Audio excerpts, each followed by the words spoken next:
How you doing, folks? Good morning. Happy,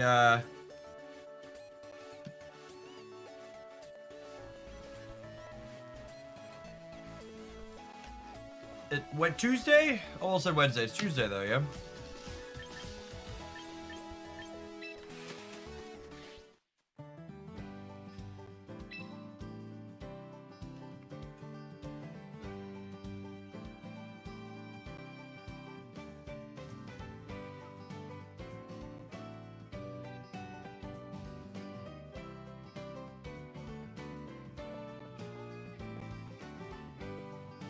Is in fact Tuesday all day. Oh, we have enough for 2 loot box pulls. I don't know if this really matters, because So Glad News traded me a bunch of stuff, but I might want second copies of things at some point, I think.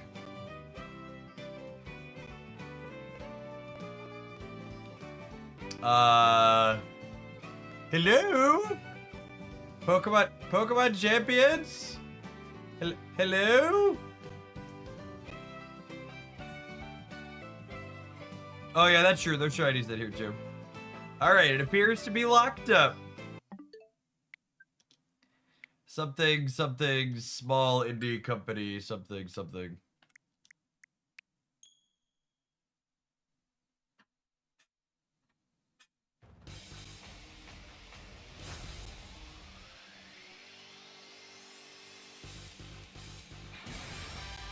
Pokemon is a merch company that makes video games occasionally. Is what they actually are, yeah. The real question is, did it eat my tickets? It did not. Excellent. It's a little early in the day for champions to be drinking, Moon. Morning, Jeremy. Morning, Nikki.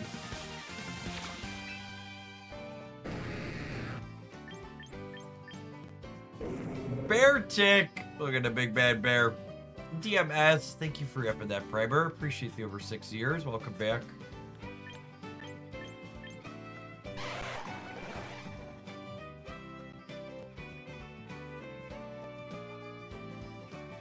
If Back to the Future released today, Marty would have traveled back to 1996. Excellent.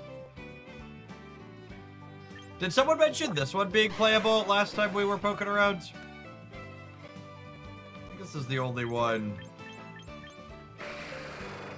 that I've seen people play. I don't think any of these are very good, right? I'm surprised. Isn't Lucario like Pokemon's special boy? Is this character playable? I don't have one of him. Is this one? Should we grab this one?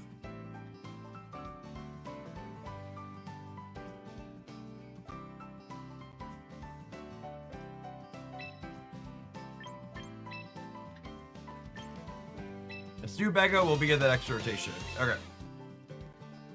Oh, do they like tell people in advance what's coming up as the formats change?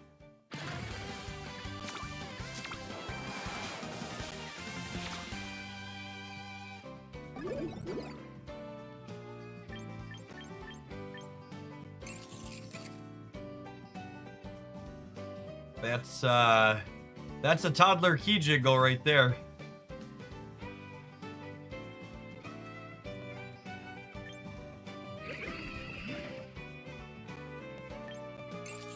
The early riser.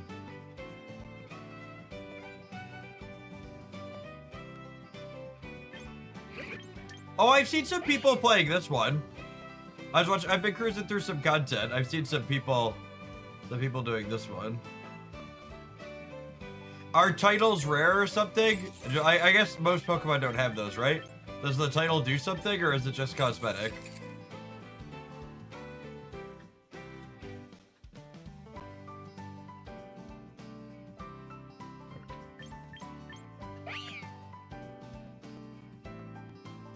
Is this thing useful? It's like a labor shiny. Okay. Got it.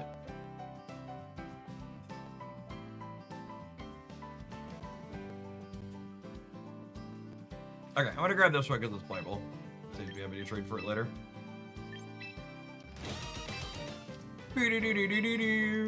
Alright, not spending VP.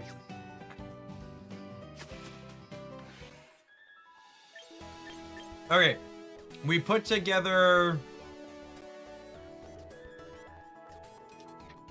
a few teams. We put together a team yesterday at the end. We put together this Palafin team. Must slide me off to the side a little bit so I don't block. Let's put me like here-ish. I was thinking I wanted Pelipper on this team. We wanted a rain center, and we put Frog in because I like Frog. But I was thinking about it, and Pelipper can hold U-turn, which is nice for Palafin. Here's a question for Palafin enjoyers. Can I flip turn with Palafin and then U-turn back into it right away?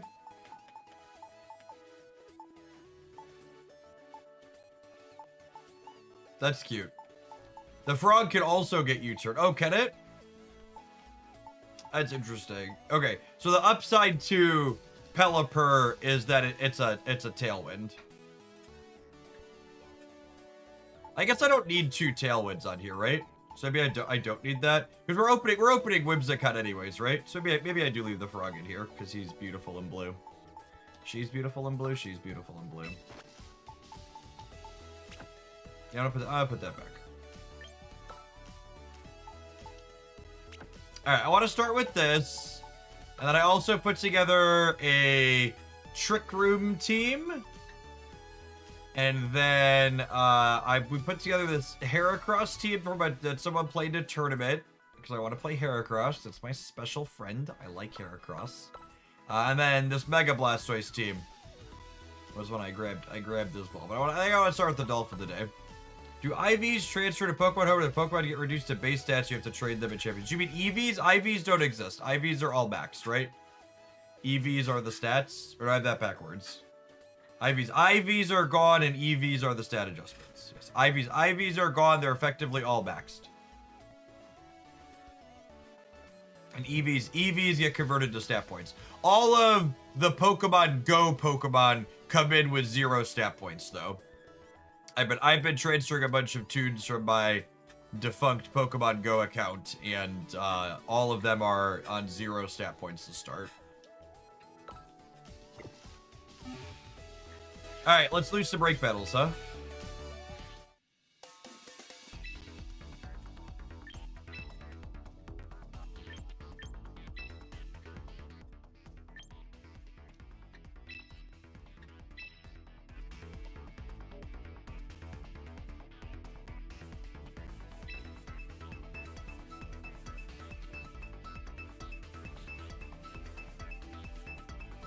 Morning, Michael. Yeah, good to be back doing some Pokemon stuff. I would say in Pocket did end up panning out to be a reasonable content cycle. Enjoy the IP. This has been good so far. We'll see how it goes.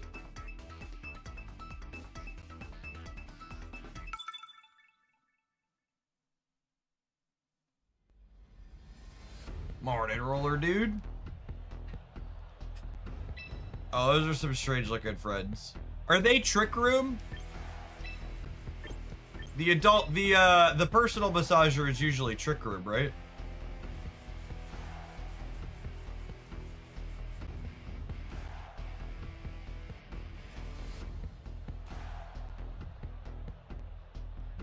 Slowbro as well. Do I not Whimsicott then? Do I want other Pokemon then? We're opening Palafin. Do I just not bother with the Tailwind? Is Steel good into Fairy? Do I want Scissor? Steel's good into Fairy, right?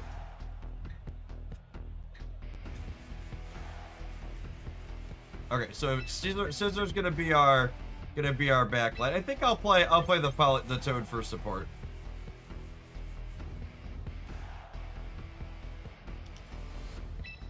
Although, they have a lightning thing in the back, too. Maybe Toad's not a good support.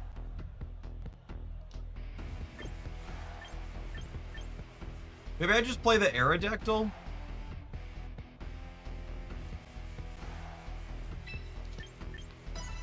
So let's do this.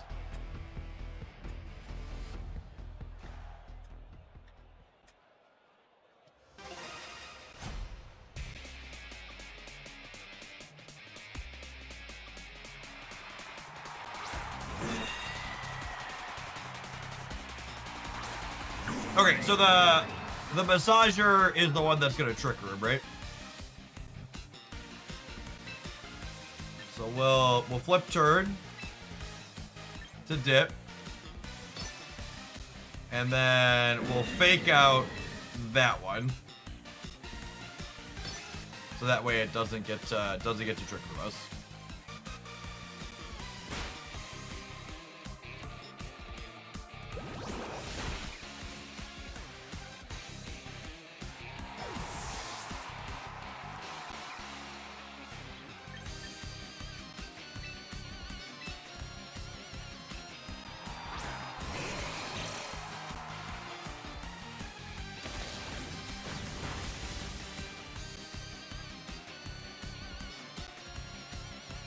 Alright, I think we just ripped the Mega right away, right? Does this clear? The bullet punch clears the hat, yeah? Do I need to put the Incineroar in? I assume this clears the hat. And then I'm gonna parting shot. I'm gonna parting shot into back into the Dolphin.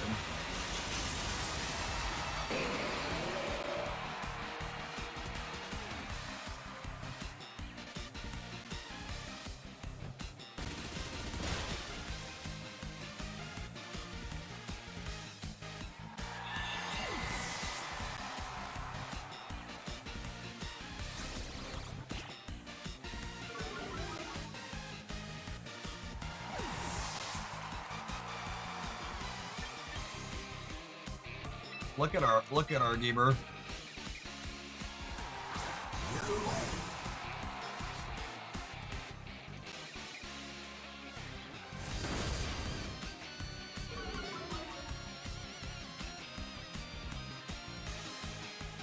Hello! Thank you for the 37 months. Appreciate that. Welcome back.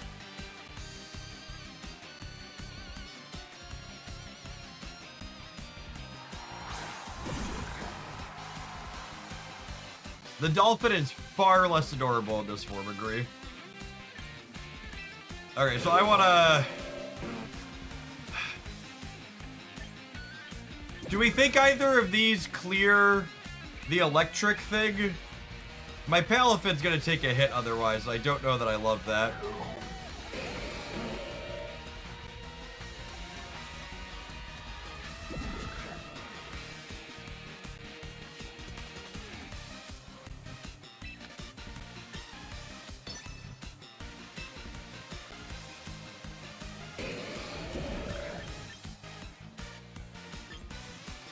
We could flip turn it. Yeah, that's fair. I don't know if we're fast though. Or we're pretty quick.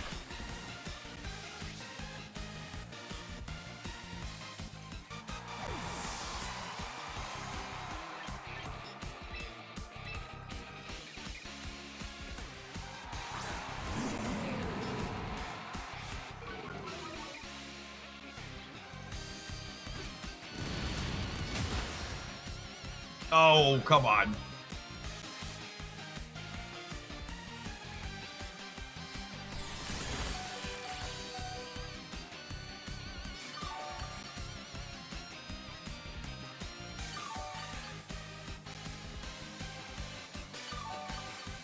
Wow, that thing healed a ton.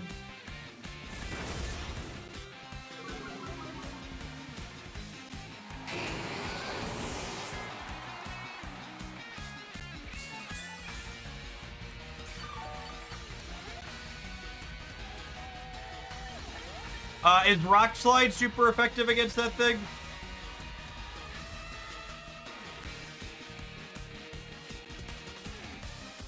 Only ground. Alright. Well, I think we're cooked.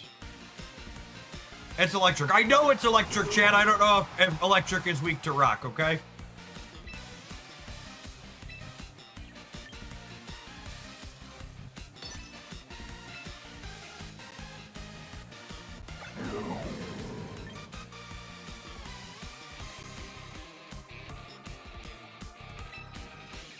I think we're just trying to kill this thing.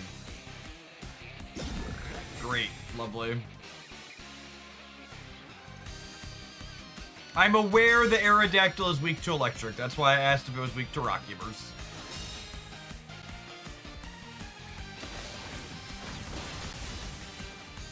At least the Snorlax has no stats.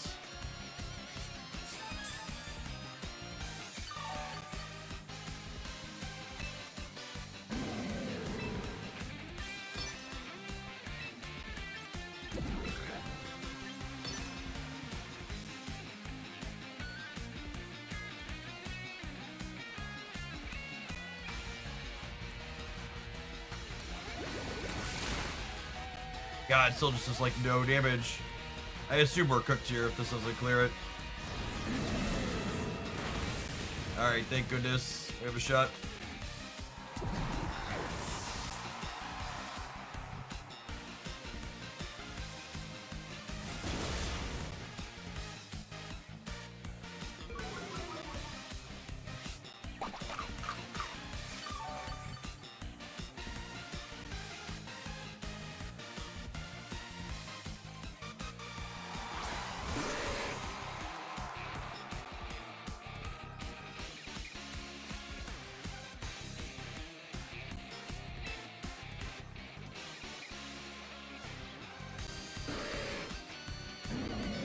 Slowbro will be weak to our dark attack, right? None of these are very good to Slowbro. We're gonna have to like slowly work through what's this name here? Snorlax.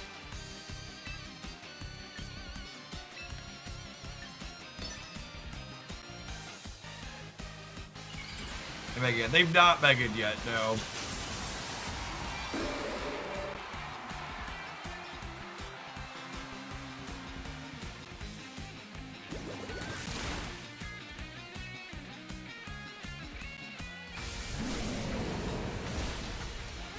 Our Scissor being dead already might mean we're in trouble here. Did they clear that? Because this probably clears Incineroar, yeah?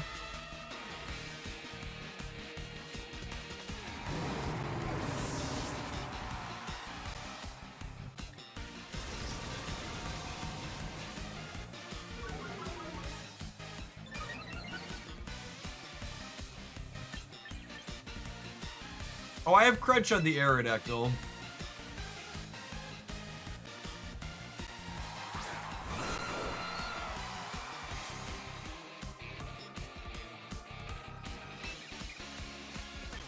None of this is very good, but I think we're just like hitting the Slowbro as much as we can.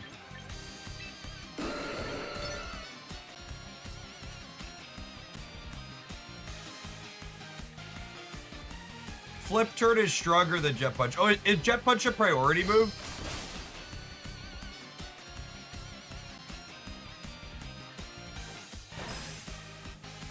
It is, okay.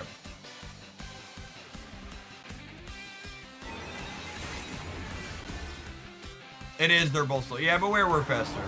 It's good that our Jet Punch is priority, though. I think we're dead here. Yeah, absolutely.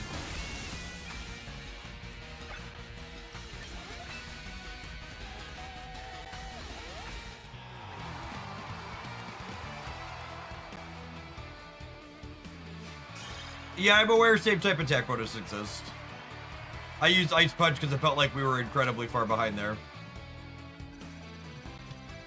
And I thought we needed a freeze to win, which is probably accurate.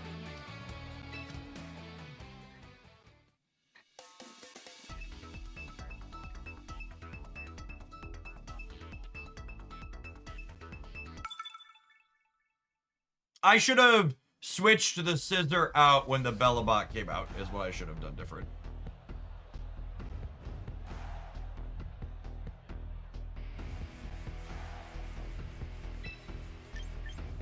Alright, so we're gonna do Tailwind stuff to start.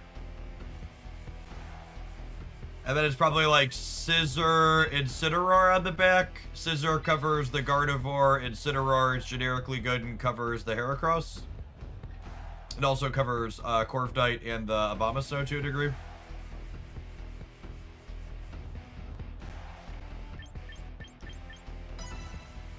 Oh yeah, this is probably a bot. That's true. We lost a game. God, I hate the modern video game PvP experience of they're just constantly being bots in these ladder systems.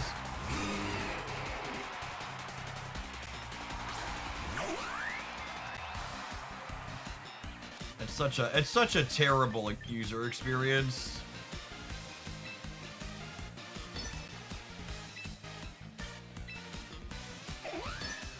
Or just like put a feature in it that lets you opt out of them. I get that they increase engagement. I know why they do it. They increase engagement for low information players.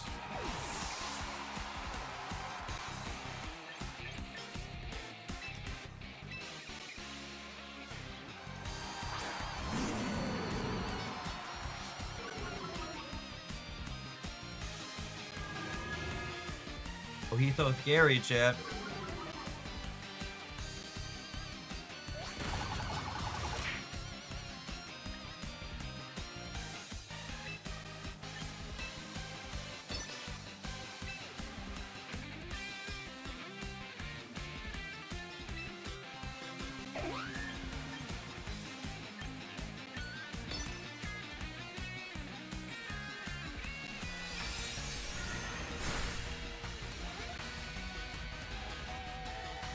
Flare Breath was probably enough to clear that. I probably could have Moonblasted the Azumarill.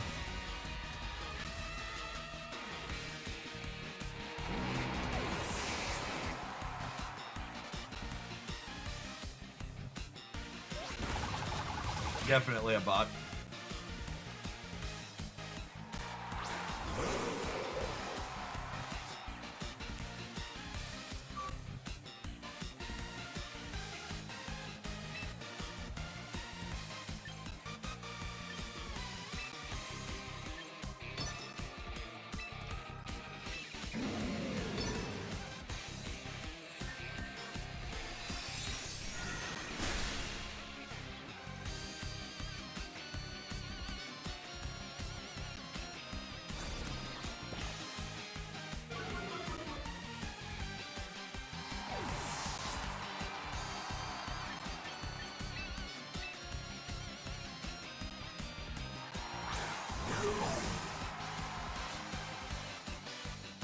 Incineroar seemed like a very abusive character. It's like swearing at people and intimidating them.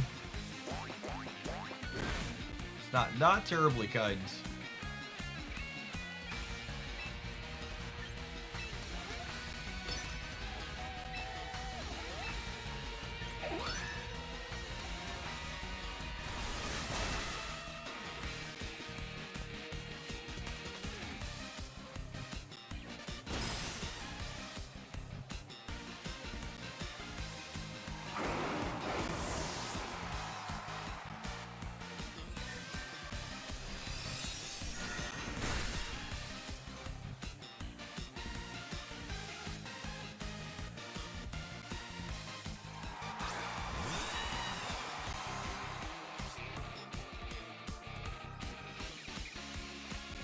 What does exerting pressure mean, since the video game decided not to tell us anything about that? What does that equate to? Every move uses 2 PP instead of 1. And those only the ones used against it or anything I press?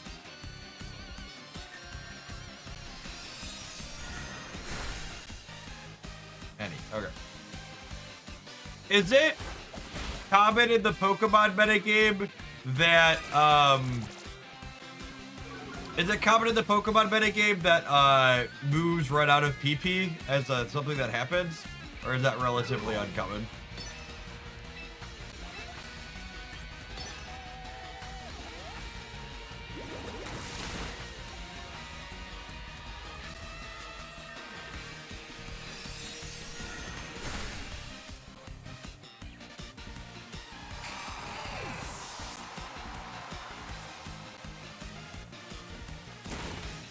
Yeah, and again, like, I'm not, to the people who are like, well, sometimes, I'm asking about, like, generalities on average case. I'm not asking you, does it never happen? Obviously, it's going to happen some of the time. I'm just asking you, don't be a typical gamer. And be like, well, of course it happens some of the time. Like, sure. I'm saying, like, in the average metagame, you know, Is it half the game? Is it 1 in 10? Is it 1 in 5? Like, when it happens, you're like, oh man, that doesn't usually happen. That was interesting. That was weird.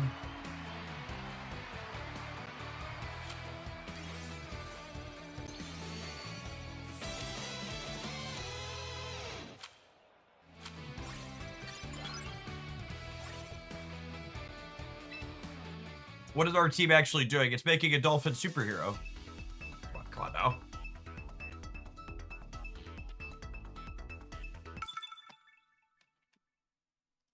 I don't know how long we're gonna play this one. The dolphin superhero seems kind of not good, if I'm being honest.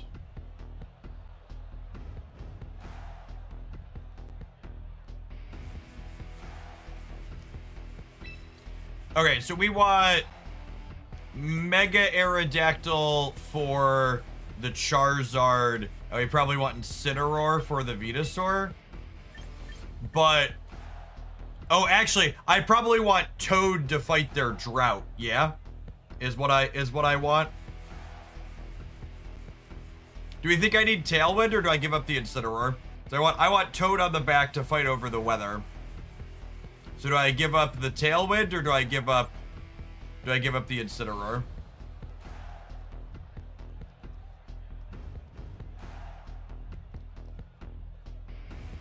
I'm inclined to say Incineroar.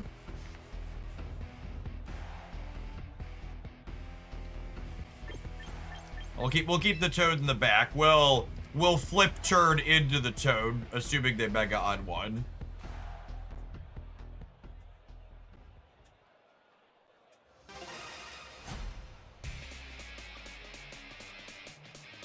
Is Rock super effective against Venusaur? Rock's good against Poison, yeah? So for people that aren't familiar, this is a Sun team. Both these characters have Solar Beam as attacks, and when Charizard Megas, it gives an effect out that makes Solar Beam charge up right away.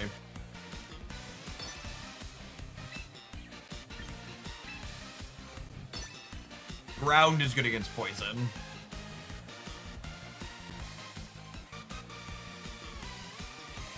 Rock is neutral to Venusaur. Okay.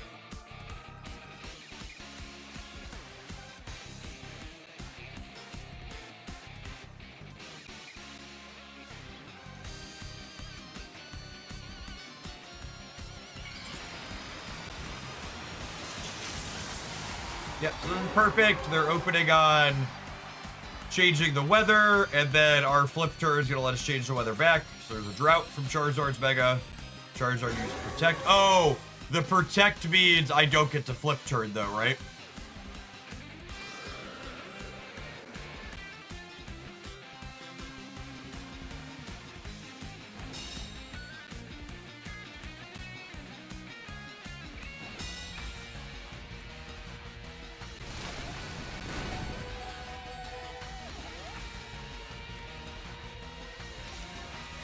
Yeah, if we're expecting them to protect the Charizard, I should flip turn the Vito. That's correct.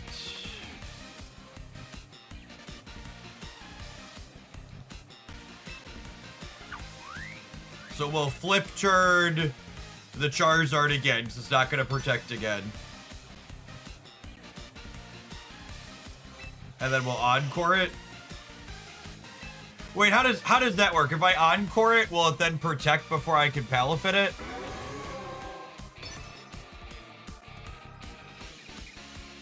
But I guess it's 66% to fail still then, yeah? Okay, and they're withdrawing here.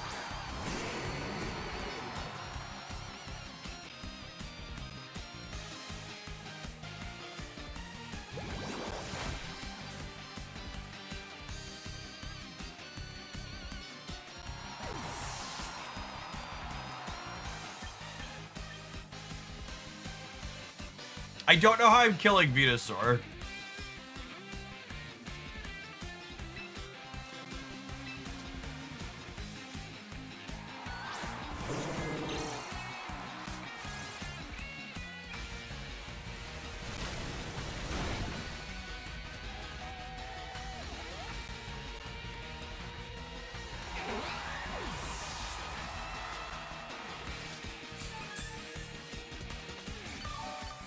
Yeah, Aerodactyl might clear.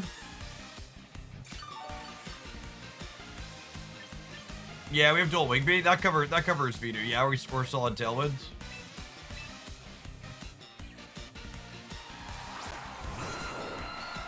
Is there any reason to hold Aerodactyl's Mega or no?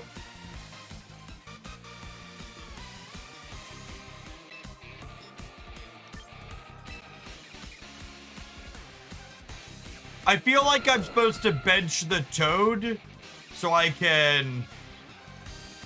I feel like I'm supposed to bench the Toad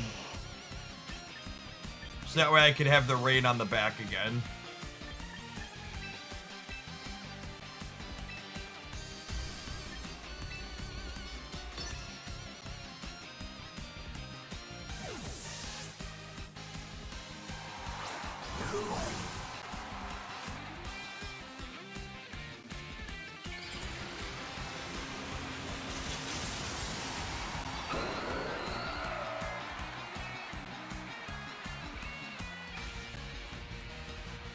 This game seems to have a solid turn. The turn timer in this game is incredible.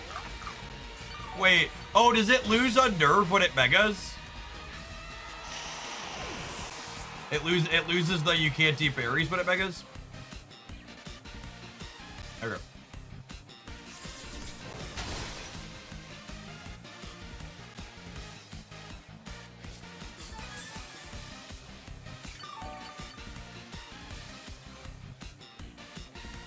But it gains a 33% damage boost, so still good. Alakazam. Our Tailwind is still up, yeah?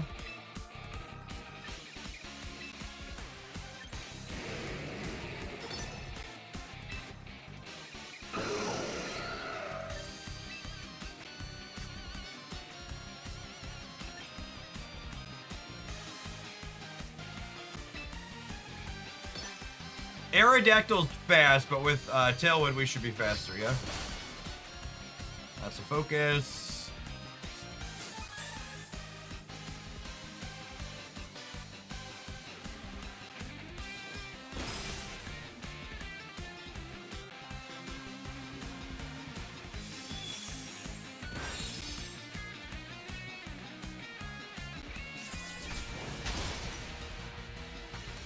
Oh, this is bad now.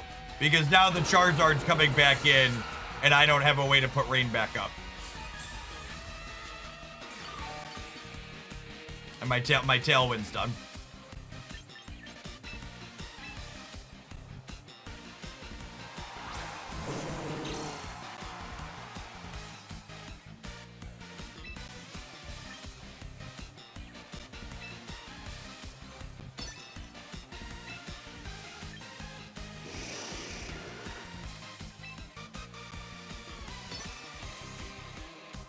Yeah, I don't know that we're going to play more of this team. Palafin seems like the juice is not remotely worth the squeeze.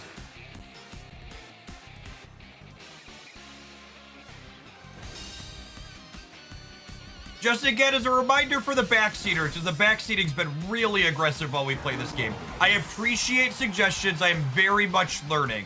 But I need to actually learn with your suggestions. So don't just tell me you should make this play.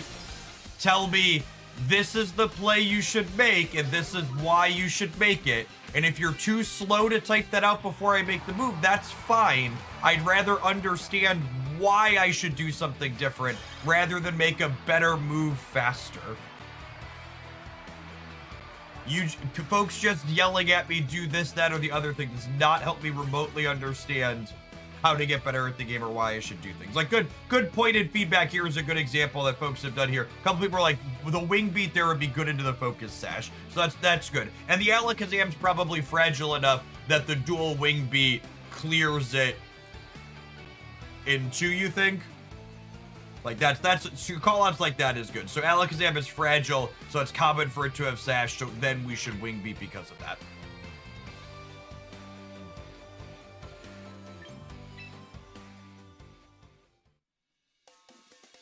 Okay, yeah, I think the people that told me the Dolphin was playable were probably lying to me.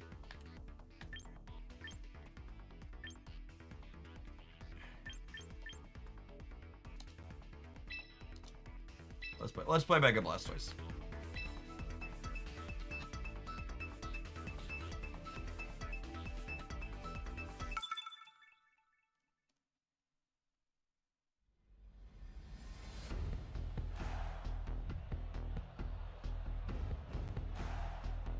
Can you see their items before the match? No, you do not know which items are on which characters. Okay, so we're opening Pelipper Blastoise. They are also a Tailwind team.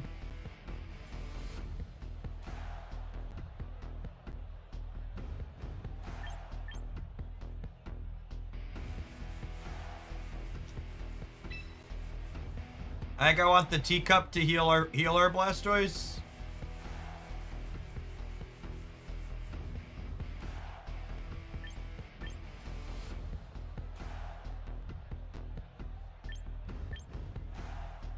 Maybe chomp in the back. Yeah, in tournaments they do open sheets where you see their items.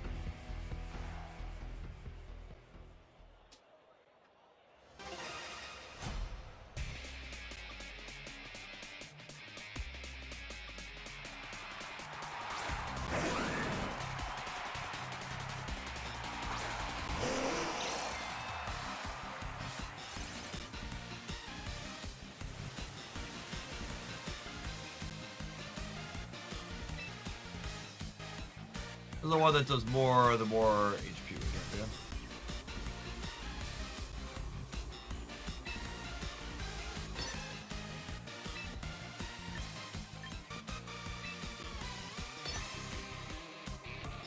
Oh, I forgot to Mega. Talking and clicking.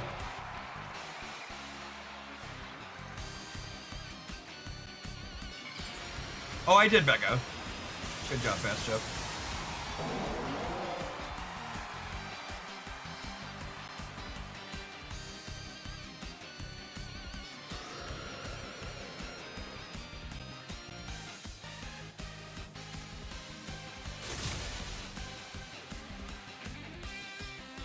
Whale shoot.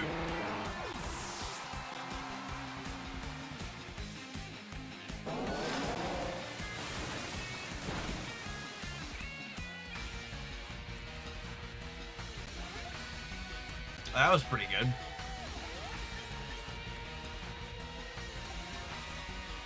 What if I put out Chomp and I protect into Earthquake? My protect will stop Earthquake from hitting me, yeah?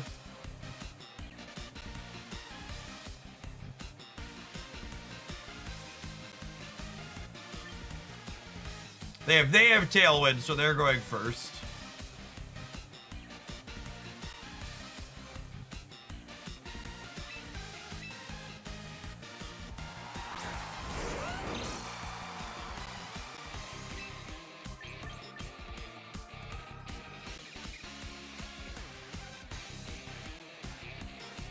Oh, will the Moonblast clear Garchomp in one? The Moonblast will probably clear Garchomp in one, right? So I should do this and then protect the Chomp.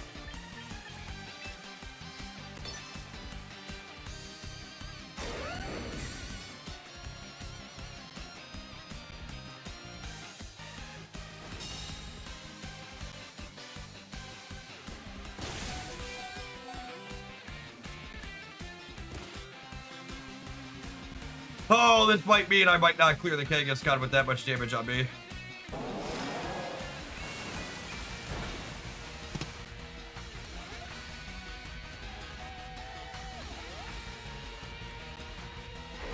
Oh.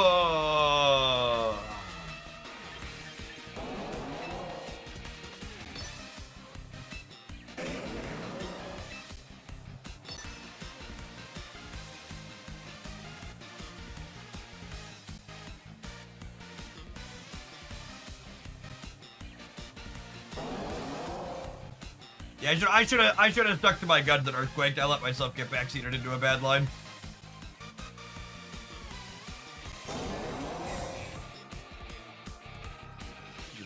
Trust my gut. All right, this is your FYI that I'm gonna start giving timeouts for people that are backseating without suggestions. You've been warned.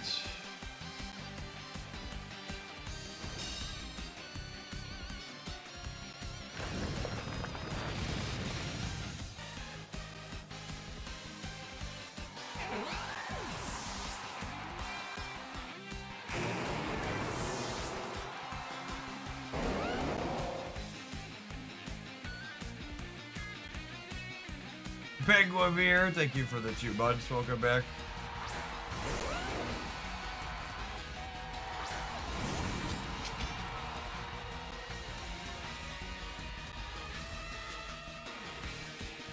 I think we're just dead from here is the problem.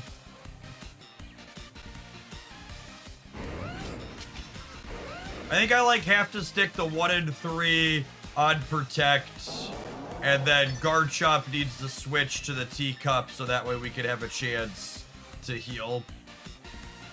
Also for the tailwind to peter out. We probably win this game if I protect the Blastoise and Earthquake the previous turn.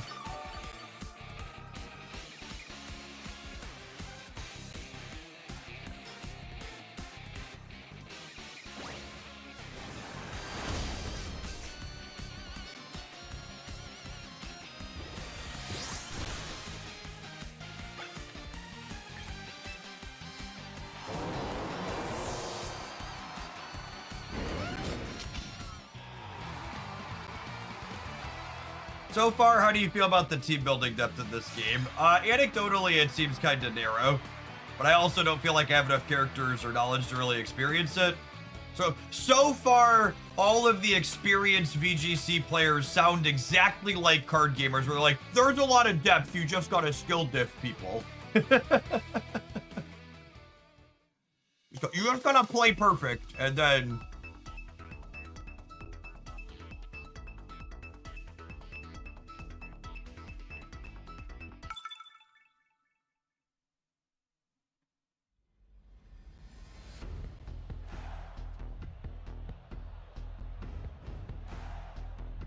Is this a bot? This was a bot team earlier, right?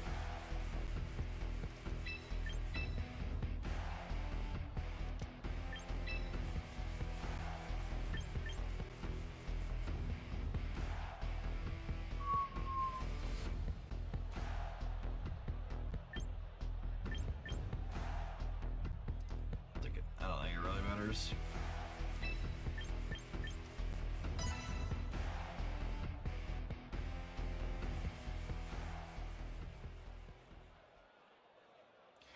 There seems to be a lot more memorization required for this game than the typical card game. Like it seems like a lot of being successful competitively is gonna involve having speed tables memorized and having speed tables memorized and having like which attacks one-shot which things based on different bulk permutations they could have.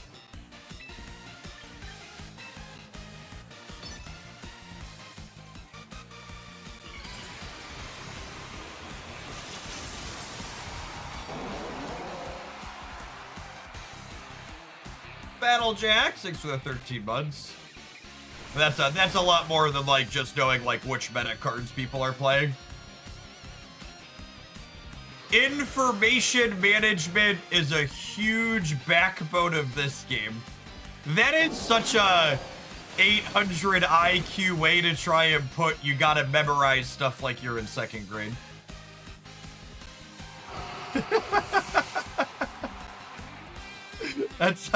That's a good way to make you gotta memorize a bunch of nonsense sound big brain.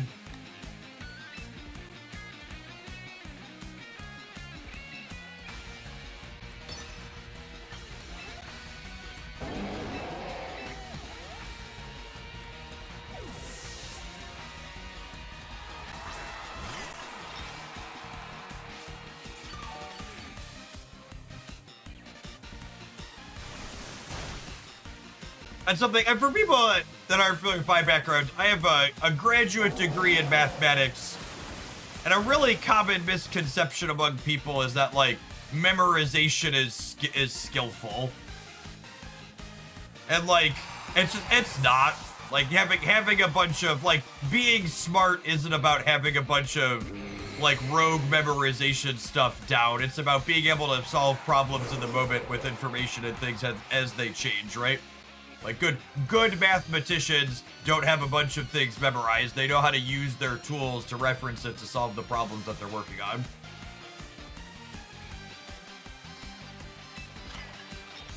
I'm just gonna keep pushing this button against the bot. It's gonna be okay.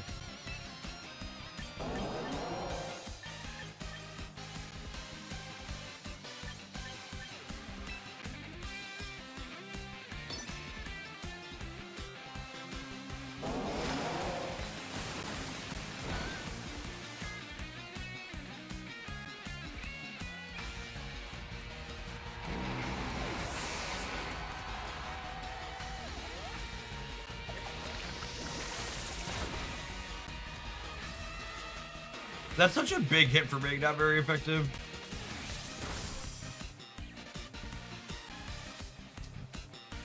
I can't even imagine what this game would look like with IVs on top of EVs, because there's already so much nonsense to figure out when you're building teams.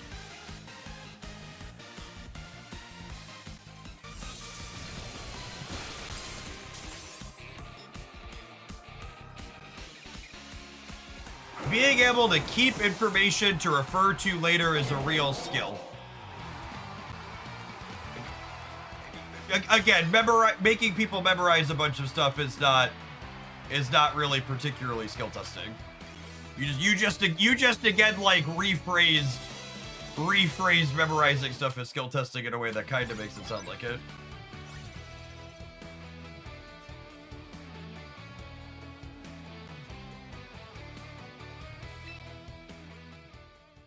I assume you can't use outside notes during a game in competitive stuff, right? Is that accurate? In card games, that's the case. You can't bring outside notes into a match. You cannot. Okay. Only notes during everything. Cool. So same as Count Magic.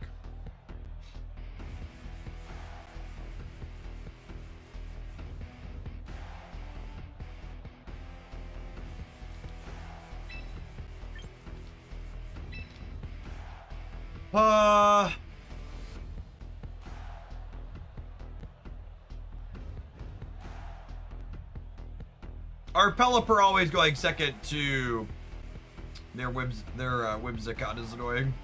I think we're mostly always submitting these three, and then who's our backline here? Their Mega's probably Dragonite, yeah? So do I want Garchomp as a dragon attack that's super effective into that?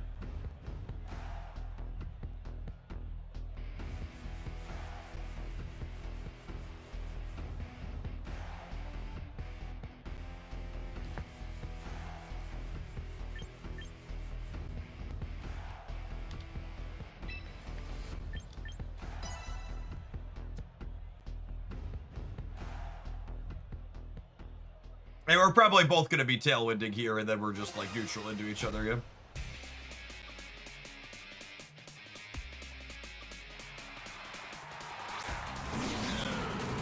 Oh, they're not tailwinding on the open. Interesting. You think they're going to fake out my Pelipper?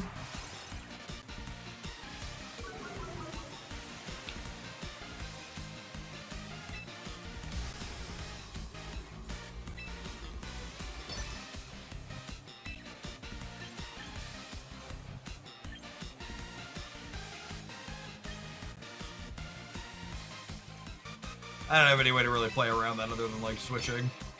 I don't have any.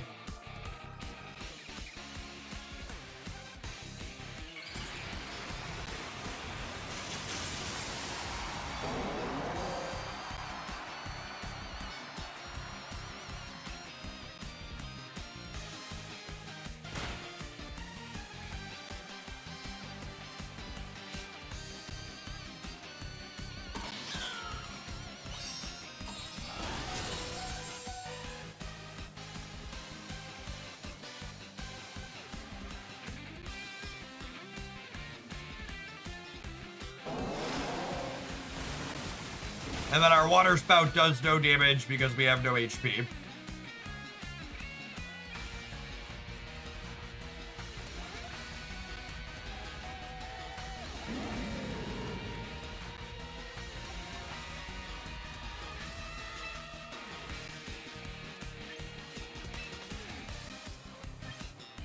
I don't know how we win from here.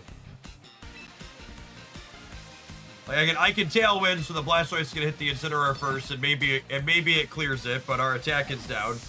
And the cat's gonna finish us.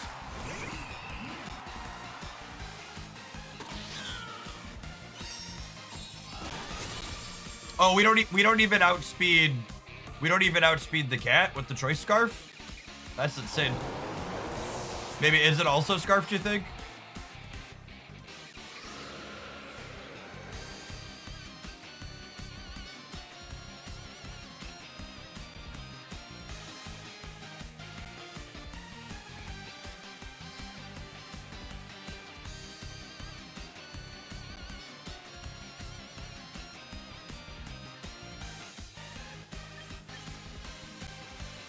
Yeah, I don't know how we clear from here.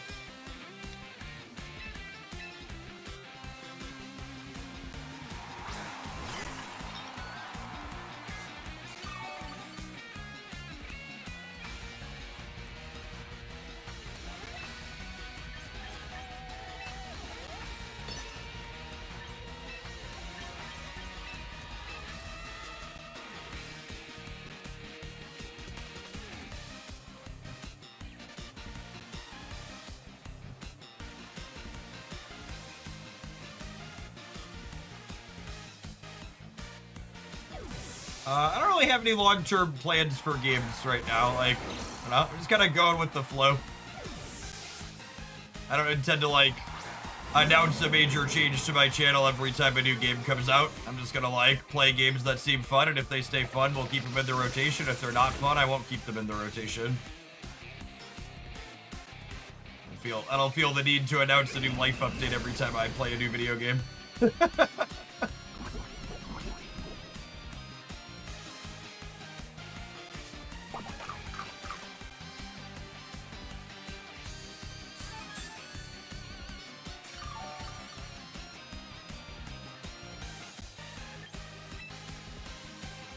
I think I'm gonna switch to Pelipper so I can Earthquake here. Which is pretty good. And the Pelipper is flying, so it doesn't take the hit from the Earthquake.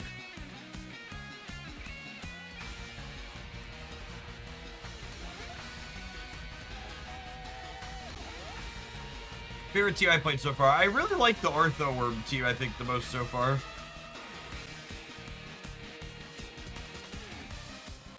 No 10-minute channel update video every couple months. You're even a real YouTuber. I'm not. YouTube as the platform makes me almost no money. I'm a Twitch streamer. I don't play enough silly games to get curry favor with the YouTube algorithm. It's a pretty good fake out.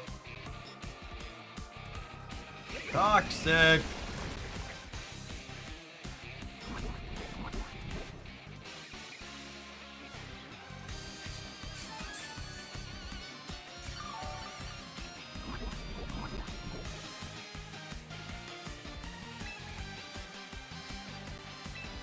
Didn't Guess just do one of those? I mean, I wasn't. My comment about not making a life update every time I play a new video game is like, was not directed at any creator in particular, chat. Just so I'm sure of the 400 people that are here, people thought of like at least 3 different creators across the audience right now. Because it's such a common thing where people are like, I'm gonna make a life update video. I'm playing a different video game. It's like, you do you, bud. It's directed at all of them. I just think it's silly.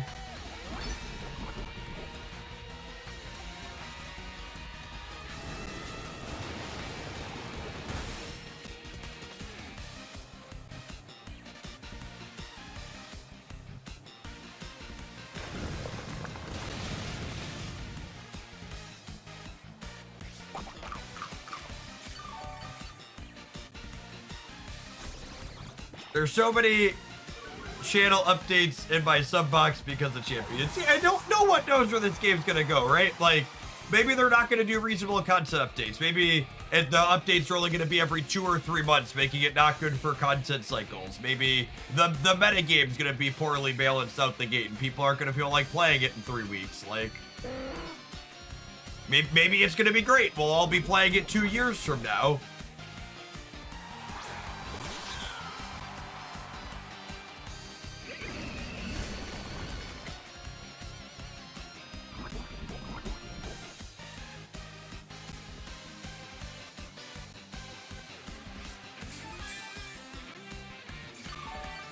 This is the competitive home for VGC, so it's gonna have life. So, you're right that, like, there's absolutely gonna be the small niche competitive community playing it in the long term. But, like, for most content creators, they're not gonna have, like, you know, Wolfie VGC numbers, right? Like, he's an anomaly in the space. Like, most people making Pokemon content and VGC content are not pulling in, you know, 500,000 views on a video they put out.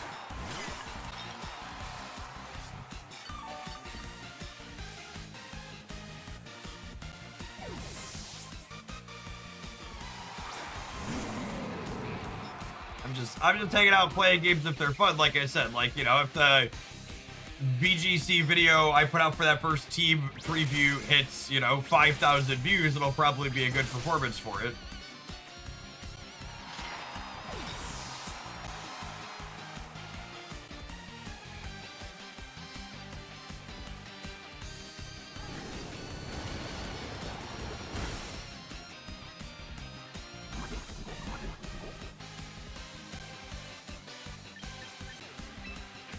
My Garchomp's poisoned now is the problem, so I can't, like, protect him to dodge this fake out. Well, I mean, we can protect him to dodge the fake out, but it's not as profitable as it otherwise could be. So I'm gonna take some damage.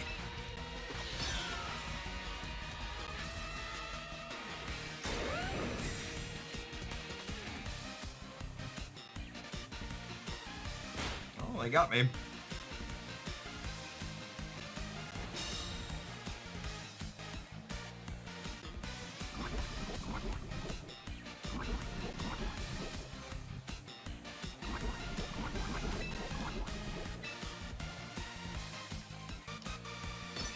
And Garchomp's slower than the cat every time, and I can't switch out, meaning I need to 1 in 3 the protect, because I'm dead if I use another attack, so I might as well take the 33% or not be dead.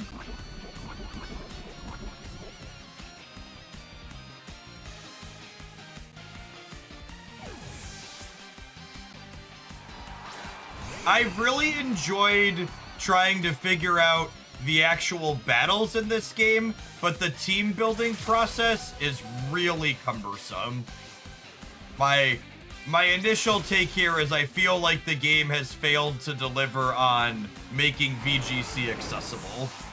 I think it's more accessible than it was, but it was previously so inaccessible that, like, more accessible than it was is still not great.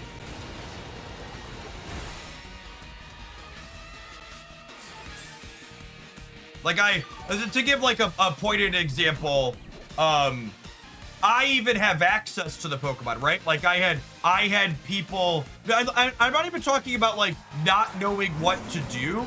I had people trade me Pokemon to build the teams I wanted to try, and I had resources to figure out what abilities I wanted to put on them, and it still took me a freaking hour to build 4 teams in the application last night. And then we fire them up here, and the first one was a mess, and it's probably not worth playing, and this one might not be worth playing either. Yeah, and you can't do that without help. You have to have people, or, like, know where to go to look for resources to, like, find the information to do that. And then it still is really cumbersome to actually go ahead and do it after the fact. Yeah, and it costs me to be fair, and I think just not to be purely negative, from a resource perspective, I will say I feel like I have enough resources to experiment. But I also bought the stuff you could buy, right? I bought the $7 thing, and I bought the $5 a month thing and the battle pass. So I spent $22 on the game. So, like, I have copious amounts of trading resources from that. I've not felt bottleneck on actually building the characters. It's just the interfaces are so cumbersome that even when I know what I want to do, it takes me a lot of actual time to do it. Speaking of time, Twitchers have 2 minutes of your life disappear to these adverts. Remember, you can subscribe to dodge those, and you can even get a free sub for a month by checking out our Void Pet sponsor. We'll see you in 120 seconds. Thanks for hanging out. Don't go anywhere. If you're watching on the YouTube side, don't forget to tap the like button while you're dropping by. I'm going to tap an ad on those platforms too while we're here this morning.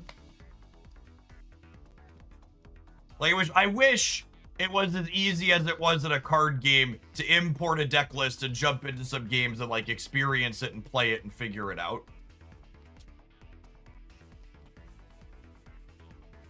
All right. How does the Trick Room team work?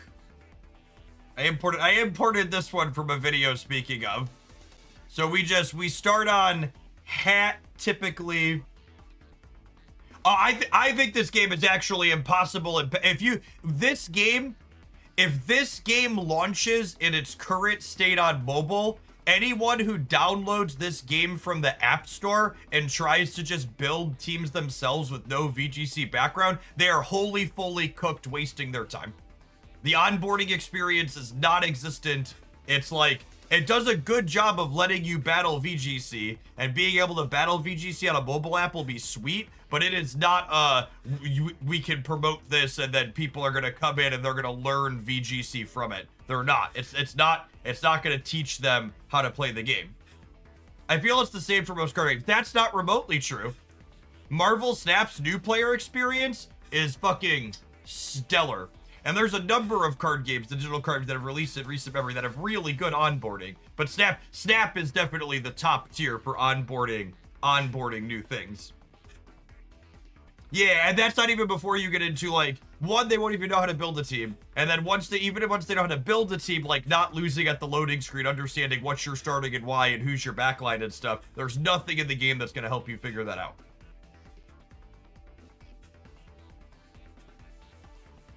VGC is Video Game Championship, yeah?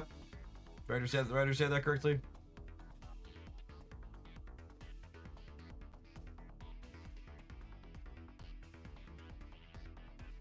If you want to play Magic the Gathering, I recommend people download Magic Arena and try it. If you want to play VGC, I recommend starting by watching YouTube videos.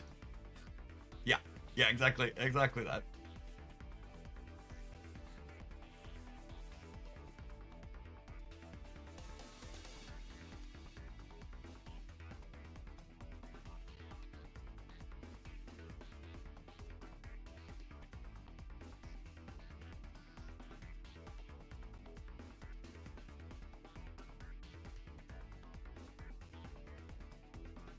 I've never played VGC before. I've had several hours of watching videos to start, and I still don't understand a lot of it. I feel like I almost have a grasp on how to put a team together, and I still don't fully have a grasp on, like, who we're starting, what we're starting, why. People are asking for my favorite teams.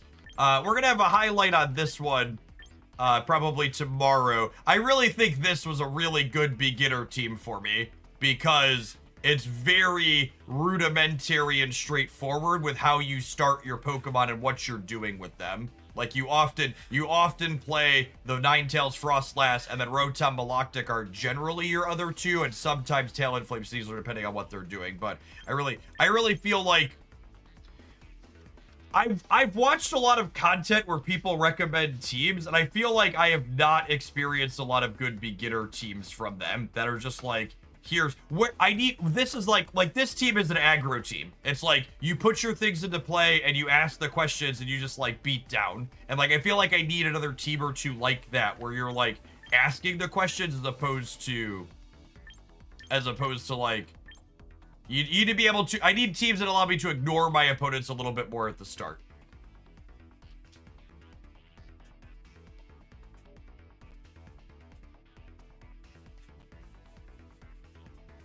This Pokemon Pocket. No, this is VGC. Let's jump into a game. Let's lose with the Trick Room team. The Blastoise team's here. This was the team we built yesterday together. The Dolphin is not playable. This was from some YouTube video. Also seemed very bad. Pelipper Choice Scarf was nonsense. We ran into Whimsicots that are still outspeeding you, and your Tailwind doesn't matter. Let's try this.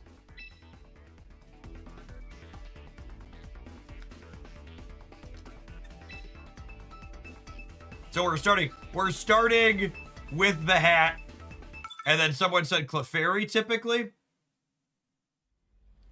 And then the Torkoal or the Golark are my damage dealers. Golarks are Mega, so he's always in.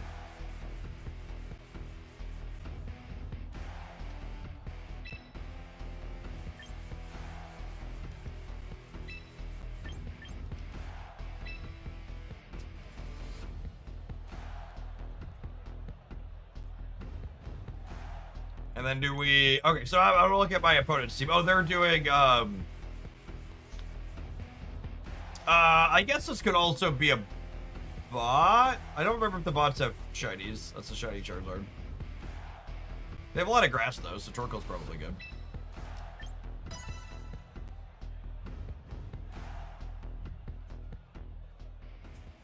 It doesn't look like a bot team. Okay, yeah, I don't think the bots have any shinies. The bots have had, names with non-English characters only.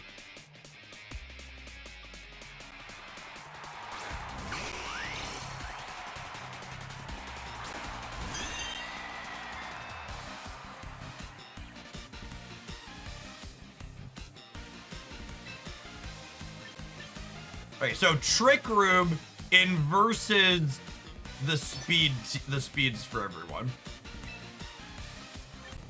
And this redirects opponent's moves towards itself. This effect only works on single target moves. That's priority 2, so it happens pretty quick.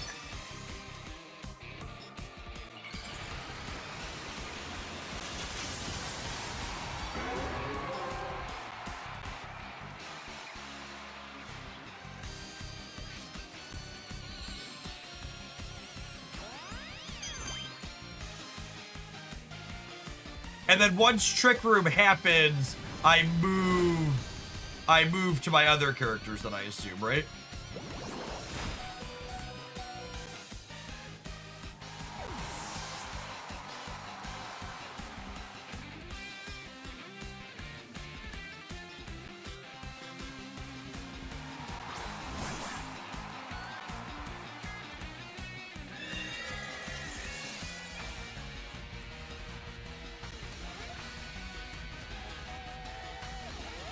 We can just brawl with Hatterene. Okay. Oh, Psychic probably cooks the Sneasler, yeah? Although a lot of times they have Sash. I feel like I want to clear the Charizard. Does Dancing Leap hit both? It does. Oh, it's not very effective on Charizard, though. Sneasler's gonna fake out your hit. Can I follow me on that, though? Guys, like, tap this again?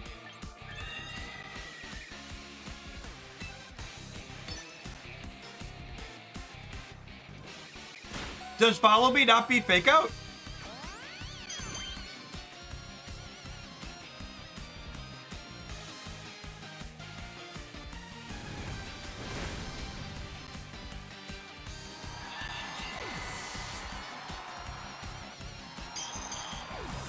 Fake out beats everything but helping hand. Okay.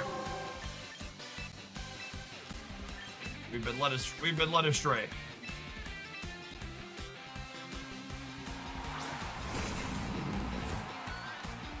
Is Golark steel? Is he about to be melted?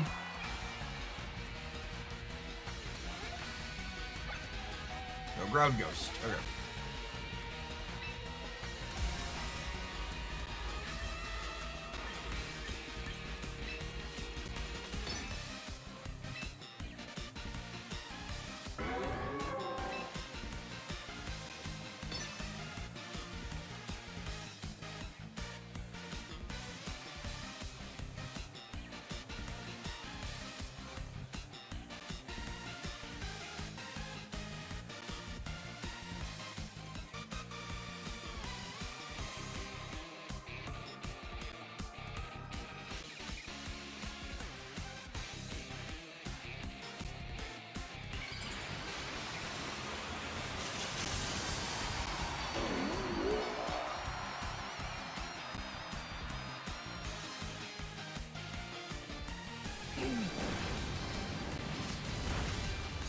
Wow, that was big damn. Oh, it was a critical on the Charizard. I was surprised that did that much to the Charizard.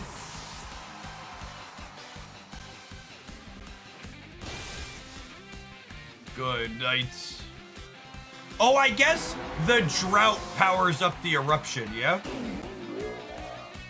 Is that accurate? The drought makes fire moves better? It does, okay.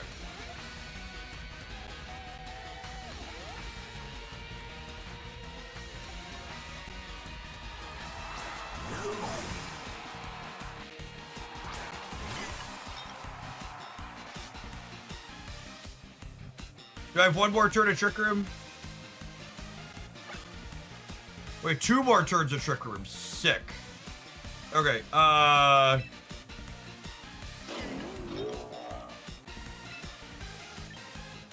assume Eruption's gonna cook the cup here.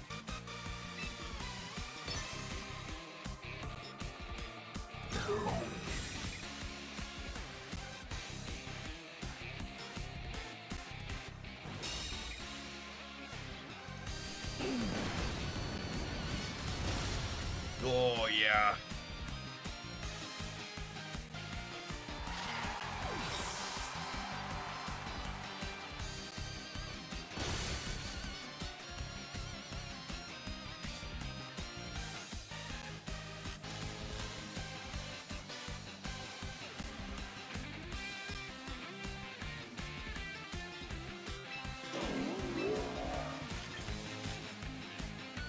Goal arc punches through protect. Yeah.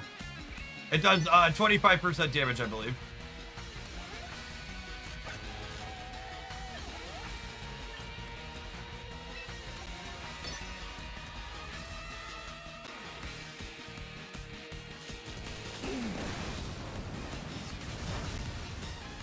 All right, they should just be done here, yeah.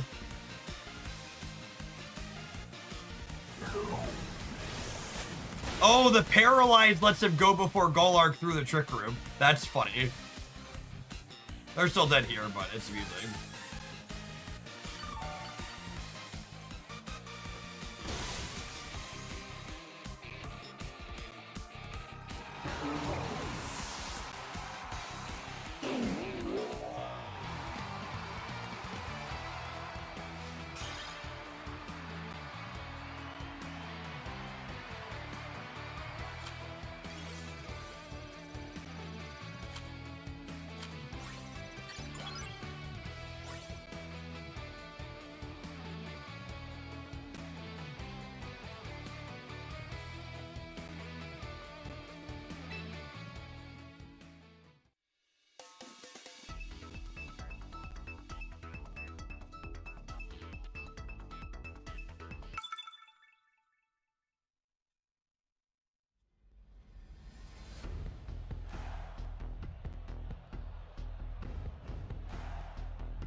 They have a lot of water and fire. Does that mean we don't want the Torkoal?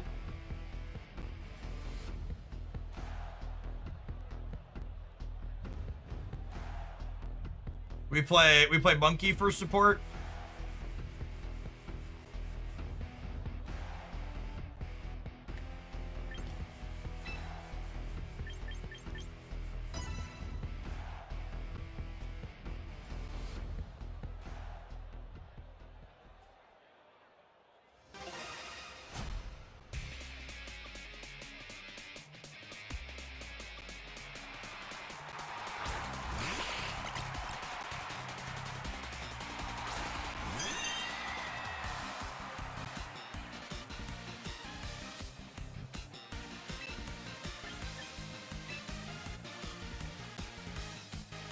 Is Sableye gonna fake me out?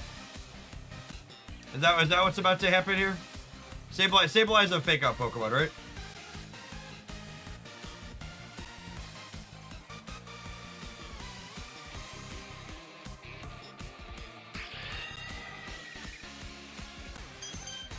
I might taunt. I was gonna open on the follow me Trick Room, and we'll go from there. Okay, my gut was right.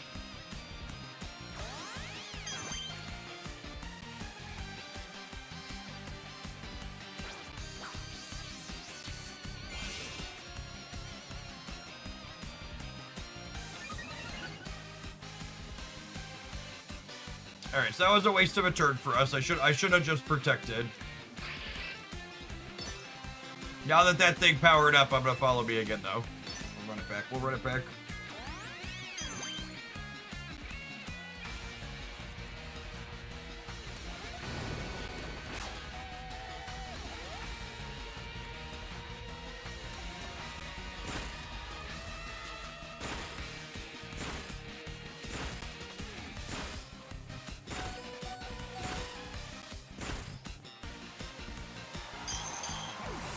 How many times does it hit?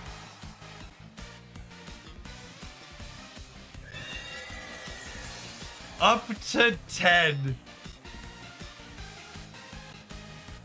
That's wild.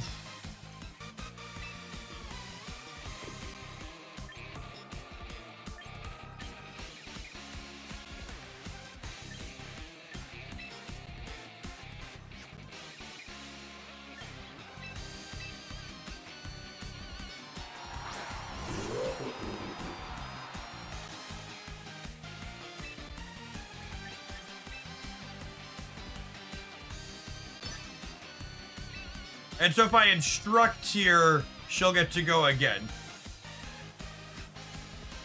Do I understand this attack correct? The user makes the target reuse its last move used. So I get to attack twice with Hatterene then?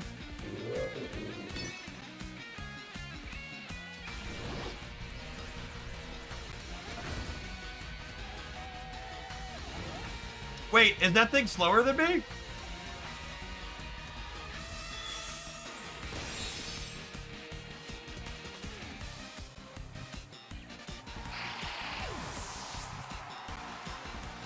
Oh, it has Prankster. Okay.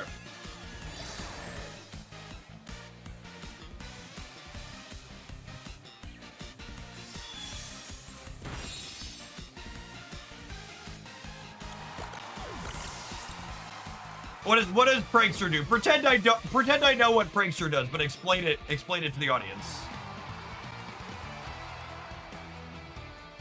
All right, they bailed out. Yeah, that seems pretty good.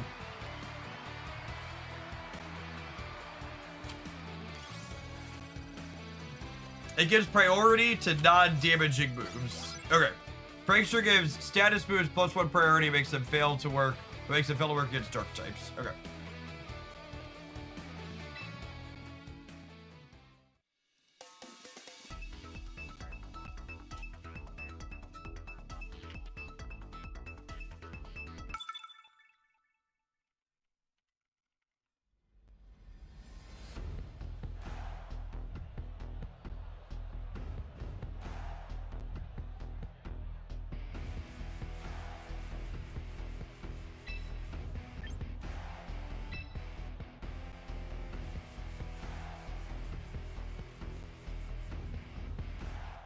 Definitely Golurk. I kind of feel like I want to just put the monkey in the back too, yeah?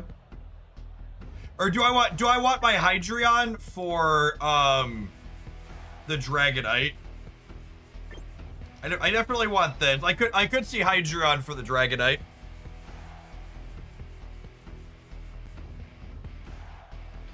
I guess they're what's it called? They could have two different possible megas. Yeah, could be Sand as well.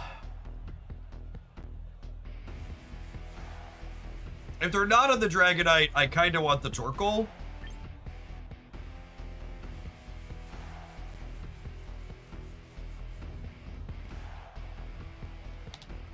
I'll play the Torkoal. We'll see.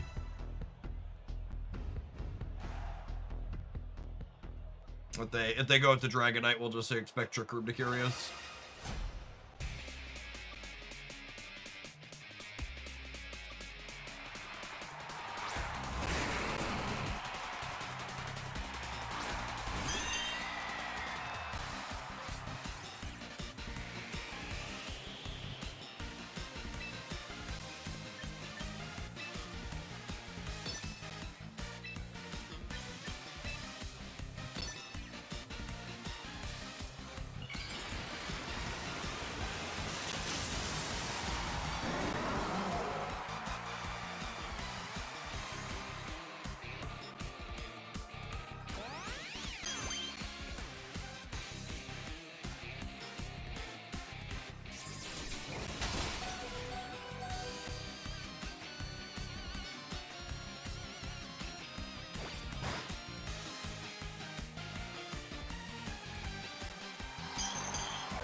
All right, so Clefable did its job.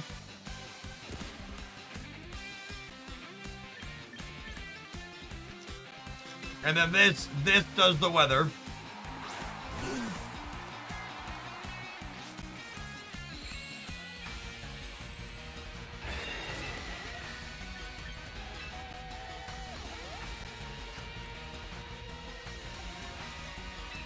And then we should just be zooming here right now. Well, zooming under Trick Room.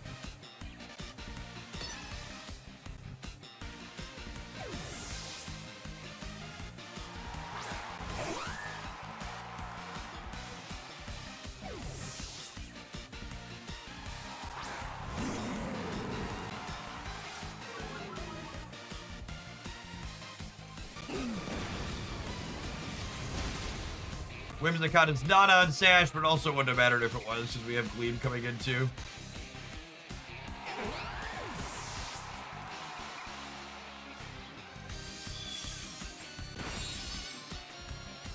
And then the Tyranitar is going to put the sand back up here, yeah?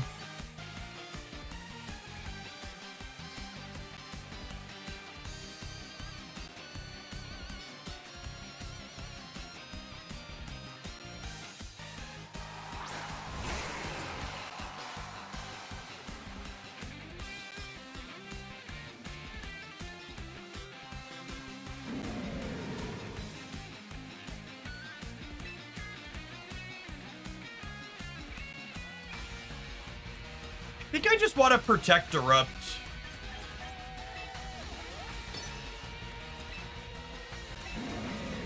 What if I protect? I think they're gonna fake out, right? I think they're gonna fake out the Torkoal.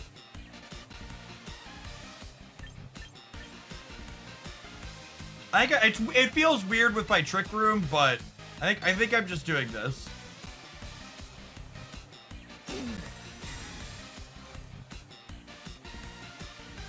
They're gonna fake out the Torkoal, and I don't really want it. Maybe I should attack with the hat if I think they're faking out the Torkoal.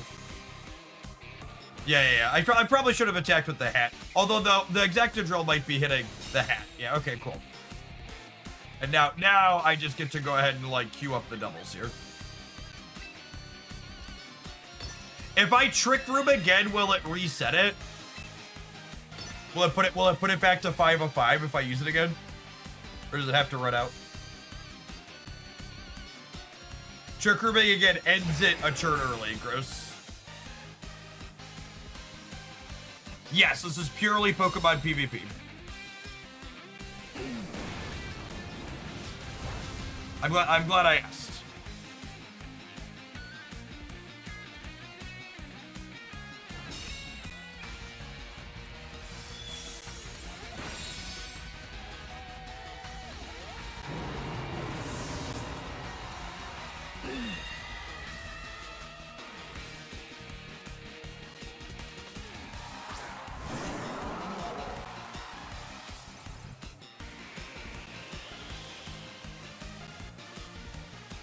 I think it's worth cycling the Torkoal to end the sand, yeah? Agree or disagree?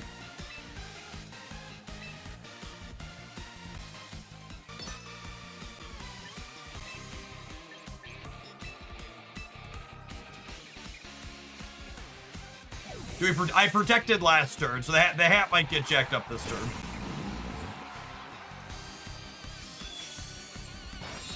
Oh yeah, and Golurk doesn't mind the sand, is true. I think my Trick Room's running out next turn is the problem.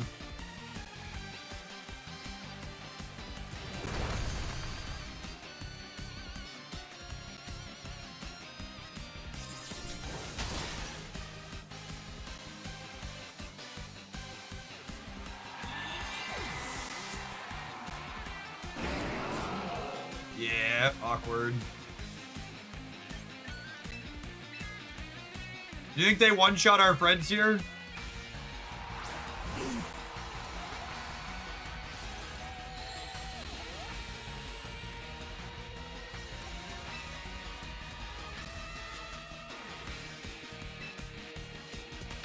I think I just gotta hope he lives. Yeah, the Trick Room's done.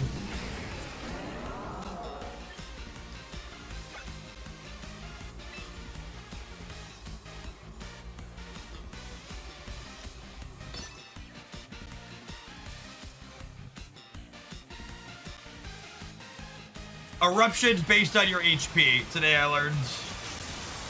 That explains why it's so good. Yeah, I should do the other one.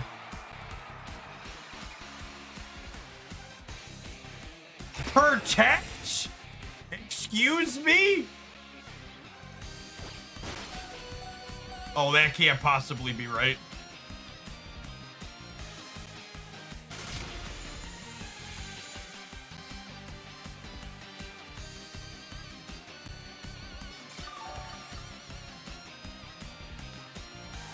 Oh my goodness.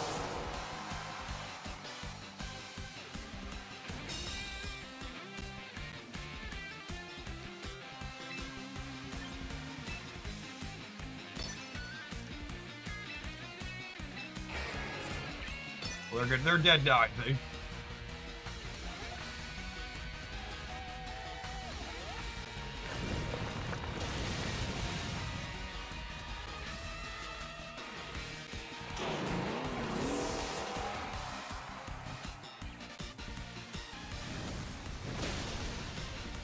Close.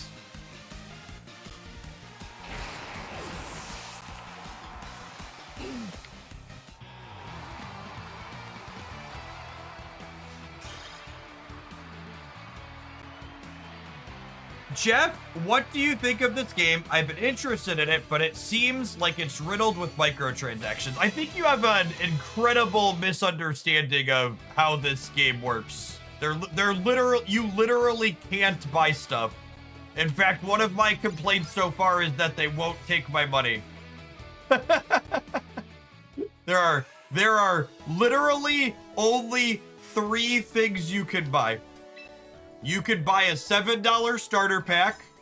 You could buy a $5 thing and a $10 battle pass. There's a $5 monthly thing and a $10 battle pass for the season. Hey, look, we finally got to Ultra Bomb.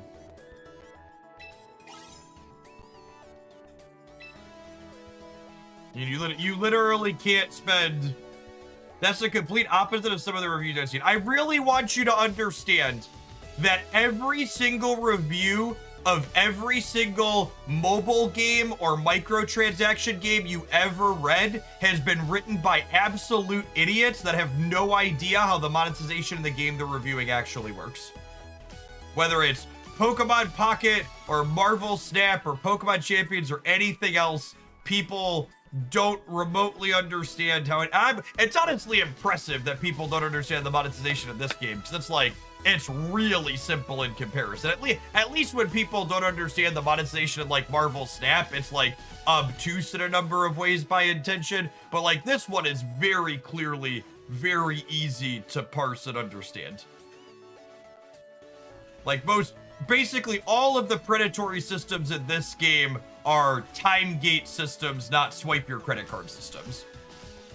So don't get me wrong, still many very predatory systems in this game, but they are largely time gate type things, not you can spend. They're not at all money, because you can't spend more money on it. Oh, is that what AI stands for? Absolute idiots? Exactly.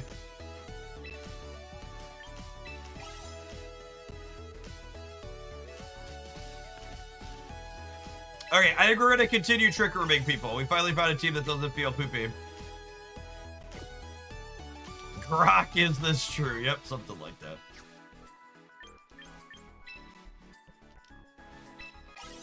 Alright, we need to take an ad break, though, and I need to run to the restroom while we do that. We're going to do some more trick room when we get back and see if we can make our way up through Ultra Ball a little bit, huh? Appreciate everybody hanging out. Say don't go anywhere. We're going to be playing Champions for the rest of the morning. They'll be snapping this afternoon when the new card comes out. BRB.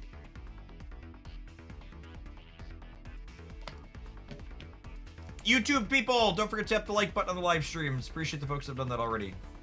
BRB.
Oh.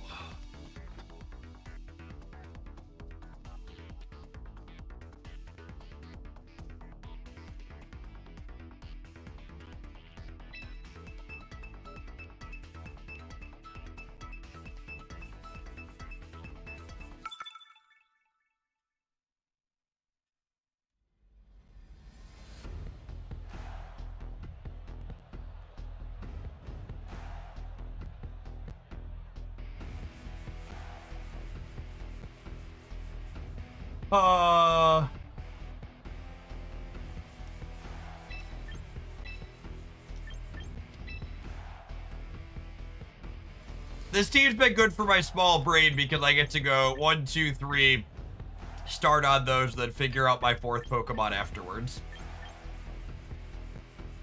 What are they doing? They've got a water, they've got a Meganium. I feel like I want a Torkoal.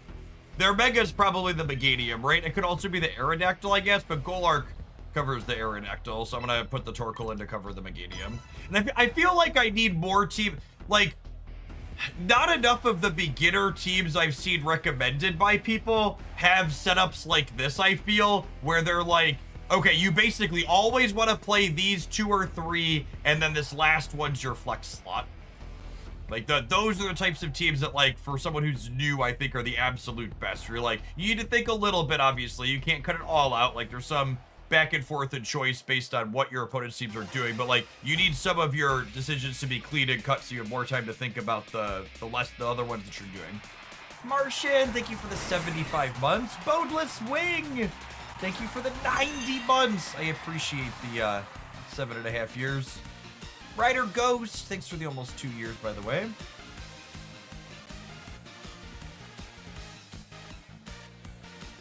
You think this Sneasler is about to fake me out, chat? Okay, here's a crazy one. What if I double protect on the open against the fake out open? I think I like it. I think I like double protect so that way we don't just like take damage and be a turn behind. Yeah, get out of here, nerd.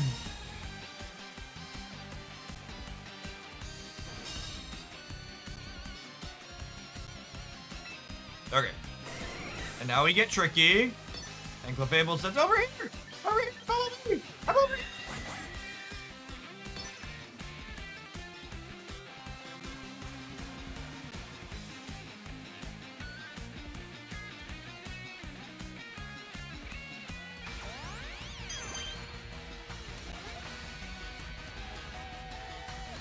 Follow me, friends!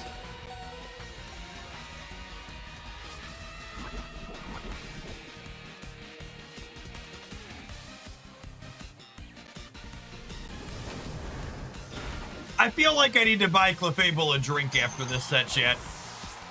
They just take one for the team again and again and again and again.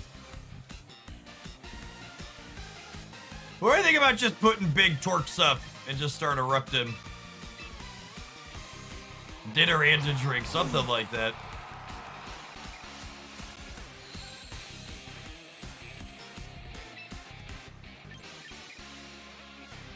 I was gonna do the double tap twice. Because they might switch their Pokemon around here too, so I like the double tap as a hedge into that.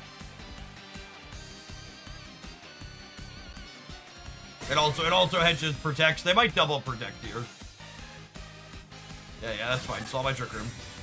That's smart.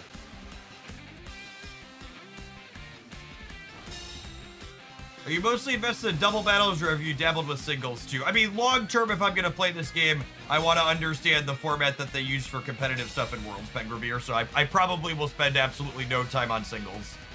That's not the competitive format. There's a ranked ladder for it, but ranked ladders aren't actually competitive. Ranked ladders are a fine way to like test and get a feel for things, so you can play them in tournaments. But like, tournaments are one of the actual competitive outlet. People have this really weird misconception that ranked ladders measure skill, and they don't do that. Ranked ladders are an engagement tool to get people to play games like this more. You being Master Ball or Champion or whatever the top is doesn't mean you're the best in the world, right? It just means you played a lot and you're probably above average. Your rating is worthless. Knowledge is more valuable.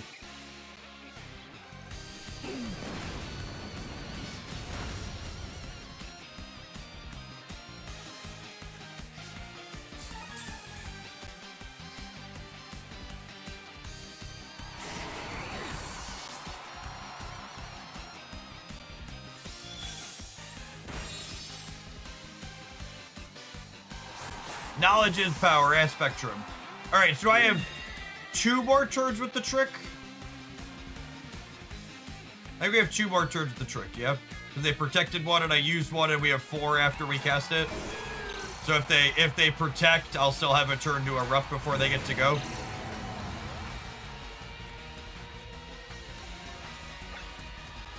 Yeah, 3 turns on Harsh Sunlight too.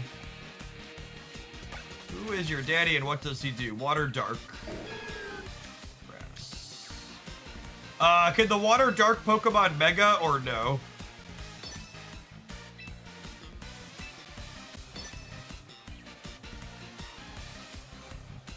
I cannot. Okay, so Meganium's definitely the Mega.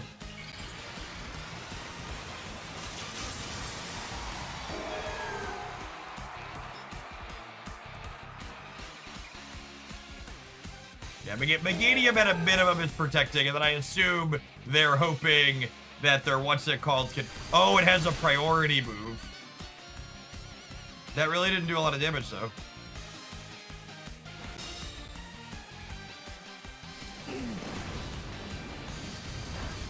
Eruption is so good. God, it does a crazy amount of damage. Oh, Drought. Yeah. Okay, so they're just super cooked here, right? We got one more turn on the trick.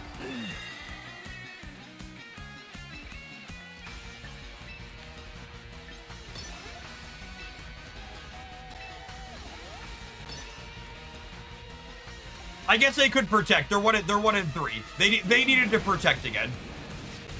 And this is one of those instances where like it feels bad to protect here on the opponent's side, but like their only line is hitting the 1 and 3 on protect, so they should try and roll the dice.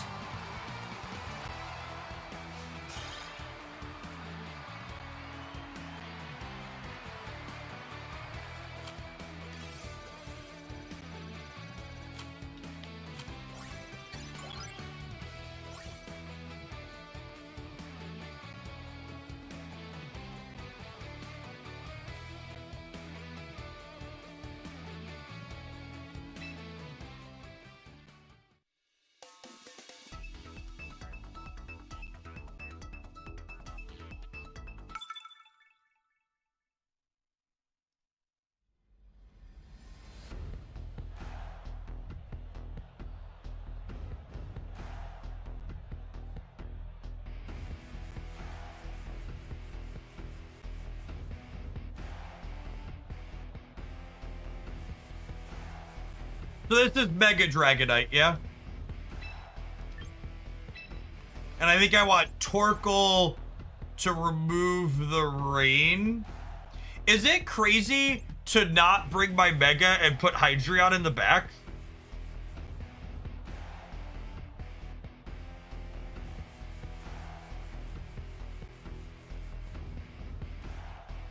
I think I like this as the 4th. We open on Trick, we move the Clefable into the Torkoal, and then the Hydreion can clean up after the Trick Room peters out.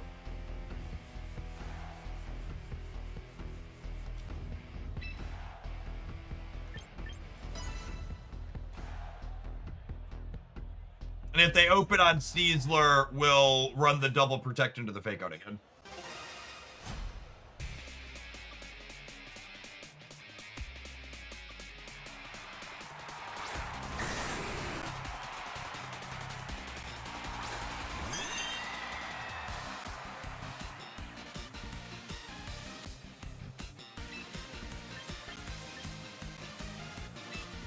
What attack is the Dragonite gonna use? Because they're gonna fake out my Trick Room Center every time. Do I need to protect the Clefable? Or can I just, like, Moonblast? Is that greedy?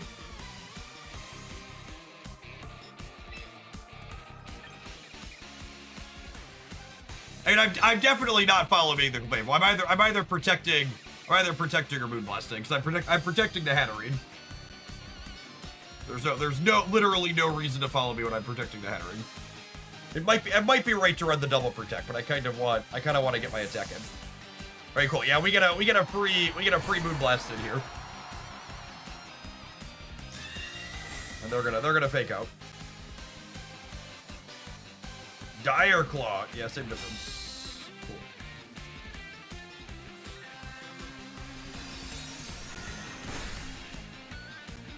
We got 48% of there. Or 48% damage, I should say. Let's get tricky. And now we run the follow me on the turn we're Trick Rooming. Yeah, we got good chip there because we determined what they were going to do correctly.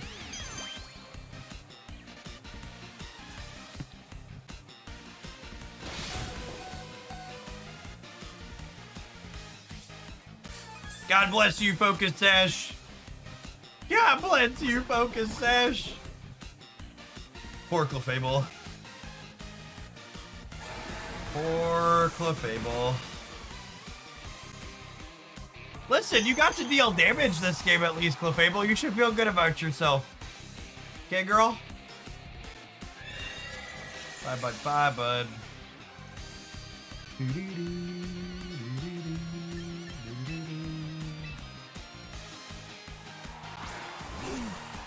You think they have a rain center in the back? Small concern. They have a rain center in the back.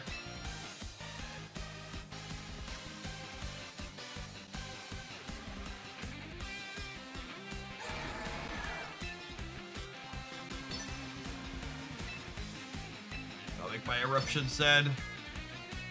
Yeah, that's the rain center. Yeah.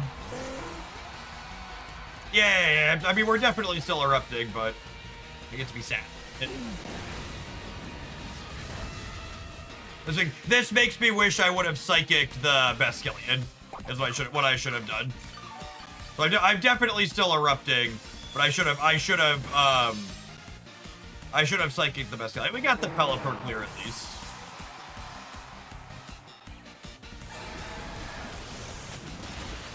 Oh, Torque's dying there is so bad for us.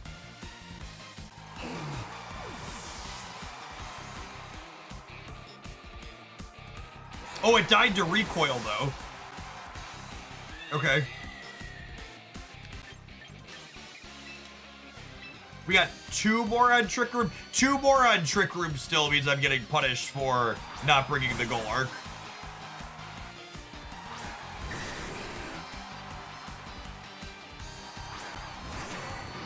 Because my Hydreion is built to be fast. Yeah, Trick Room is still going on for an eternity.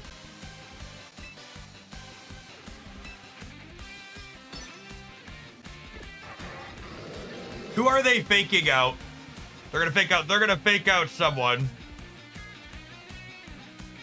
It's probably the Hat, right? Because she's going first, so I'm gonna protect.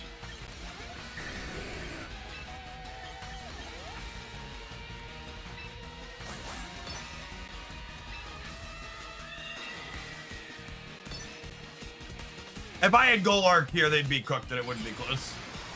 We have a shot. We have a shot here.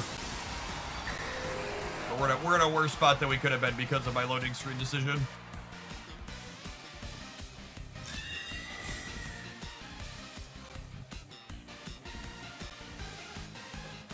Oh, fuck. Fuck. Oh, man.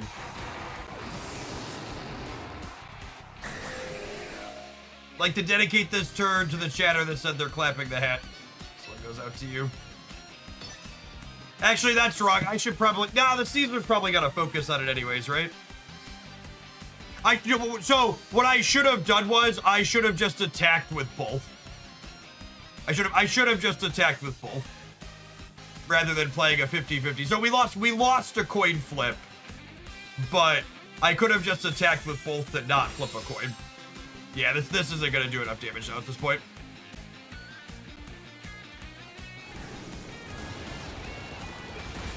She is not a tanky girl. GG opponent. Yeah, that was an interesting one. The goal arc, not playing the goal arc lost that for me for sure. I could have made better decisions the previous round. I don't know that the better decision would have mattered because it would have been one more Gleam, and the Gleam was only doing like 40-ish% to the Dragonite anyways, and we were dying to the hit there. Although I guess if the Sneasler wasn't on Sash, we could have killed it with the Gleam, and then the Dragonite maybe doesn't kill us, then we clear it anyways. Yeah, couple could have depended on their item, but we maybe get through that if I don't choose the coin flip.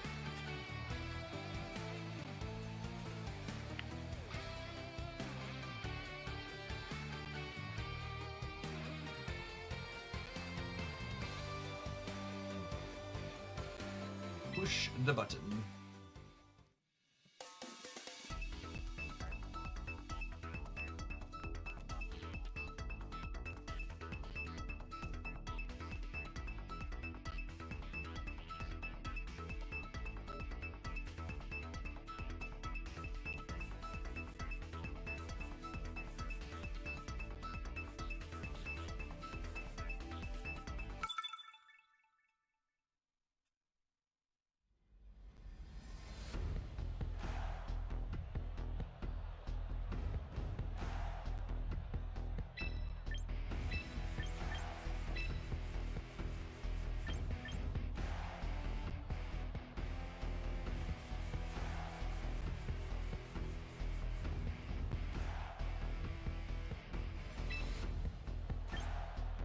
Is this a human? We lost one. Do we still get bots after we lose one? Can't tell. It's a unique human team if it's a human. Unsure if interesting human team or bad bot team.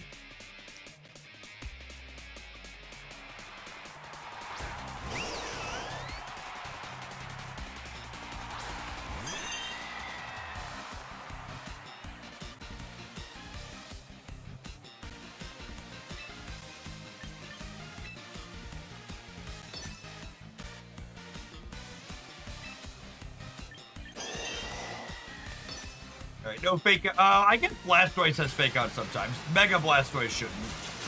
Bots don't mega, so this should be a human.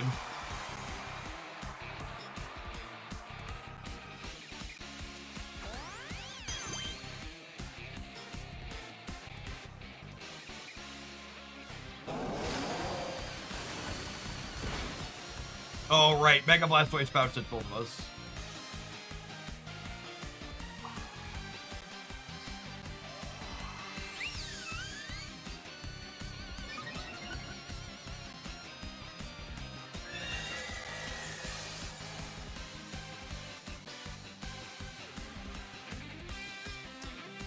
Do we... I definitely want to focus fire the Blastoise. I think we just helping hand the hat. That gives it 50% extra damage, yeah? Hat's hitting a lot harder than Clefable.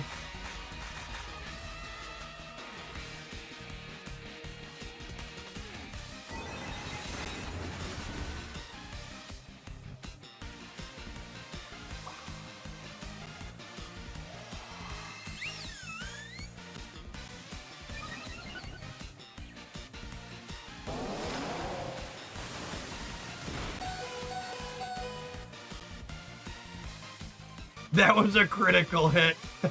Yeah, definitely wrong of them to use Spouts the second time. Do we think Helping Hand Dazzling Gleam clears the Blastoise from 22? It probably does, yeah?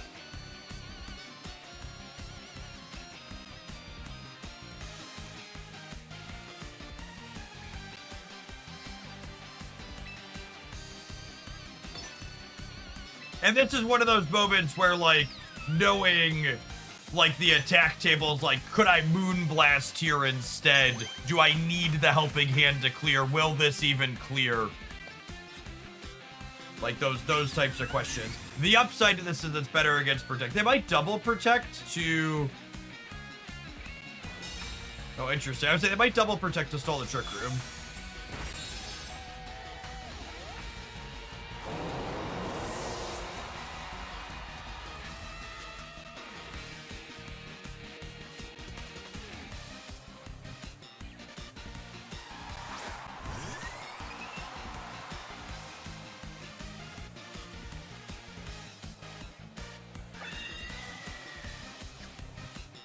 I think I need to get Torkoal in before...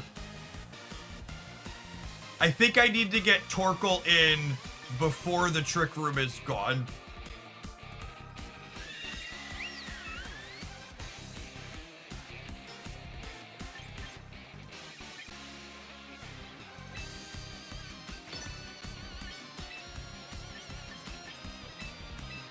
Gorlook is like... maybe okay without it, but I need to get at least one eruption in before. Oh, that's really good for us.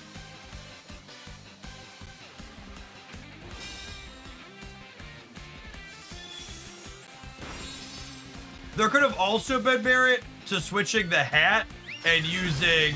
There could have also been merit to switching the hat using using Follow Me this turn. So that way Torkoal would be less likely to take damage, but this will be fine. They killed something and Golart came in. I could just let something die this turn. They could have like stalled the gap. Like if they stall, I end up feeling real bad about that.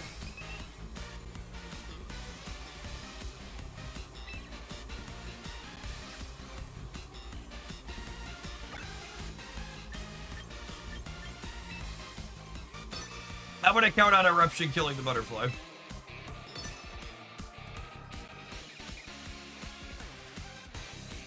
We're at half health though, so maybe that's ambitious.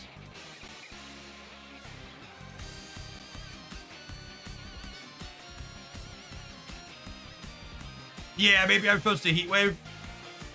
That's fair. Because of the HP. Probably not worth getting the double hit with the HP difference. That's a good call out.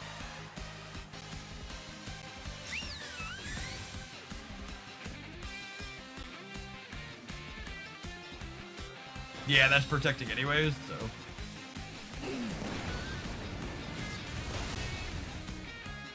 Oh, it's on Sash. That's so bad for us. I think we're cooked.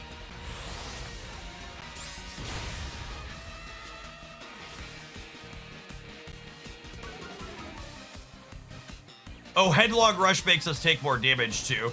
Yikes.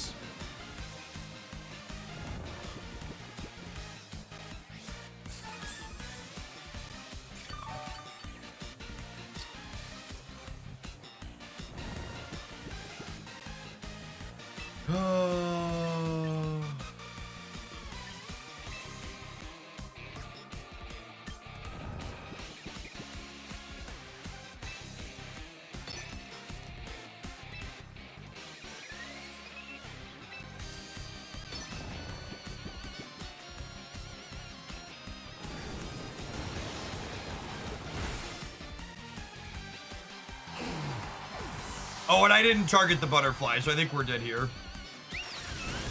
Oh, yeah, very dead.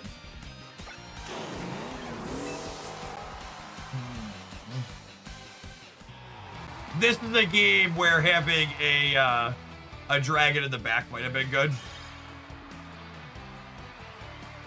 When they stall out like that, having the dragon in the back is ideal.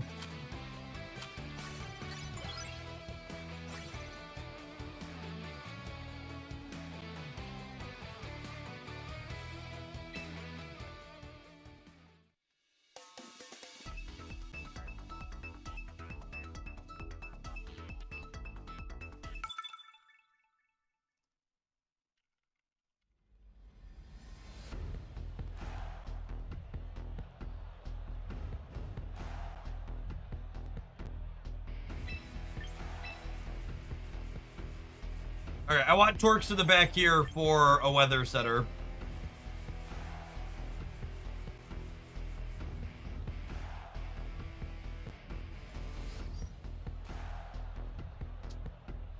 In what scenario do you run the Orega route? When you don't want the Torkoal or the Hydreion, and you just want extra hits out with the Gorlurk.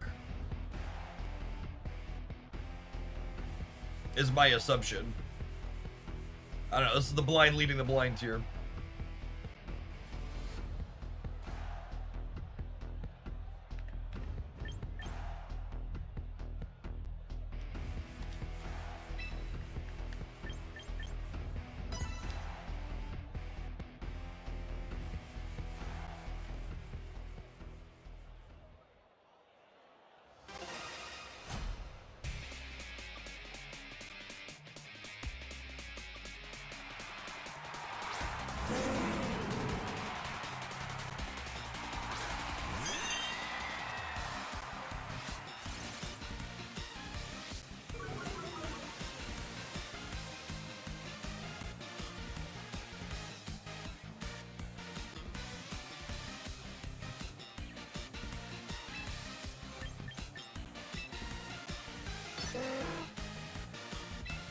Okay, so they're gonna set a tailwind here, and they're gonna set a tailwind, and they're gonna fake out the hat. So I'm gonna protect plus do my other thing.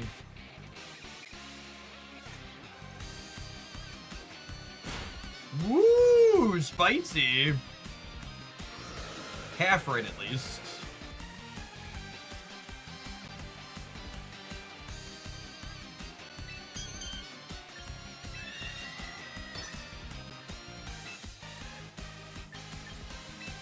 Look at me! Look at me!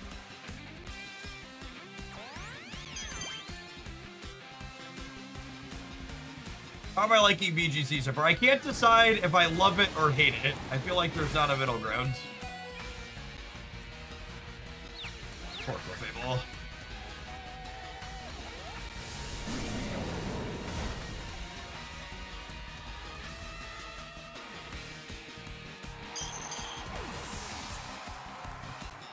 So, I think I want to save the Torkoal for when they switch in the dragon, because they're gonna have the dragon that wants the rain. So I think we Golark and get hitting with these two, and we wait until they have someone that's gonna take advantage of the weather.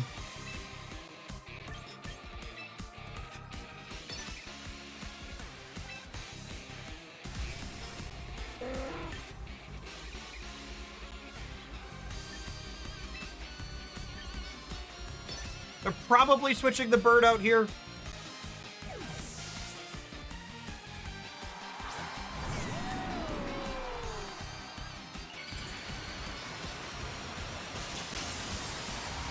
Oh, see, I thought they would have switched the bird out.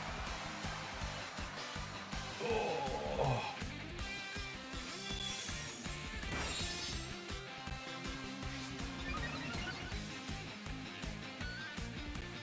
All right, so the bird is gone.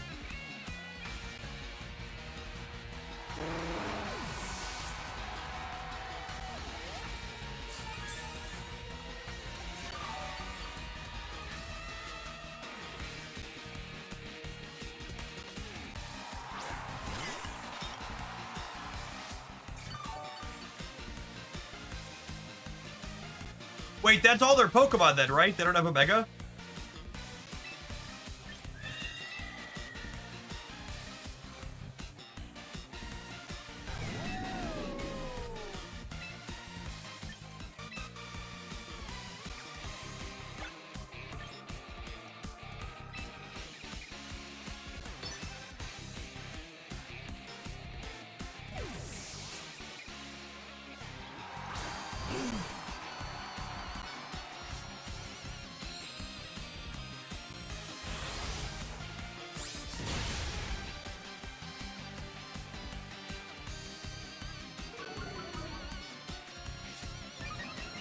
Unfortunate.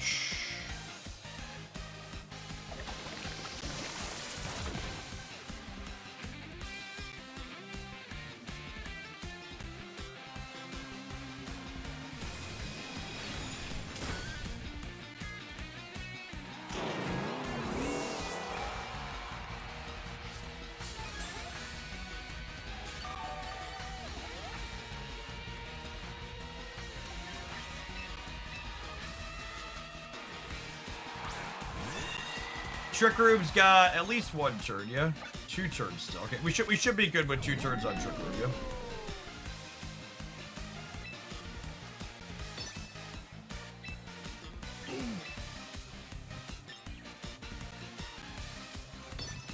I want to try and clean this teacup. Oh, protect. Yeah, that's fair. I was gonna buy them a turn.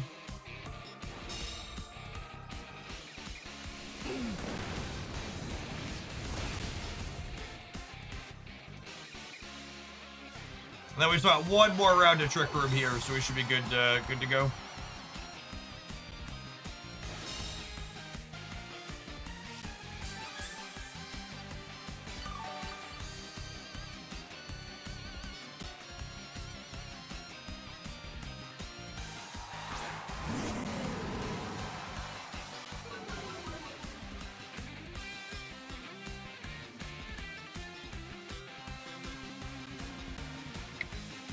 Oh, they have the fake out in the back. I think I just double attack rather than trying to guess where they're gonna fake out.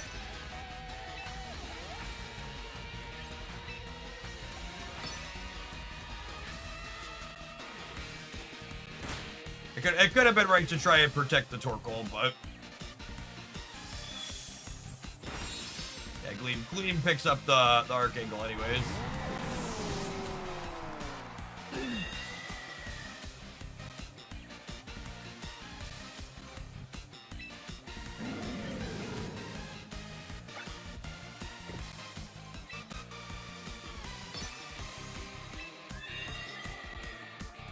Has no effect. Oh, right. This thing's like Park Ghost or something, right?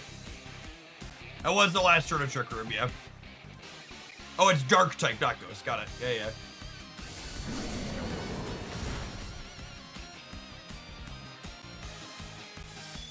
Any merit to Trick Room again? I don't think so. I think we just killed him this turn.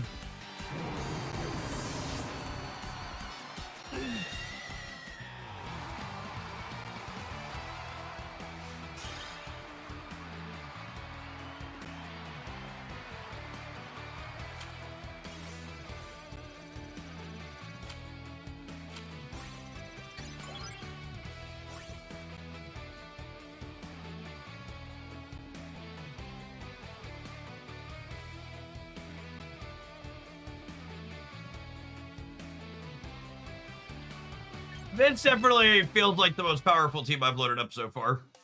And it felt really good from a beginner perspective of like I said, I really think a team like this is so good for someone starting out in a game like this. I really feel like none of the content I've watched has had good beginner teams in it. There's a lot of content focusing on good teams, but none of them telling me like these are easy, straightforward things to start with. Yeah, it's not even about the lines necessarily. It's about better beginner teams have clear opening lines. Like obviously anybody's plan falls apart when you get punched in the mouth. Like the game's talking about like where Trick Room runs out and stuff like that. But just like good beginner teams are things like this one and this low-end Ninetales one where like your openers are relatively well defined. You're playing the same 2 to 3 Pokemon every single time. And then your flexes you have decision making in your flex, but like your opener is still the same. Yeah, having a solid opening plan to stick to so you can like learn what other people are doing and get in repetitions, etc. I need to delete this team. This team was trash. Should we loot at the Heracross team? We did a lot of winning with the Trick Room team. This was what is the idea behind this one, do we think? Gap, are you here?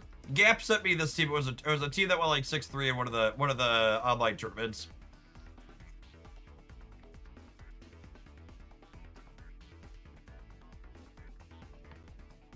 Yeah, Ortho Worm felt like a decent beginner team too for that reason, where you're like Ortho Worm plus Earthquakers, and which Earthquaker you lead depends on their team, but like your opening play pattern is still similar.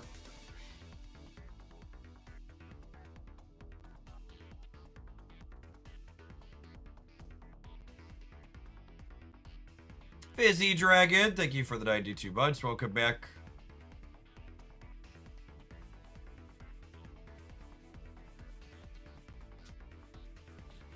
You bring the best Mega for the opposing team and then click Trick Room or Tailwind, depending on how fast they might be.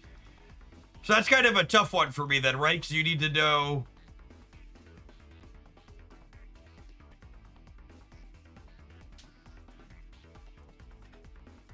You need to know, like, what your speed tables are.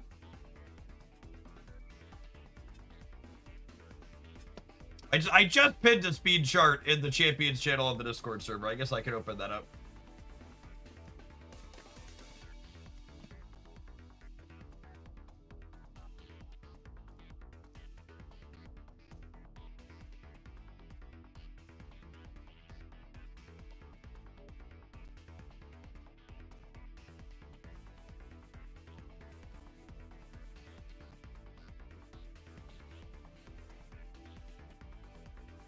Not necessarily, you just need to know what's likely to hit Tailwind more importantly. That's fair. You just need to know like when they're gonna be much faster. And what is how about the Mega? Someone said you bring whichever Mega is better. So like what is Heracross better into and what is Tyranitar better into? Yeah, is this actually a Heracross team or is it a Tyranitar team that someone shoved Heracross in and then you don't really play it?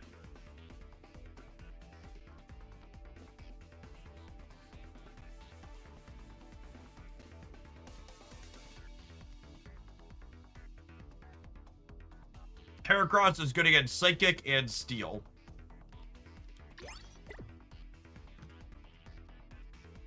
So what is Psychic and Steel?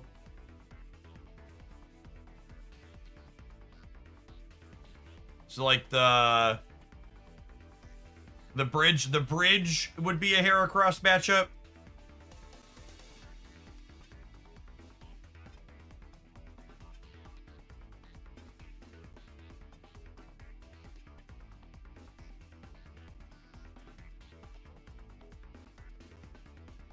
Like King Gambit and the bridge. Okay. And then, so like, you bring either Whimsicott or the draft, depending on whether or not Trick Room or Tailwind is better. And then you bring one of your two Megas, depending on your matchup. And then you always bring Exactadrill and Incineroar for utility and coverage. Does that sound like a good plan? I just want to have a plan going in.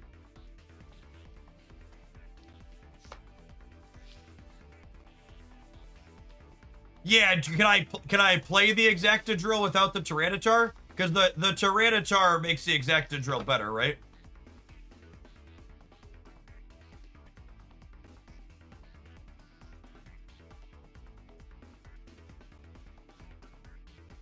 Alright. It sounds like my items are wrong here too.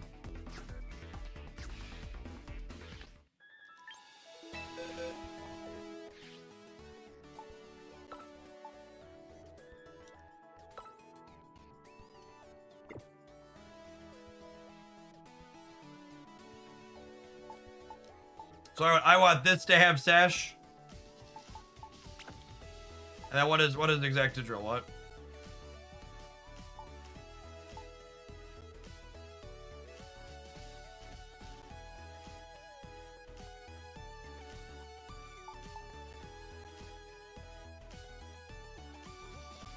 Leave the Sash on Drill. Okay.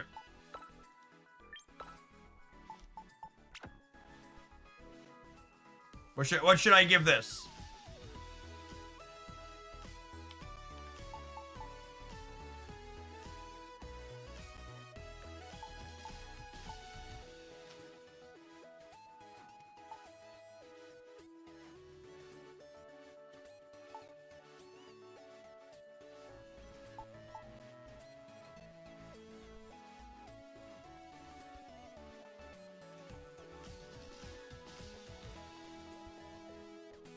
Loomberry.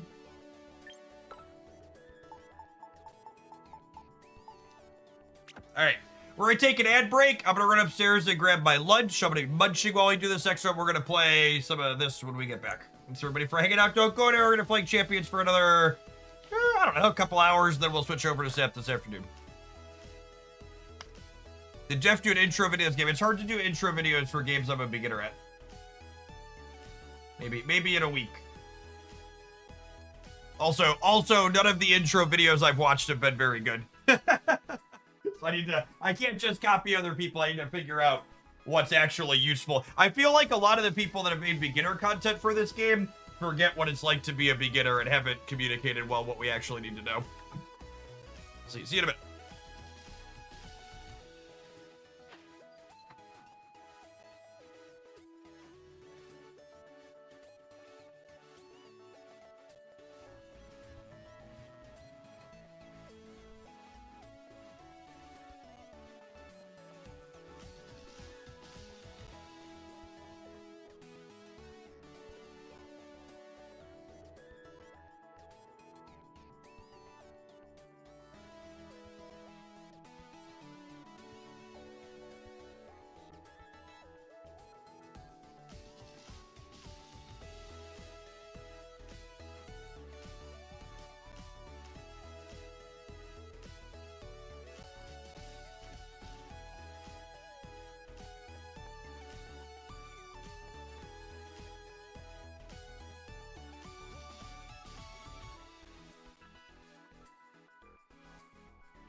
Oh, I haven't watched Day Drives yet.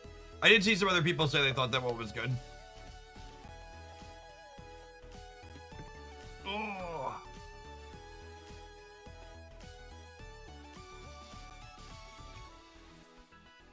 A lot of the intro videos I watched felt like they kind of just rehashed the kind of obvious points that you get from the starter tutorial. Like this is how you attack.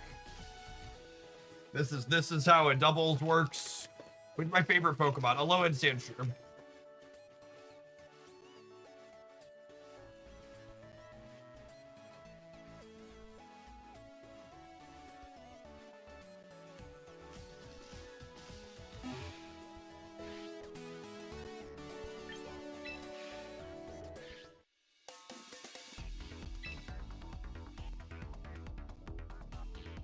Hey, Levelin. Thank you for the 12 months. Appreciate the entire year of support. For the Pokemon enjoyers, we're going to be starting with Pokemon tomorrow and Thursday as well as the game plan. I think Friday we're going to start with Arcnights because they have a new character dropping in a new content area.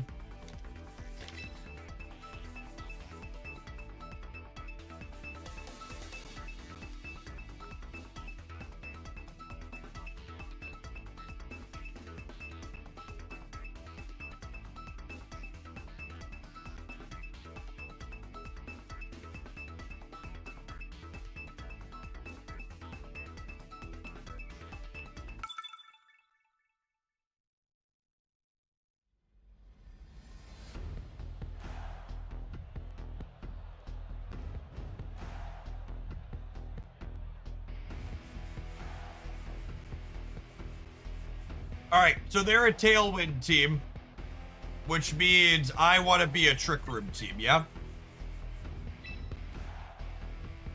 Their Mega is Charizard, so I want to be on Tyranitar.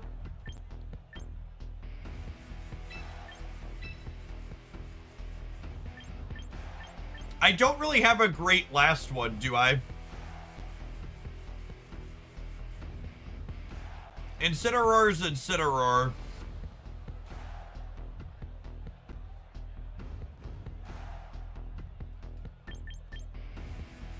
I'm gonna open Incineroar, yeah. And put these two in the back.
We'll be playing Snap closer to the rollover today.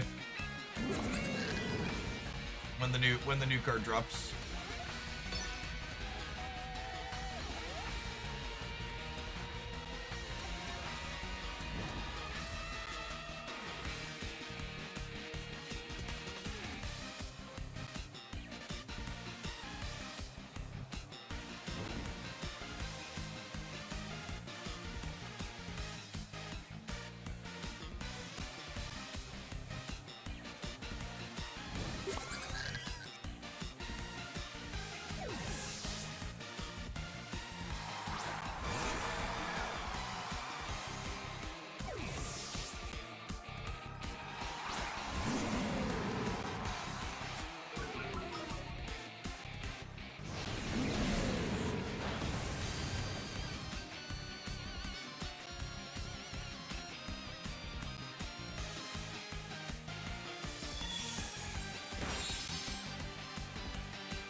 I think we pivot now, yeah?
Well, that's bad news bears for us.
We probably don't want the exacta drill when we're trick rooming, is what happened there. People asking how they went first. We probably don't want the exacta drill when we're trick rooming, is what happened. Sorry, one of our takeaways from this game. We should have also used fake out on the Ninetales on the first turn.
Exit sad just again to help you give constructive criticism instead of feel like you're talking down to me. I understand the concept you just told me. It's a very basic concept. So instead of saying, hey, Jeff, you messed this thing up, tell me what I should have done instead to correct it.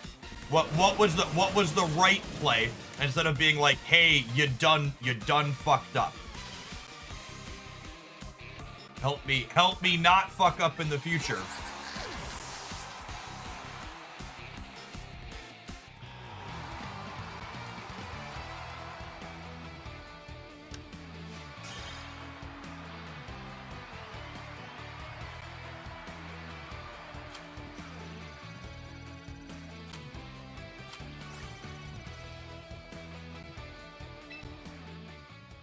Specific, actionable feedback is a way to give constructive feedback. This isn't your corporate boardroom. Don't just tell me to be more agile. And we'll see each other at the stand-up in the morning when we can circle back to this topic.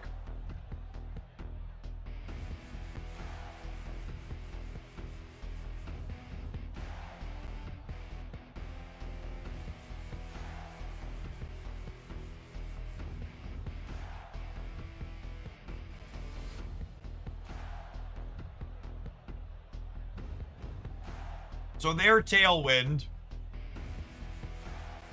But I really want to be Exacta Drill Tyranitar. So I think I'm just setting up my own Tailwind. With these in the back.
And then, do I understand it correct? I can't fake out Whimsicott? That's not an option?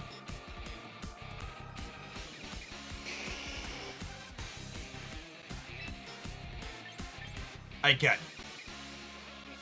It's got something going on that lets it mostly go first, right? But I can do this.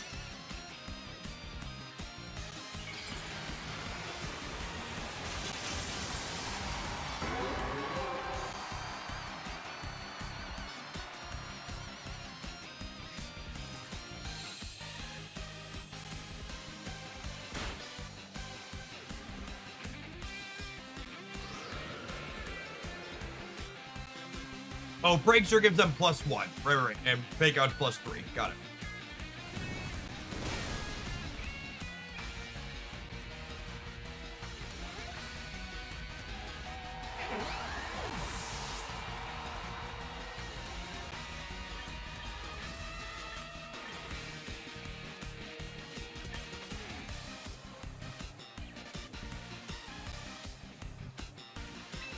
I need to put Tyranitar in so I can Rock Slide this Dork, yep.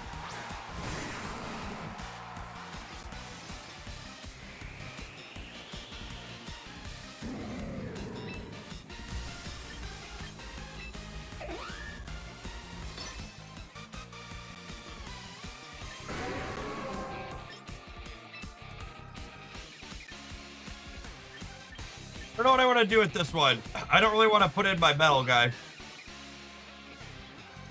I think I'm just chilling on Incineroar for the time being. And we'll blitz the Whimsicott.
JVL with the Aces feedback. Saving the Mega might be good because Tyranitar Sandstream happens also when you Mega, so if they switch out Charizard and back, you can reset the weather.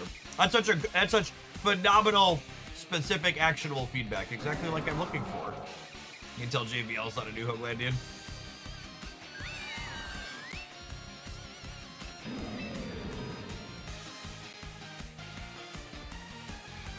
I think we're just dropping rocks again, right? This Prima's kind of bad for us, though, huh?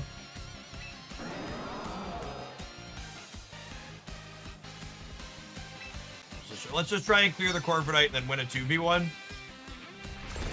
While we have Tailwind up still.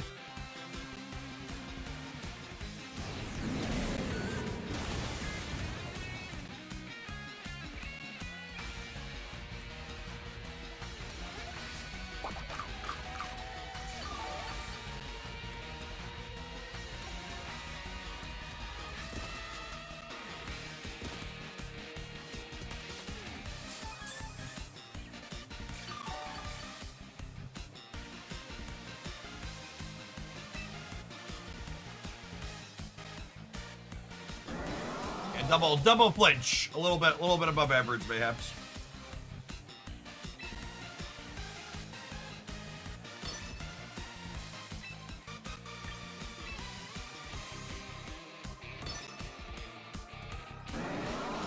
Is Rock Slide one of the most cracked attacks in this game?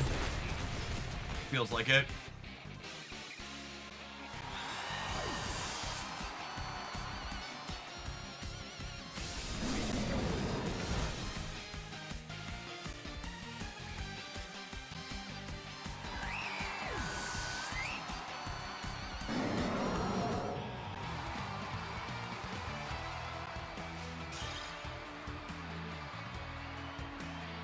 Are you even really a gamer if you're not getting double flinches every time? Asking the real questions.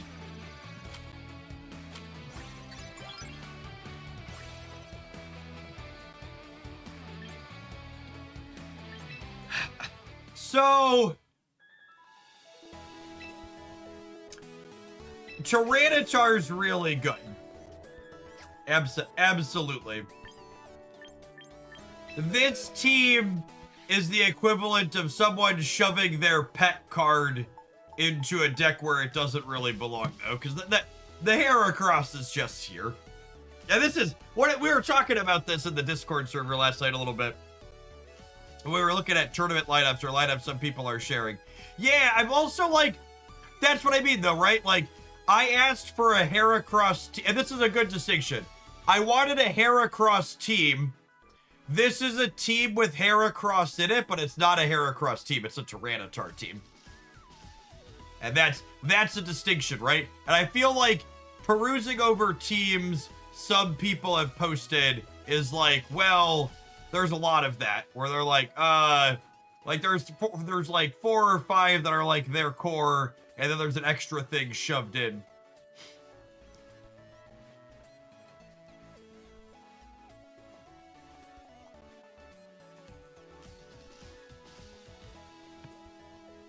It's not a bring every game Pokemon. Yeah, but it's not even like a bring some of the game Pokemon, right? Like, it's the equivalent of a sideboard card. Is basically what it is.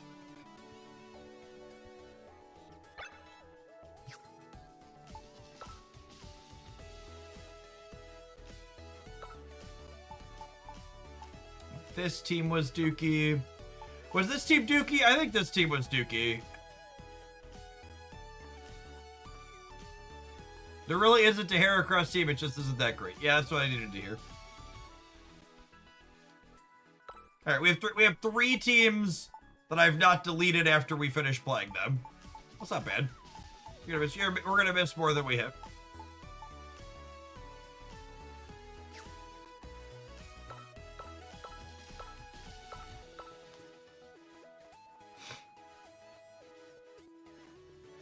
How's the Golart team? The Golart team was excellent. This is the best beginner team I've played so far, and it's not particularly close, I don't think.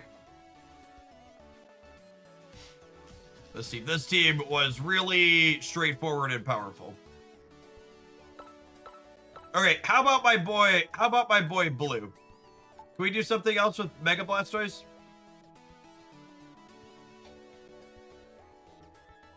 What do we use Blastoise for? We use the monkey once. The Hydreion is for when you think your Trick Room's gonna run out and you want a fast finisher to close the game.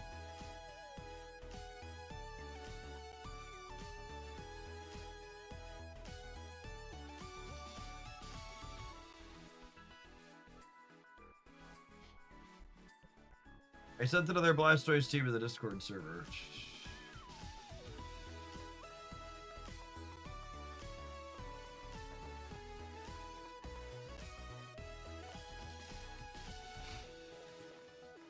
Oh, with the Pikachu. Oh, I like these ones that have 2 megas that you like actually are going to use both megas. They can be fun. Listen, this has a lot of tunes I'm already playing. I already have built, I mean. Oh, do I have a Pikachu? I don't have a Pikachu. I can send a Pikachu. Let's build everything else, then I'll send a Pikachu over.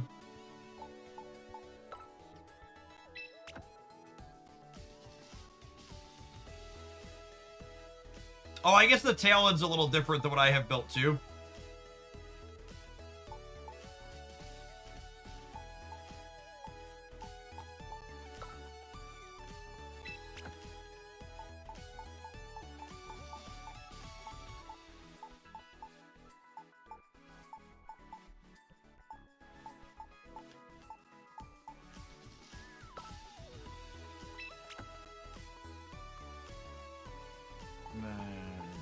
Where's my chum?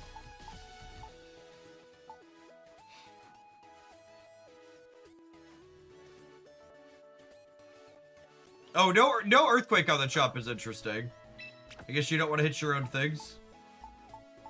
That's fine. I have 2 chops, so you can have one earthquake and one. I think they're actually both the same. Dragon Claw, Earthquake, Rock Slide, Protect. Dragon Claw, Earthquake, Rock Slide, Protect. Yep. How easy is it to get Pokemon in this game? It's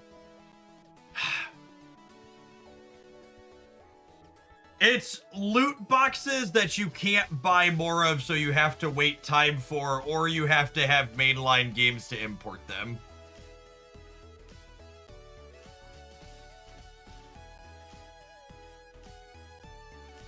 Wait, it's Gardevoir, because the Gardevoir was imported from Pokemon Go, and it has attacks that aren't legal in this game mode, in this application. So we have to retrain it.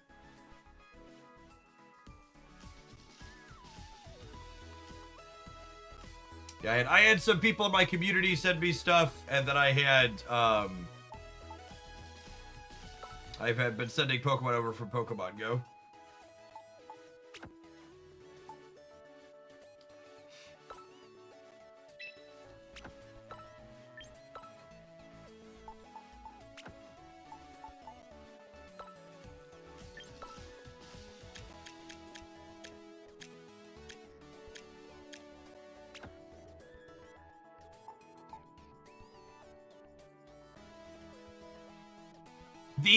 In my opinion / anecdote experience so far is the selling point of this lets you get into VGC without playing a mainline game is only true if you have other people willing to send you things from mainline games.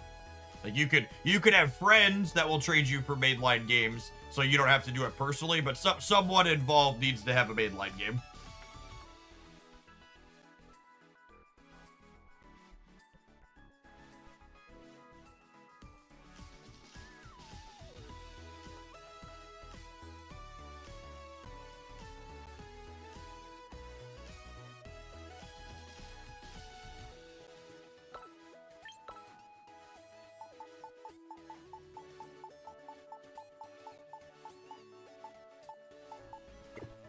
To go buy that. All right, let's trade this friend up here, huh?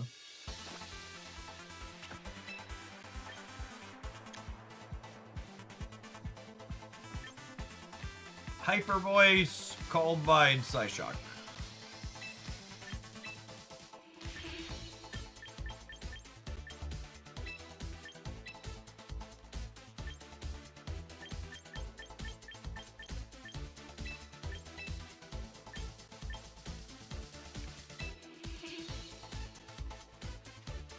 All right, how are we spreading the EVs here? Anybody know?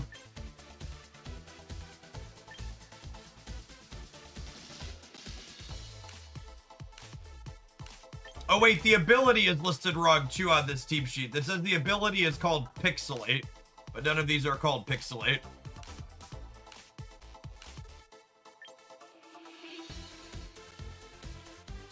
Max special attack and speed. I do enjoy zooming.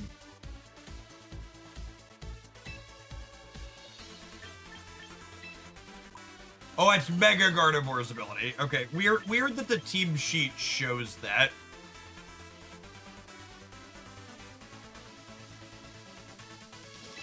But I assume this is like speed, dump attack.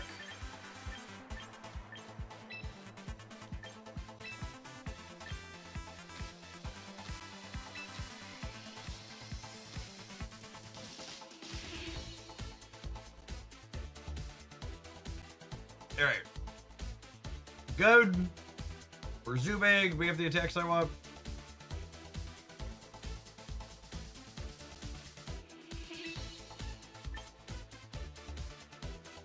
The Garchomp's actually not going to be earthquaking, so...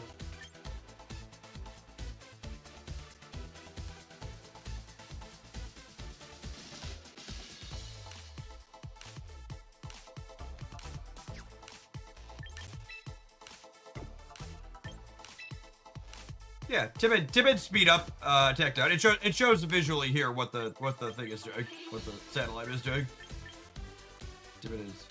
Timid is attack down, speed up. That's what we want here.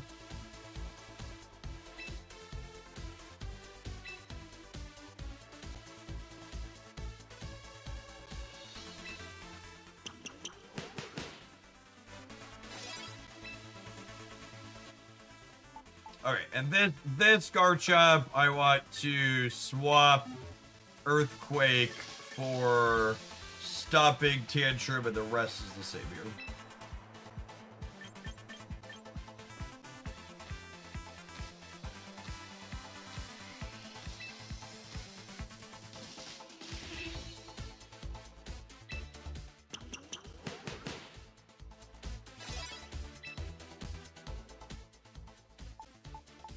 And the Talon's quite a bit different than the Talon I was playing previously. It's playing dual Wing Beat, Tailwind, Protect, Will-O-Wisp.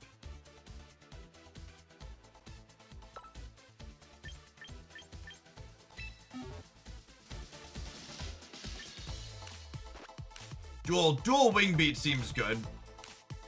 Giving up Acrobatics means that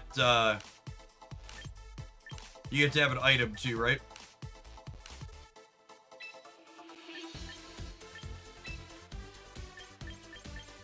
Oh, Will-O-Wisp is the burn the target. I don't know if I love that, honestly. I kind of like Blitz having... I might not change that. I kind of like Blitz letting it have damage coverage.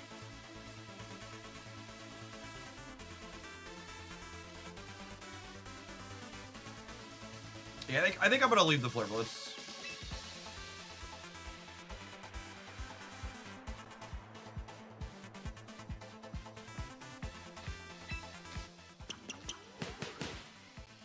And then they put Gale Wings on it.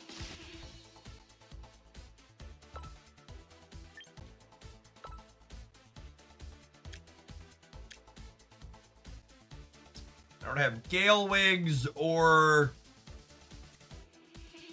the Gardevoir ones. Let's go buy those.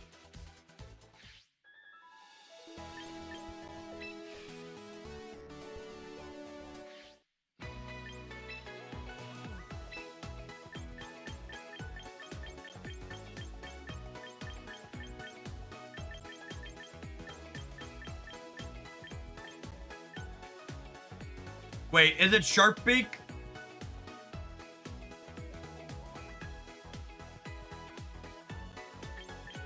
Is this thing have the wrong one? This boost. This is boost flying type moves. I don't see Gale Wings in here. Must be Sharpbeak, yeah.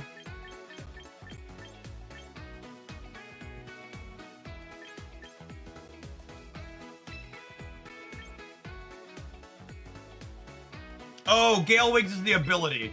My brain is bad.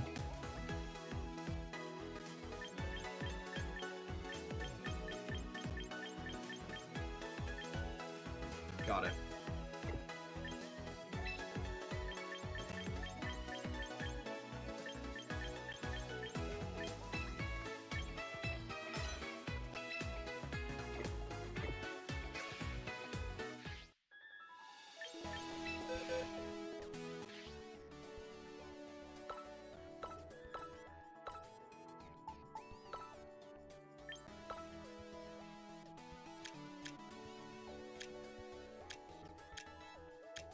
You should just buy all the items. Yeah, but then these menus have more things in them, and that's a pain in the ass.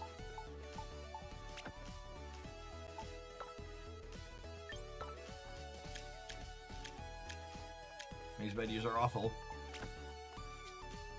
Alright, Soyo said I should play a good Pokemon instead of playing Pikachu as the last character on this team. But Pikachu's like got Fake Out and lightning attacks, right? That gives some coverage.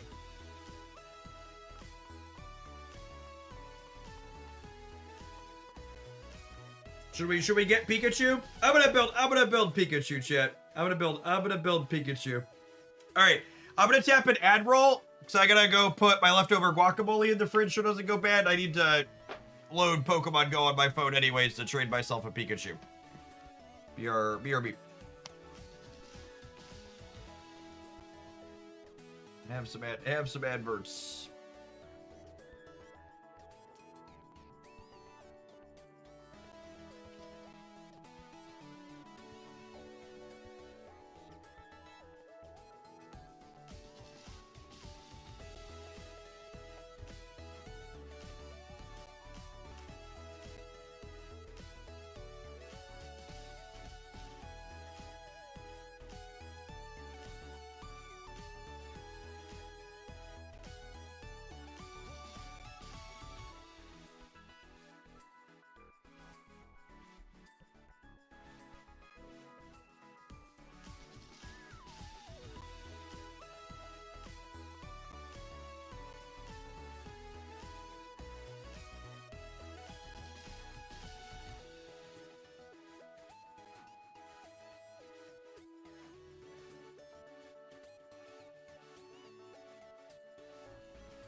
So, I'll wait for the ad roll to finish to say this. It's important. I want non-subs to be able to hear it too.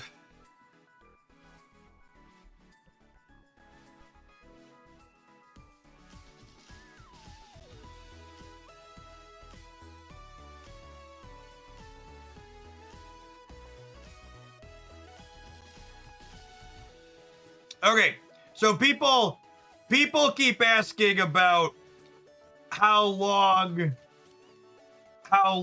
do you, or how many button presses, or how do you get Pokemon in the game? And we've talked about how you can transfer Pokemon in, how I've been transferring Pokemon in from Pokemon Go. And so I just counted it, and it is 378 button presses to transfer one Pokemon in from Pokemon Go. And I might have lost track in there somewhere. So I rounded down. That was like 4 more button presses.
This person had Nuzzle on their attack list. What does it do?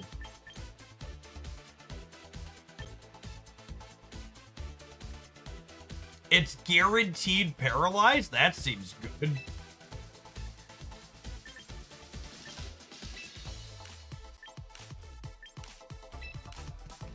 Nuts.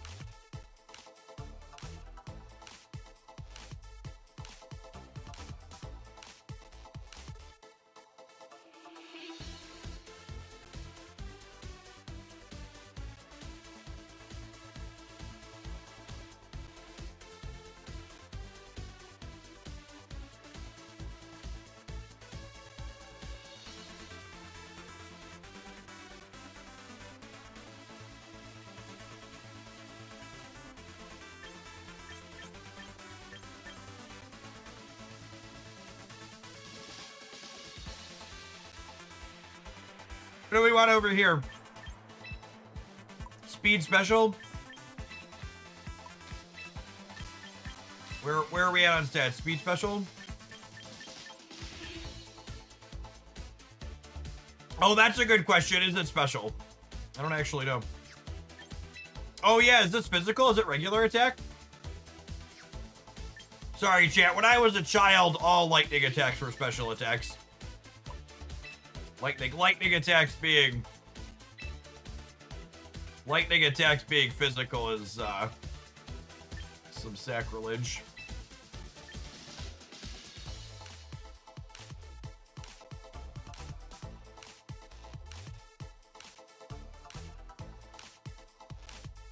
Lightning Rod is kind of sweet.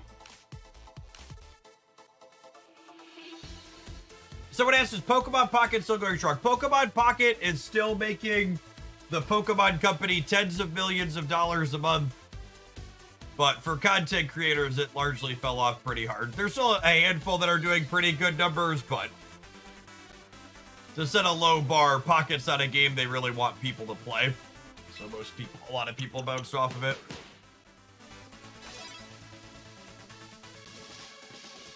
Your Pikachu's entire gameplay is flinging itself at the opponent to give out hugs. I like it. I like it.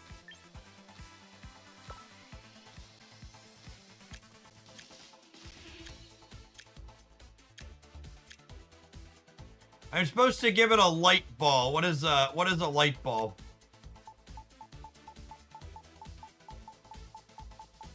It doesn't look like I have it.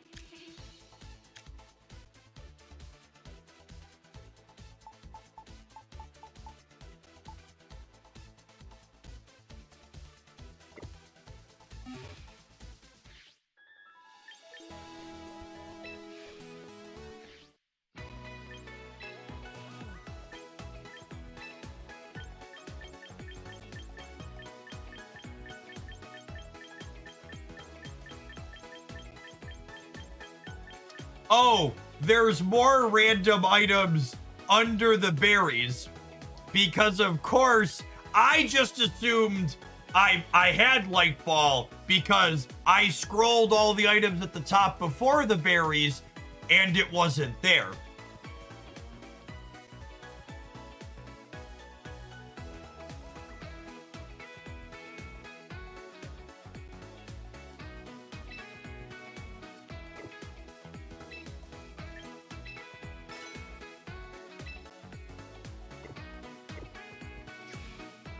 It's weird that there's items specifically for Pikachu. Nah, Pikachu and Lucario are the special boys.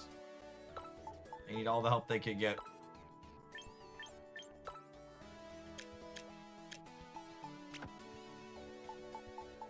All right. Any last suggestions? Speak now. One of the YouTube chats has suggested we play Sash on Talonflame. Other Pokemoners. How do we feel about?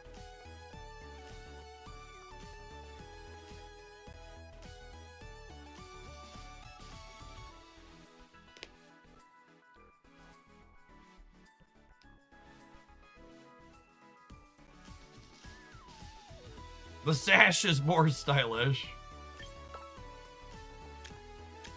Defense. Defense.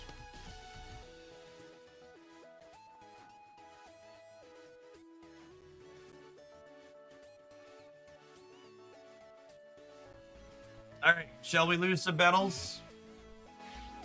Shall we lose some battles?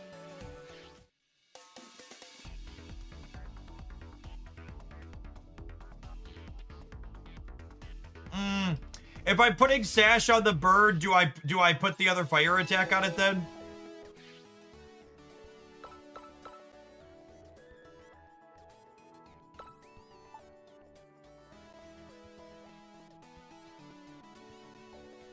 We're on dual wing beat, but I'm on Blitz. Should I switch off of Blitz? I don't know. I really like the coverage on Blitz. In the matchups where I'm using Flare Blitz for damage, the Sash is probably less important, right?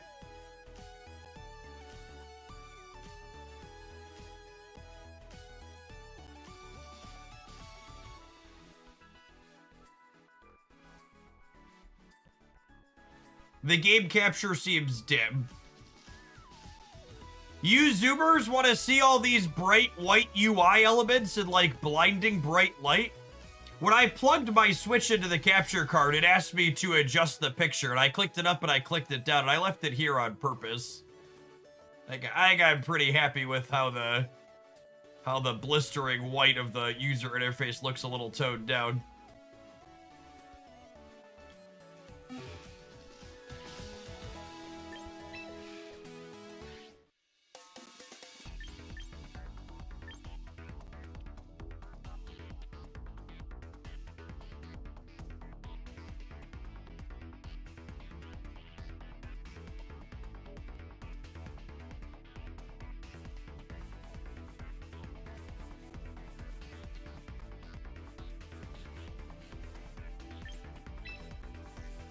Normalize dark mode, please, Moon.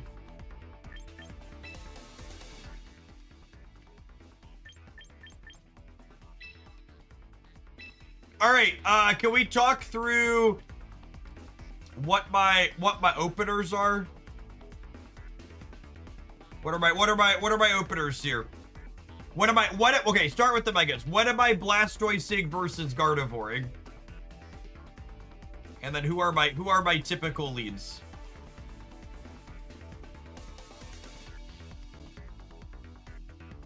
Talon always open, so we're setting up Tailwind with Talon on the open.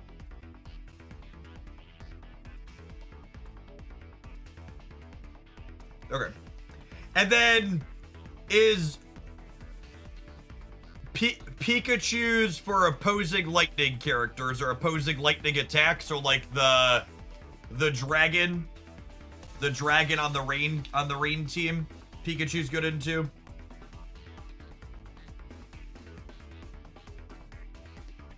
Oh, you know what?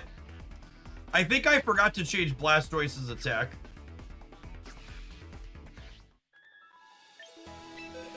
I think this Blastoise is set up for a different team. Yeah, I totally forgot to change his attack.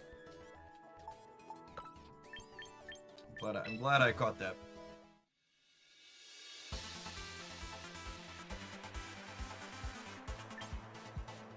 Water Spout. They were playing Aura Sphere and Dark Pulse.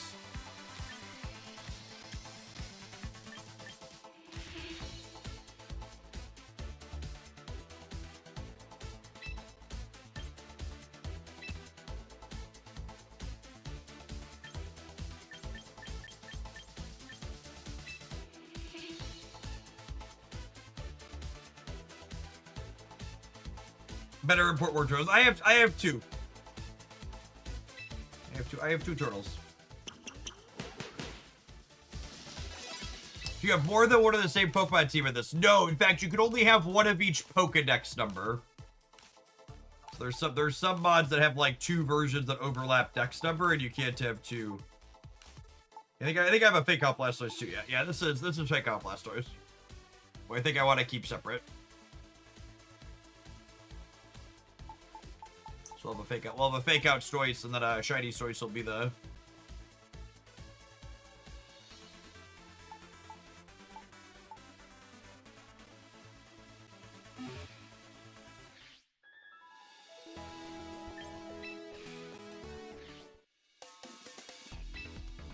Yeah, so only one Rotob's a good example. There's a lot of Rotobs.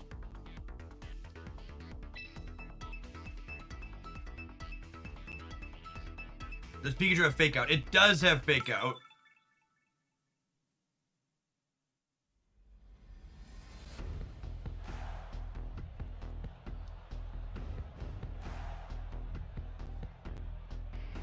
Okay, so do I want Pikachu for coverage here then, yeah?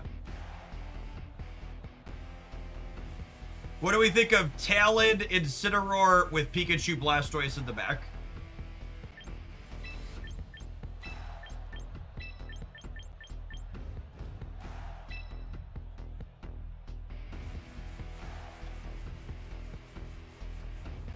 And we'll open Tailwind, and then we have the option to like parting shot the Incineroar potentially. Oh yeah, we could also fake out their Tailwinds.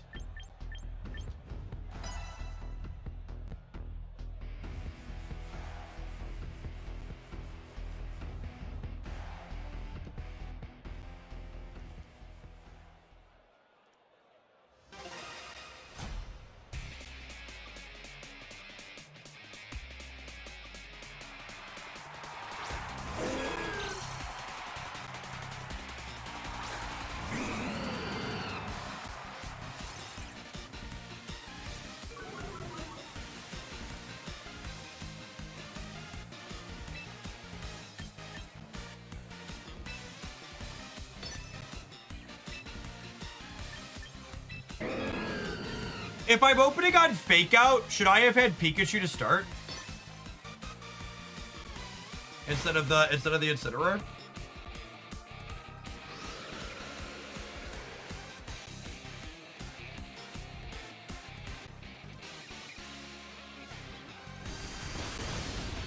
Arguably could have party shot it here and reduced Meganium. Nah.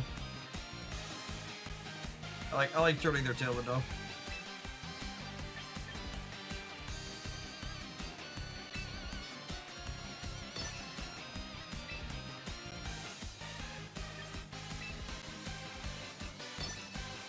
They're gonna protect here and make me sad.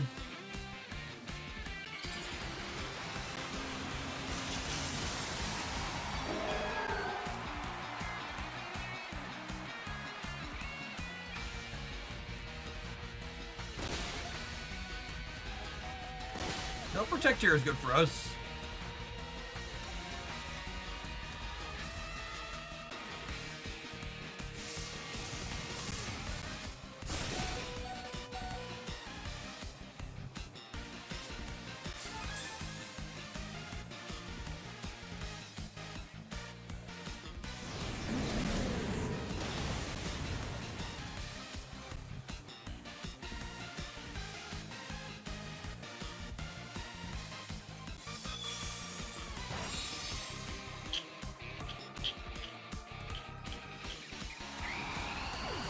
Okay, the Talonflame dying, though, means I can fake out the Meganium. So, like, not great for us, but not the end of the world either.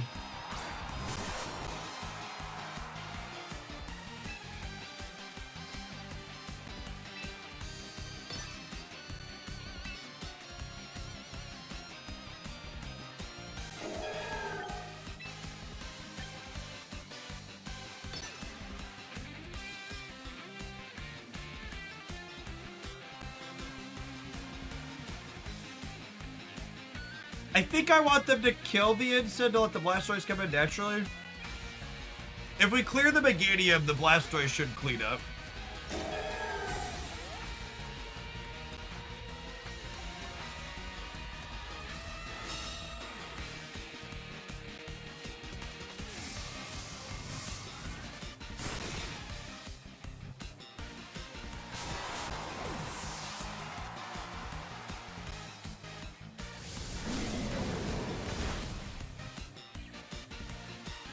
Okay, and with Tailwind, my Blastoise should be going before them, yeah?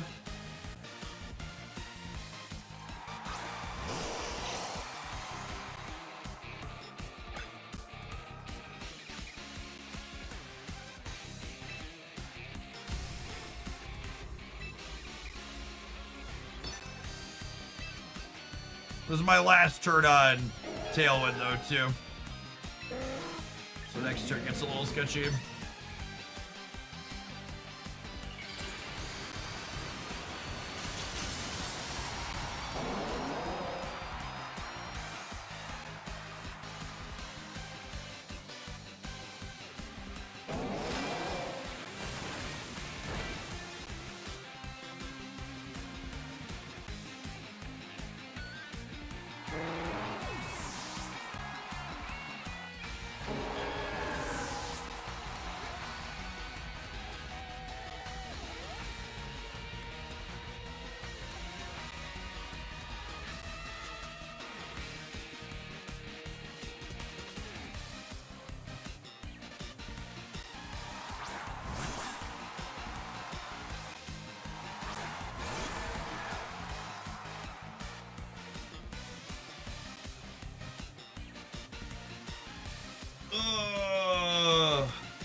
Yeah, I know we're not going first.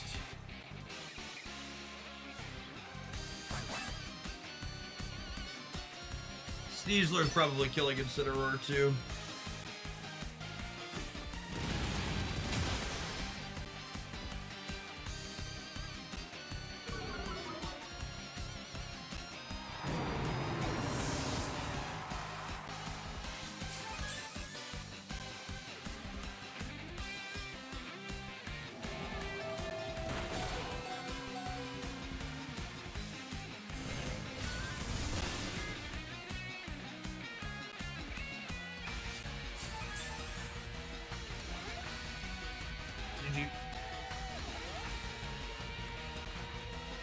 That Meganium 1% are not great for the home team.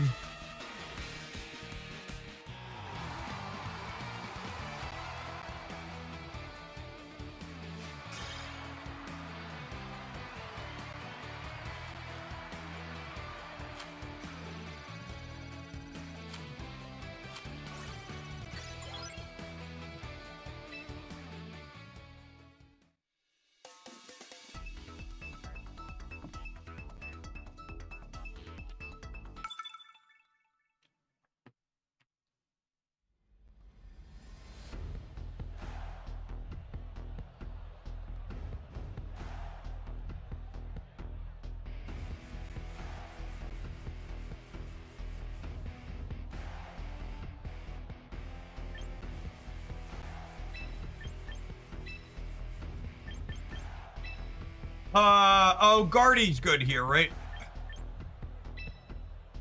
Because of their dragons. And then probably my Chomp to cover, like, the Arcanine.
I'm gonna pull the talent out for Chomp. And I'm gonna Incineroar Flare Blitz the Whimsicott.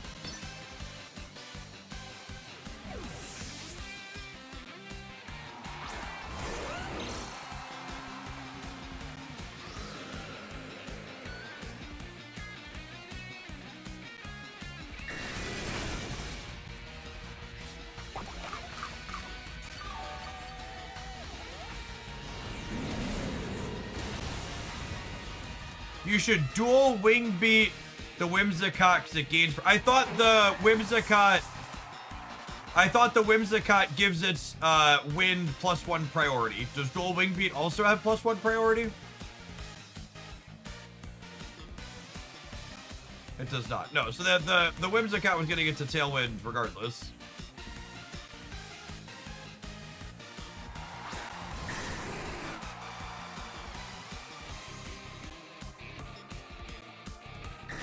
What? Chat?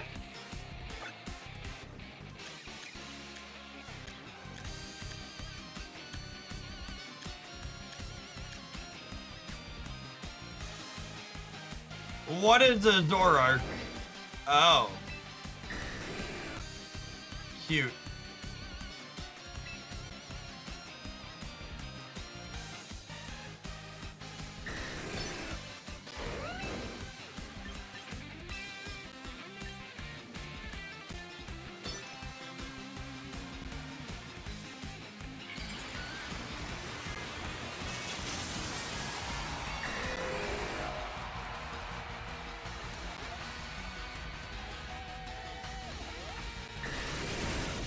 Oh, so I attacked the wrong one.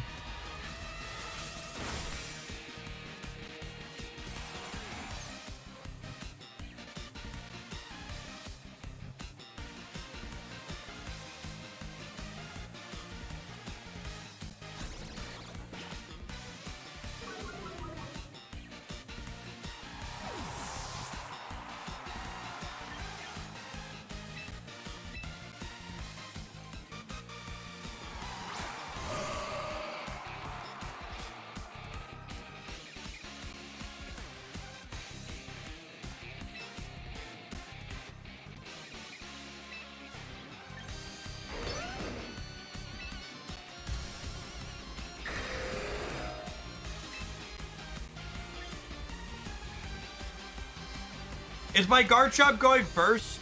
Oh, Hyper Voice hits both, yeah? Oh, and Hyper Voice gets converted to Fairy by the Mega ability. Yeah.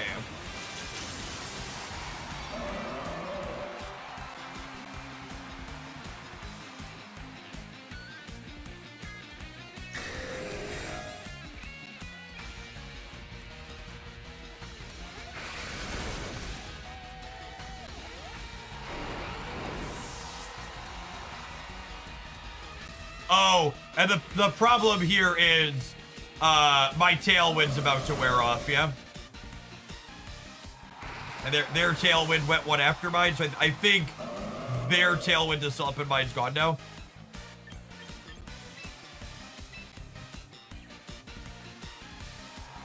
Oh, fuck, I could have faked out.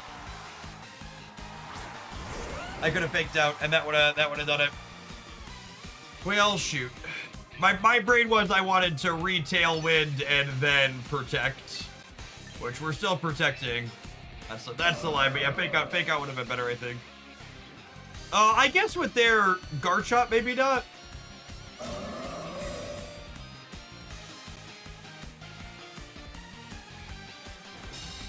Double protect. I don't know. I kind of want to get the Tailwind back up. Oh, there's a rock slide. Yeah, that's fair. And then, who's faster, Gardevoir or Dragonite once nobody has Tailwind?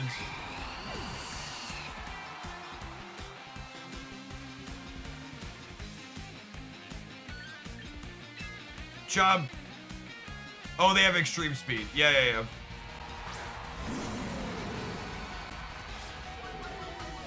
Both of them are going down speed me. Okay, so I should fake out the Dragonite because then that pecks off its multi-scale. And then we'll Hyper Voice. And we just hope Gardevoir lives the Garchomp hit.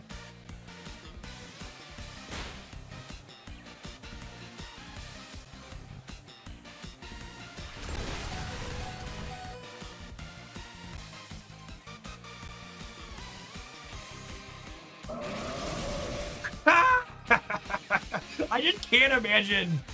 I can't imagine bringing Double Dragon into Mega Gardevoir. That's probably closer than it needed to be, but definitely a loading screen diff.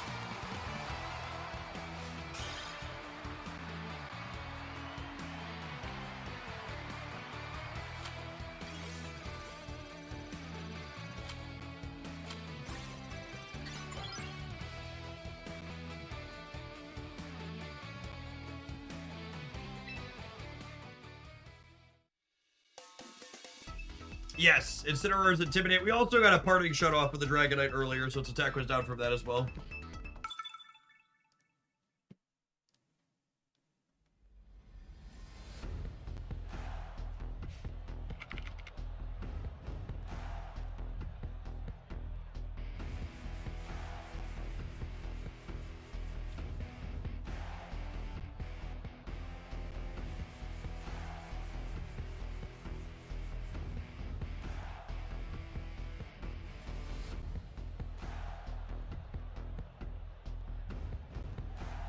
Is Mega Charizard a dragon?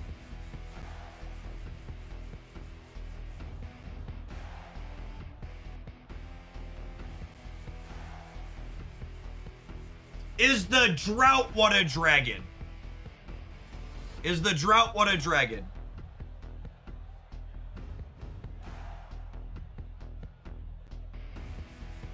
No. The one you care about is not a dragon. Thank you. God, fucking chat. Y'all are the worst.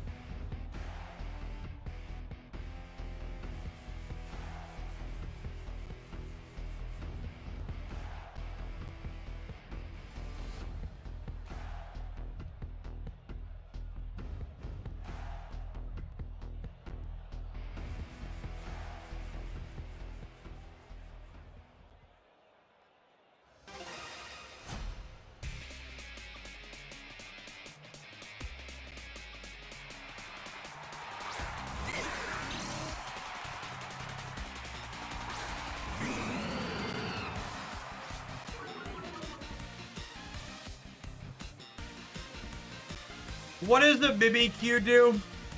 Something obnoxious, yeah. Is it a fake out character?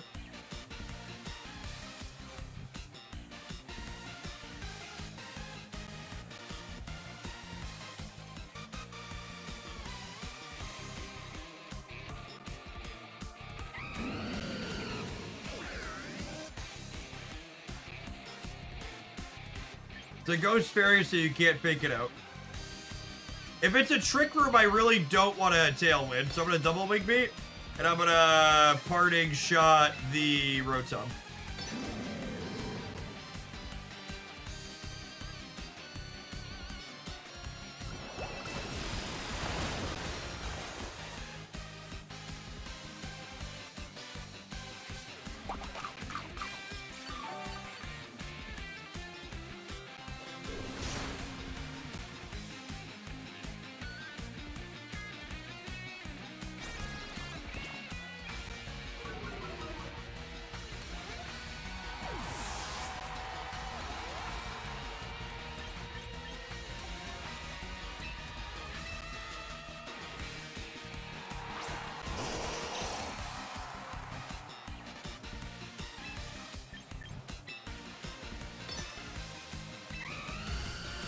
It's really unfortunate we didn't break the Mimikyu's ability on that last attack.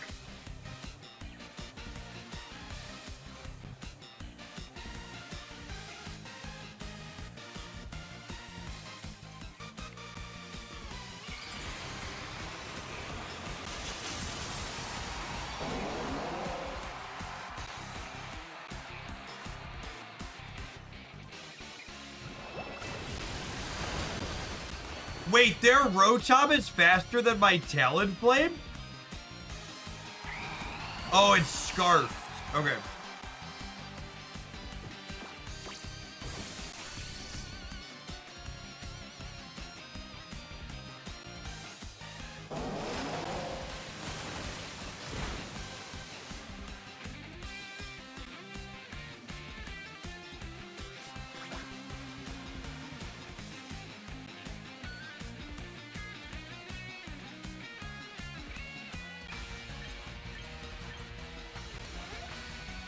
Okay, we're gonna fake out the Rotom then.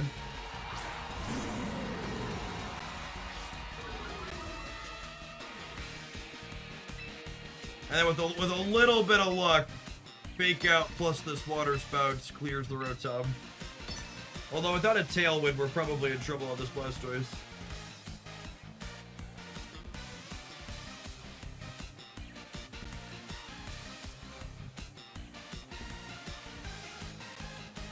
Rotom is a ghost? No, it's water lightning.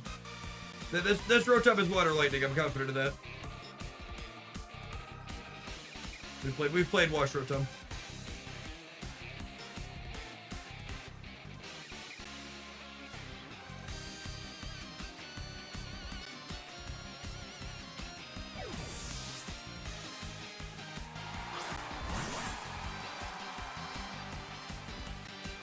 Oh, fake out hits the one that switches then. Okay, so this breaks the Sash then. Mimikyu is faster than my Blastoise too, and it got a crit hit. Man, awful variance this match. That's such a terrible beat. We probably clear both of those if they don't crit. Oh, I crit them. Yeah, fair's fair, I suppose.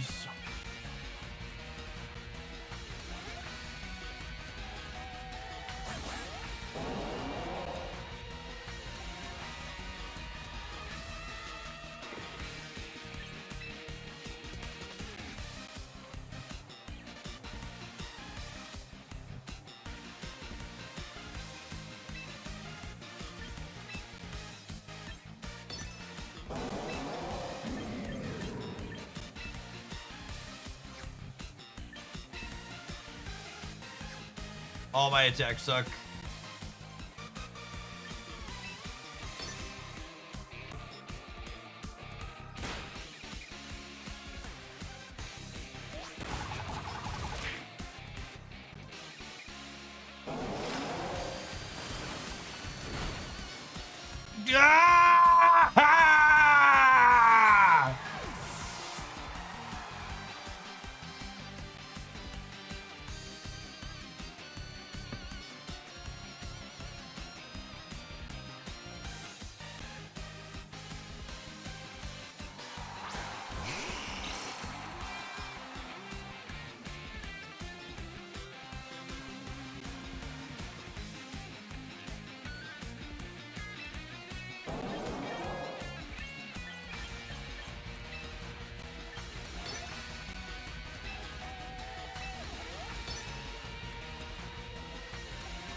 Assume Charizard's faster than us, right?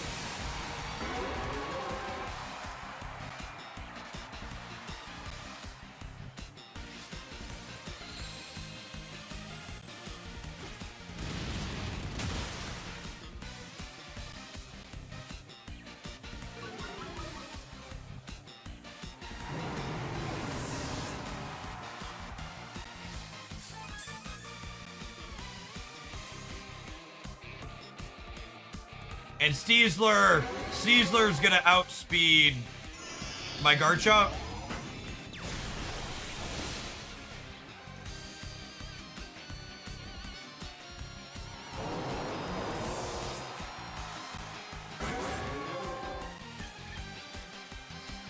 And they still have a Rotom in the back here too.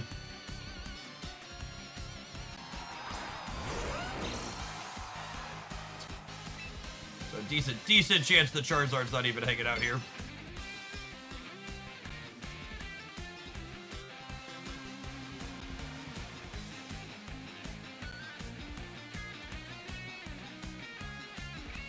Yeah, I think this Charizard is one of the few Megas that doesn't actually make the Mega Pokemon look ridiculous. I honestly kind of hate a lot of the Mega Pokemon models.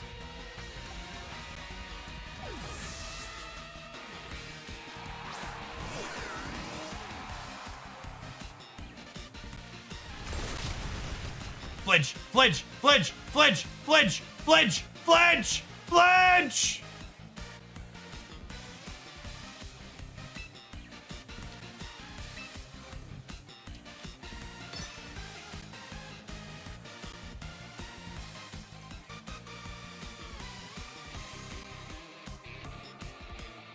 You gotta will it into existence.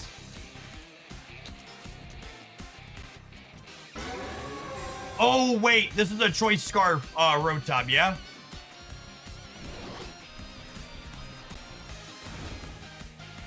Screaming Flinch increases the chance by 10%. Absolutely.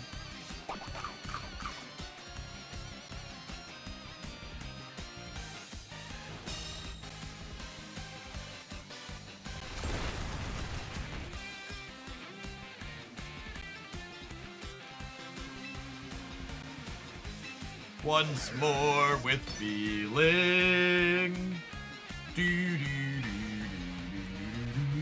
Well, they're gonna will-o-wisp me again, chat. They're gonna wisp me again here. Yeah, I don't think the bird matters. They're low enough. They need my Rock Slide to miss.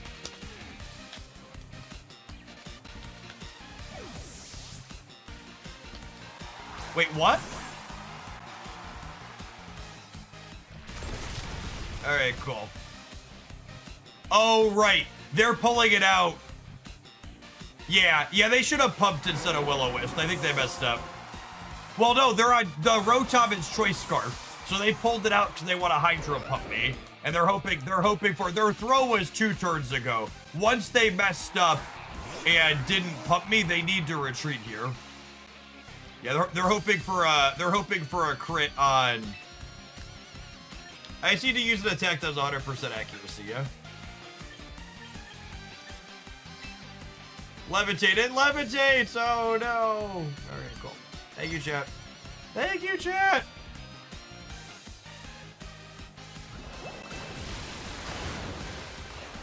Alright, it's cool. It doesn't. Oh, the sun's still shining. So the Hydro Pump is super cooked.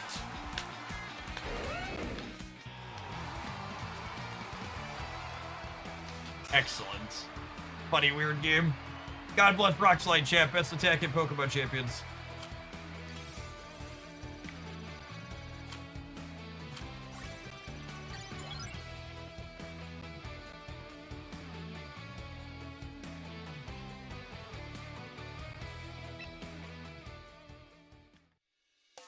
Oh, wait. Alright, we didn't get a match. We need to run an advert. I'll see you in 120 seconds, Switchers. Remember, if you want to dodge ads for the next month on my channel while supporting me with a little bit of your time, check out our sponsored game for this week, Void Pet. Fun little RPG clicker on Android and iOS. Otherwise, we'll see you in 2 minutes. If you're watching on the YouTube side, don't forget to tap the like button on whatever video's in front of you. Appreciate the folks who have done that already. You may have an advert as well.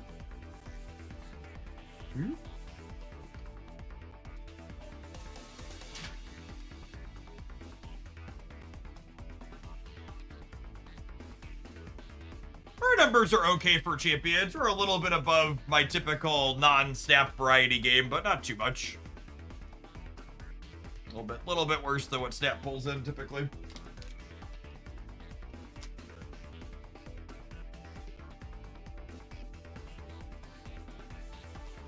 Madfee, thank you for always being here. Good afternoon.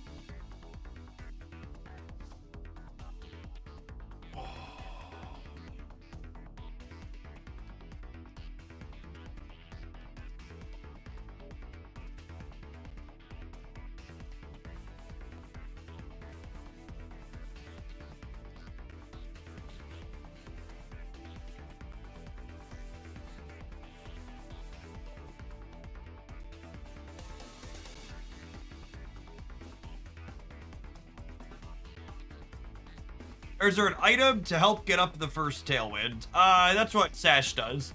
You could technically play Choice if you wanted to. That's kind of bad on Talent, I think. And that still doesn't let you beat Whimsicott. Whimsicott's Prankster lets their Tailwind still happen first.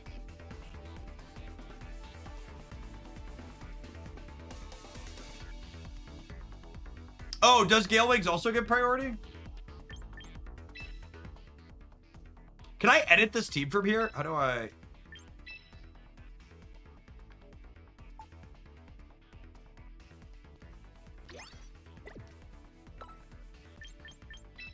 It's so many clicks to get to this ability.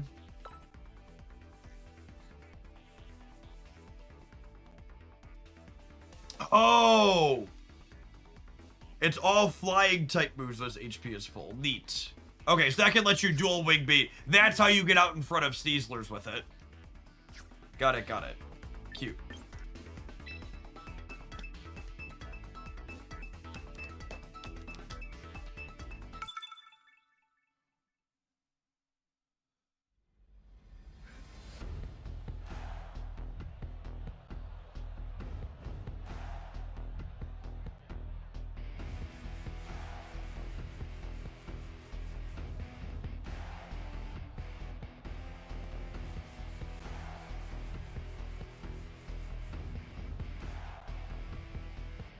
Okay, so this is a Sun team.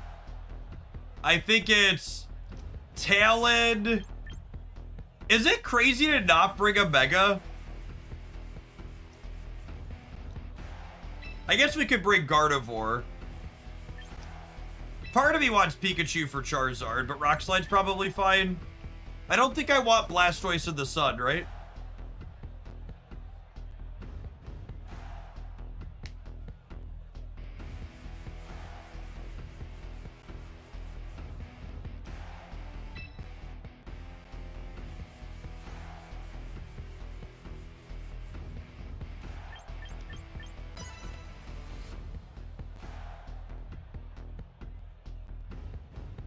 I could see wanting to try the Pikachu here.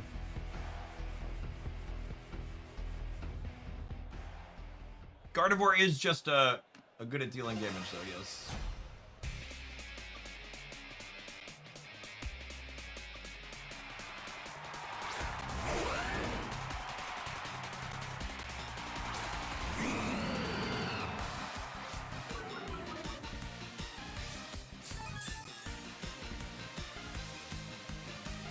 White Herb Garchomp. Okay. So we're gonna Tailwind. And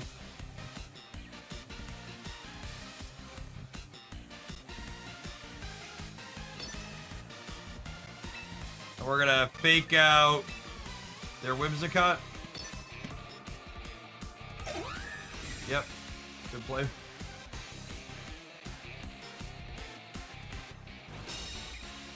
Man, I almost faked out the Garchomp too, because they're gonna Rock Slide us.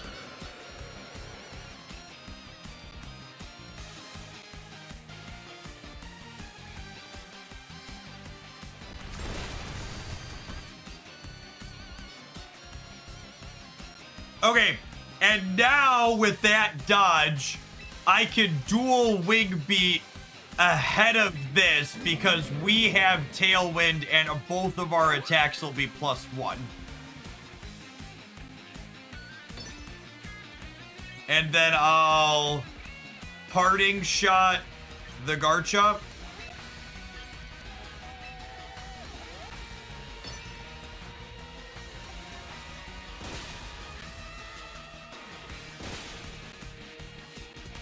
Man, who told me to put focus sash on instead of the extra damage one?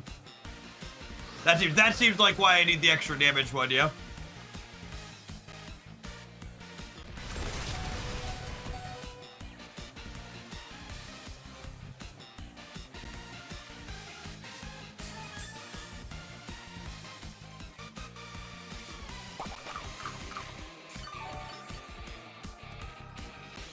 Who's faster, Gardevoir or Garchomp? Garchomp?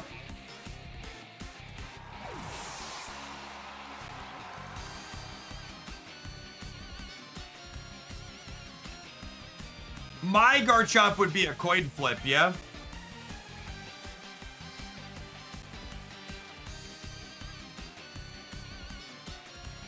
Don't they have Tailwind too? No, they don't have Tailwind too. Okay. Yeah, I'm gonna put Garchomp in. Wait, do we both have Tailwind? No, this is just mine, yeah? Oh, no, it doesn't show both of ours. Oh, that's so dumb. I thought I was showing all of them. Yeah, I thought they did too, and then I looked, I was like, oh, no, wait, they didn't. No, they do. It's fine, let's just win the Chomp coin flip.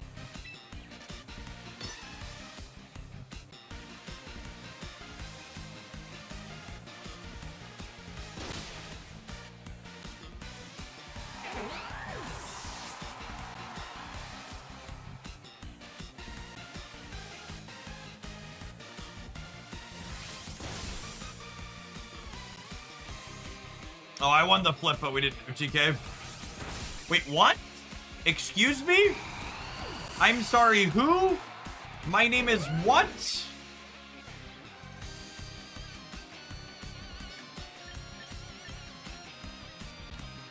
I think we just get Guardian before they have a Tailwind and we don't. My Guardy outspeeds Charizard every time, yeah? And so does my Garchomp.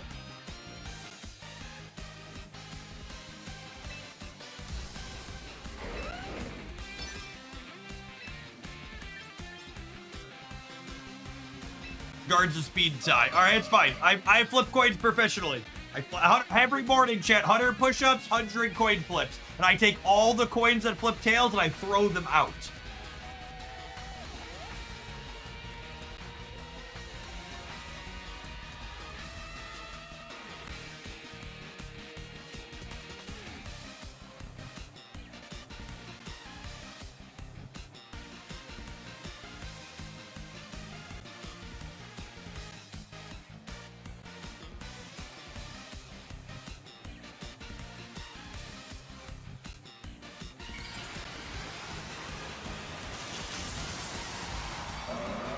Chomp is still faster than Jordan. We know my rock slides are good at flinching.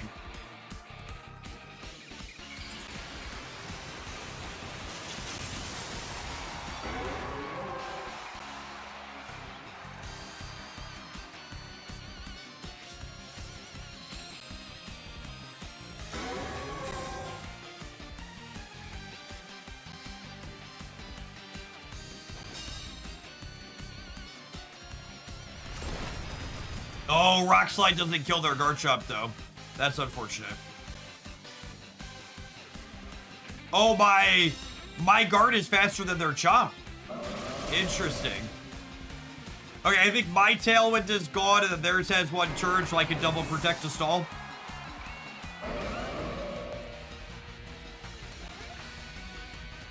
Animate Chop. Gonna give these gamers a lesson in zooming, chat.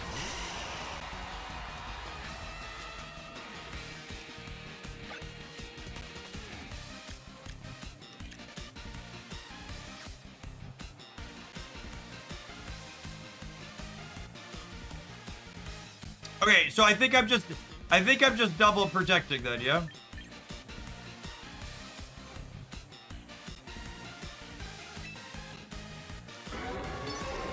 And then we think I'm faster.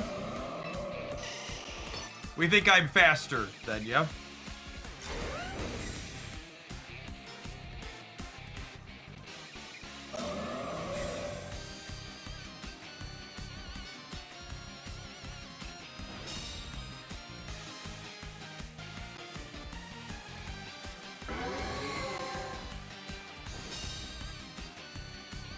I think it's just two doubles, yeah?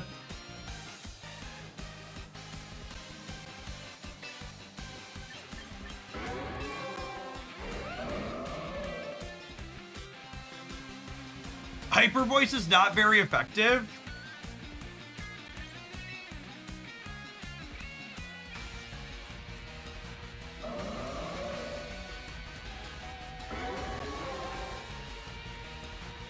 No, the Hyper Voice is not very effective against Charizard too.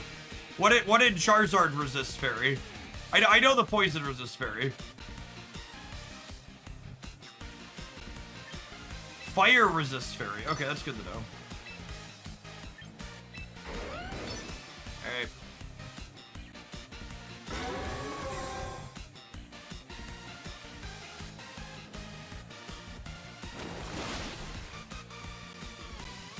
I think that's all she wrote. Crit. Would I dead even without the crit?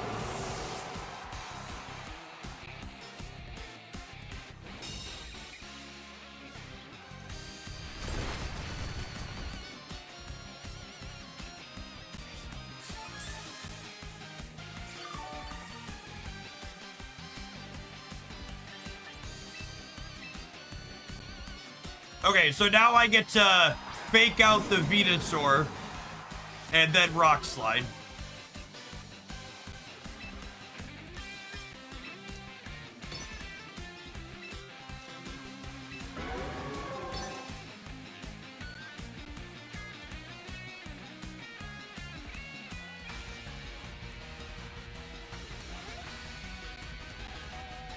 Let's see, but it's been very reasonable, Gep.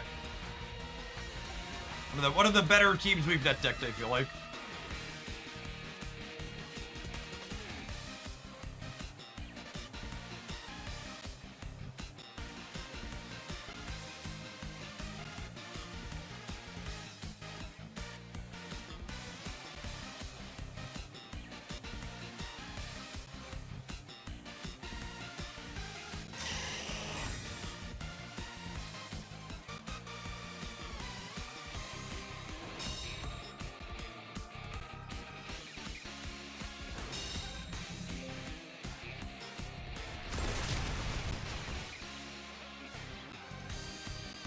That was a pretty good hit. The flinch. Oh, baby. Oh, baby.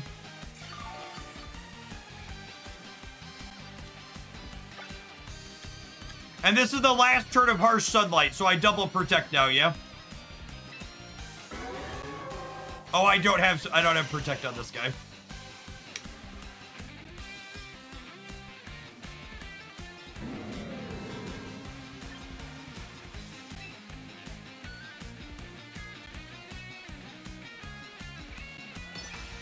Incineroar probably lives. Here's open.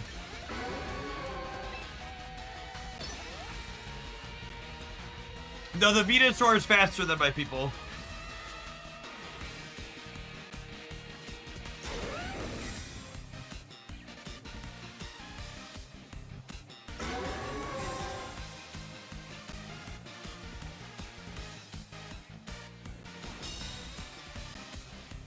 Yes, Speeder's ability gives extra speed to Sunlight.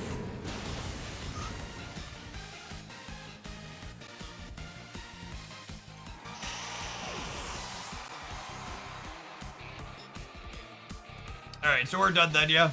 Sunlight's over, we're 2-1. Yep.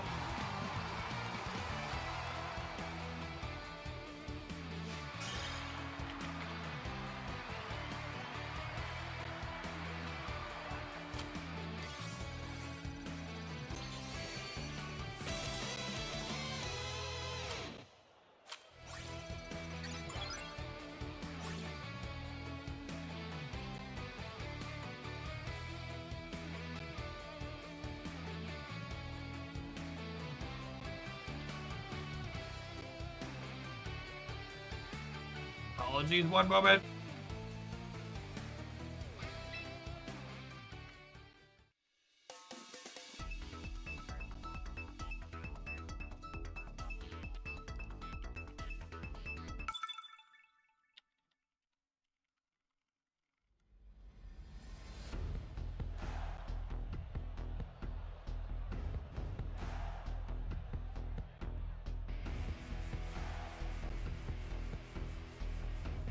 It feels deeply unfortunate and goes against everything I learned as a child that Blastoise is bad against Charizard.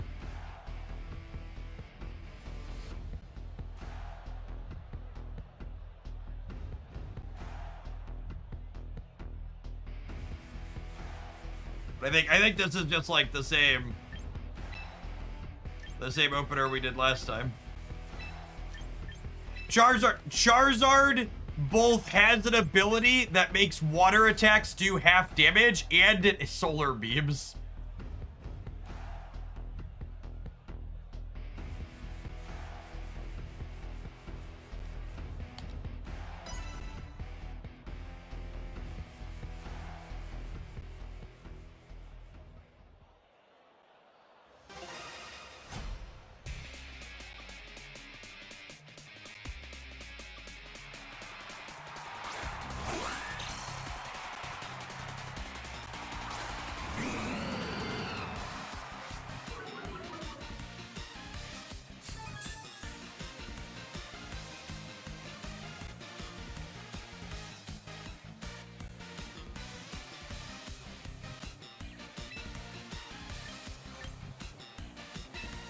Tailwind into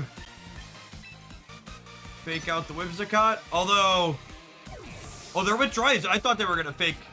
I thought they were gonna fake me out.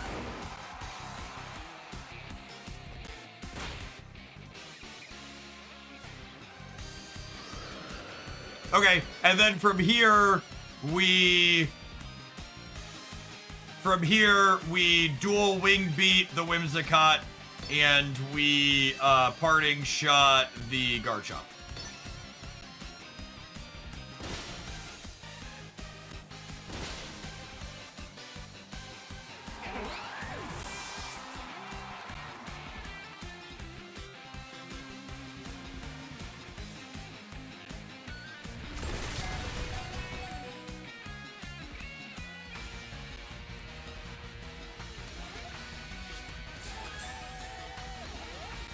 And then Sash keeps us alive here too.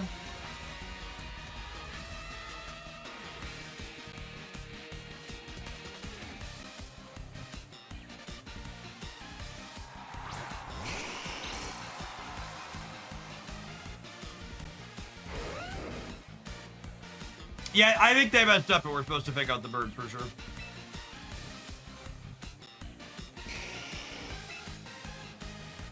I was gonna dual wing beat, tap the Charizard.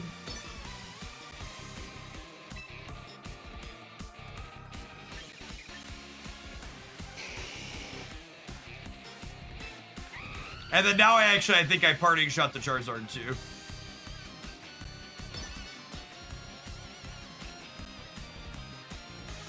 Dual wing beats 90%, yeah?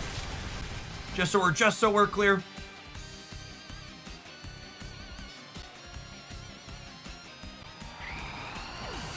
90% to miss.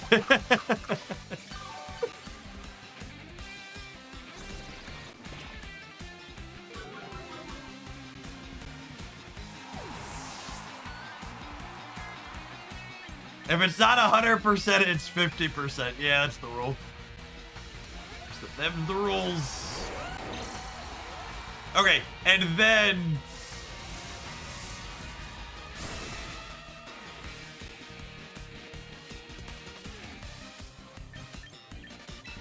And then we're just like, we're zooming, they're not. We're just like double tapping our double moves. Right?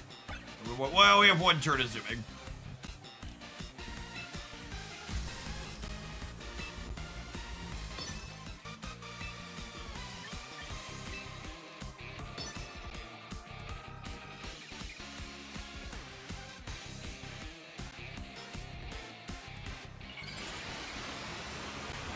Or are they not switching out their Pokemon? If they don't switch out here, they're super cooked, yeah?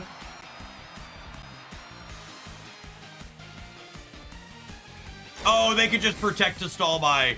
They're gonna double protect. Yeah, okay, that makes sense. This is my last turn with Tailwind.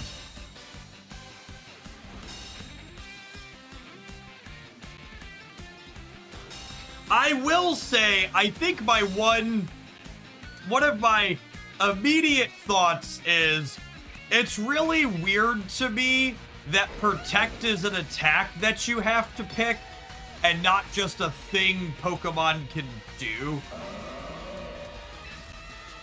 It's because, like, it feels so incredibly optimal for just almost every Pokemon to have Protect. And I know, like, my Incineroar does it, and there's some asterisk there, but it's weird that effectively it's optimal to have 3 attacks on most things.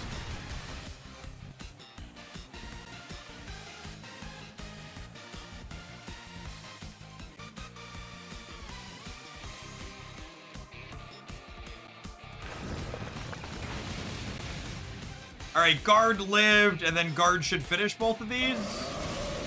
Yeah, cool. And then we're no longer tailwinding, but I bet we're still faster than whatever they're about to put in, hopefully.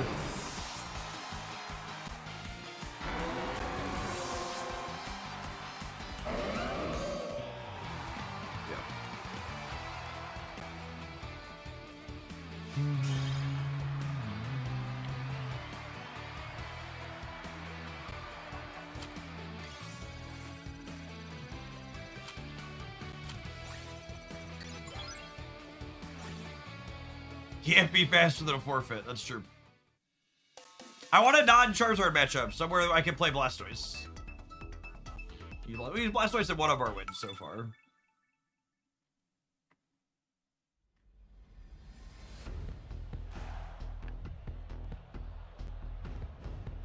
This could be a Blastoise matchup, yeah.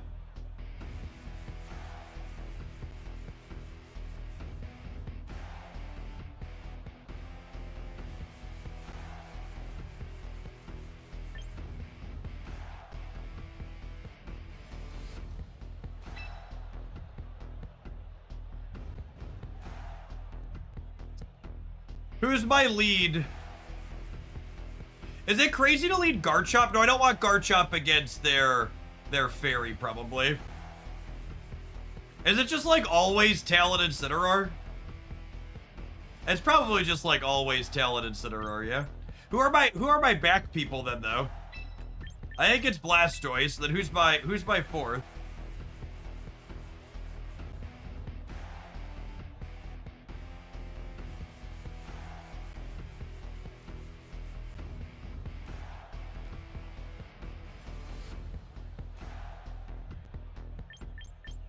Chomp is just generically good. How does Chomp line up speed-wise into their team?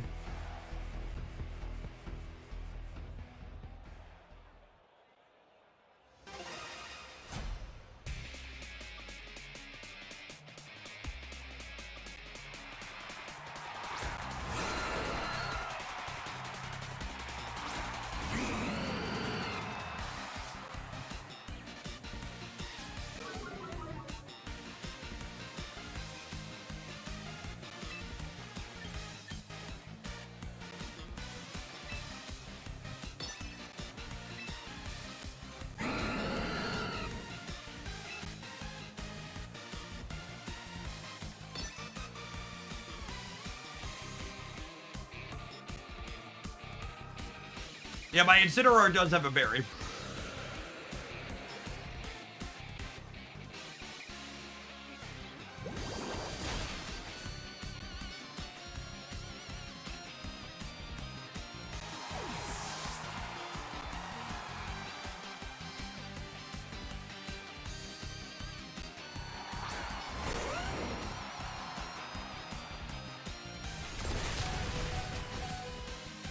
Wow, didn't even need the sash to survive that. I really wish I would have parting shot him.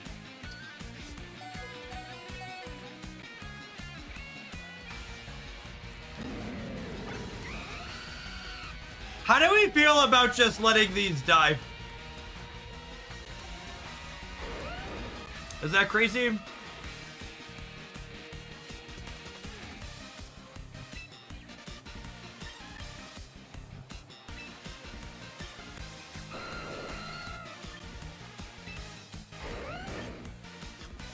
Does Tailwind again refresh it, or does it get rid of it? Then let's go back to full if I tap this. Does not refresh it. Okay.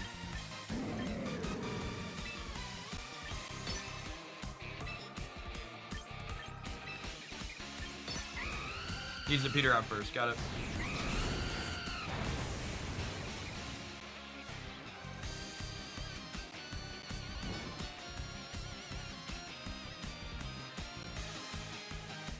You know, I probably should have hit the Garchomp. Oh shit, their Aerodactyl also has Tailwind. Yeah, I knew that somewhere in my brain. Fuck, that means my Blastoise is not faster.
I think we're dead at this point.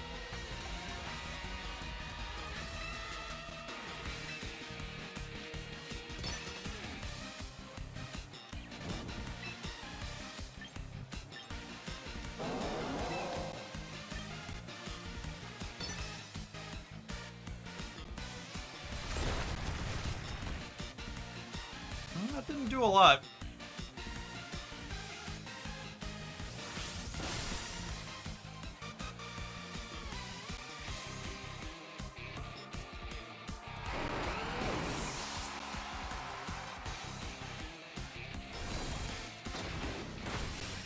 Okay. Those are big hits. That was a big 50-50 to one of the chop. They've not megaed yet. They have a Charizard in the back? No, they have Bascullion and then something else, yeah? Oh, right, they have the Floette.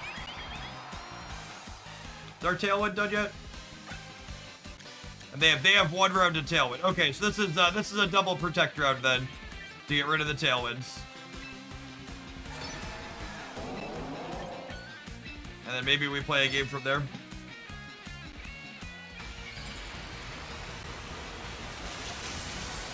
Well, yeah, how do you expect me to beat a Floette, chat? They had to pay $70 for it.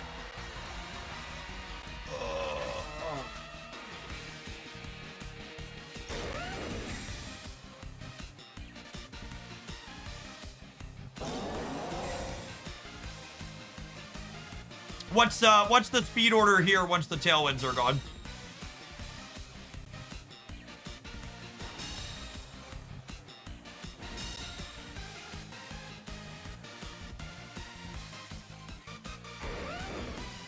Bask, Chub, Floette. Okay. That's not good. That's not good for our hero.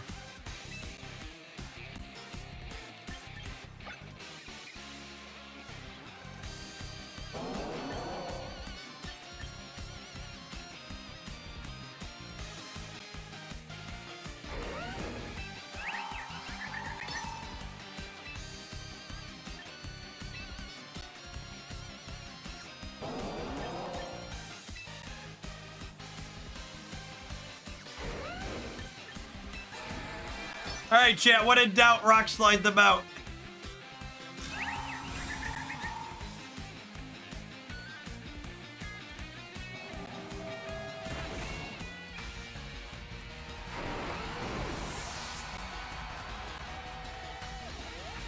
Even if this kills this. Fucking Sash. Wait, was that not Sash? Was that a natty 1%er? I think that was a natty 1%er.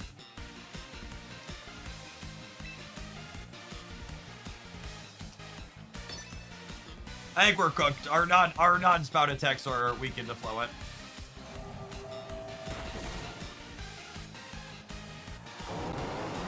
Blastoise.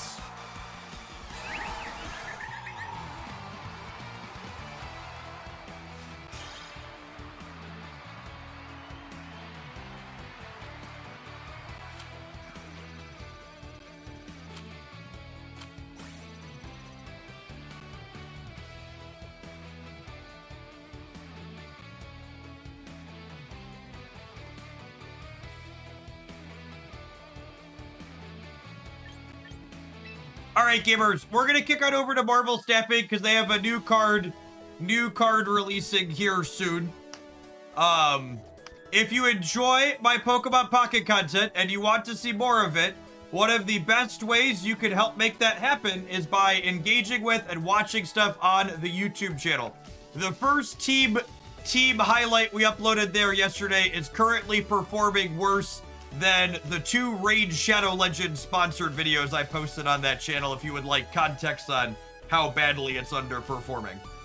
So give that one a watch. I also just posted the Aggro Alolan Ninetales team. I'm enjoying this game, and as long as I'm enjoying it, I think it will be a part of my live stream schedule. So this team isn't the highlight that just uploaded. However, as far as YouTube is concerned, in order to be worth putting effort in on YouTube, there has to be people willing to watch it. So my plan is to do team highlights. My plan is to do team highlights for like, I don't know, let's say like 2 weeks if we have fun ones that are worth posting, and we'll see how they go. And if they're worth it at the end of that, we'll keep at it. And if they're not, it'll just be a live stream game. All right, I'm gonna tap an ad roll. I'm gonna get things switched over to Marvel Snap. We'll be back with some more pocket champions tomorrow morning. I think I want to play a little bit more with this double mega team, and then I'm going to import another thing or two to play tonight to check out tomorrow is my plan. Peace, folks. Oh, I'm not leaving. Peace, Pocket, folks. The Pocket YouTube stream is turning off. Go watch the YouTube video that posted.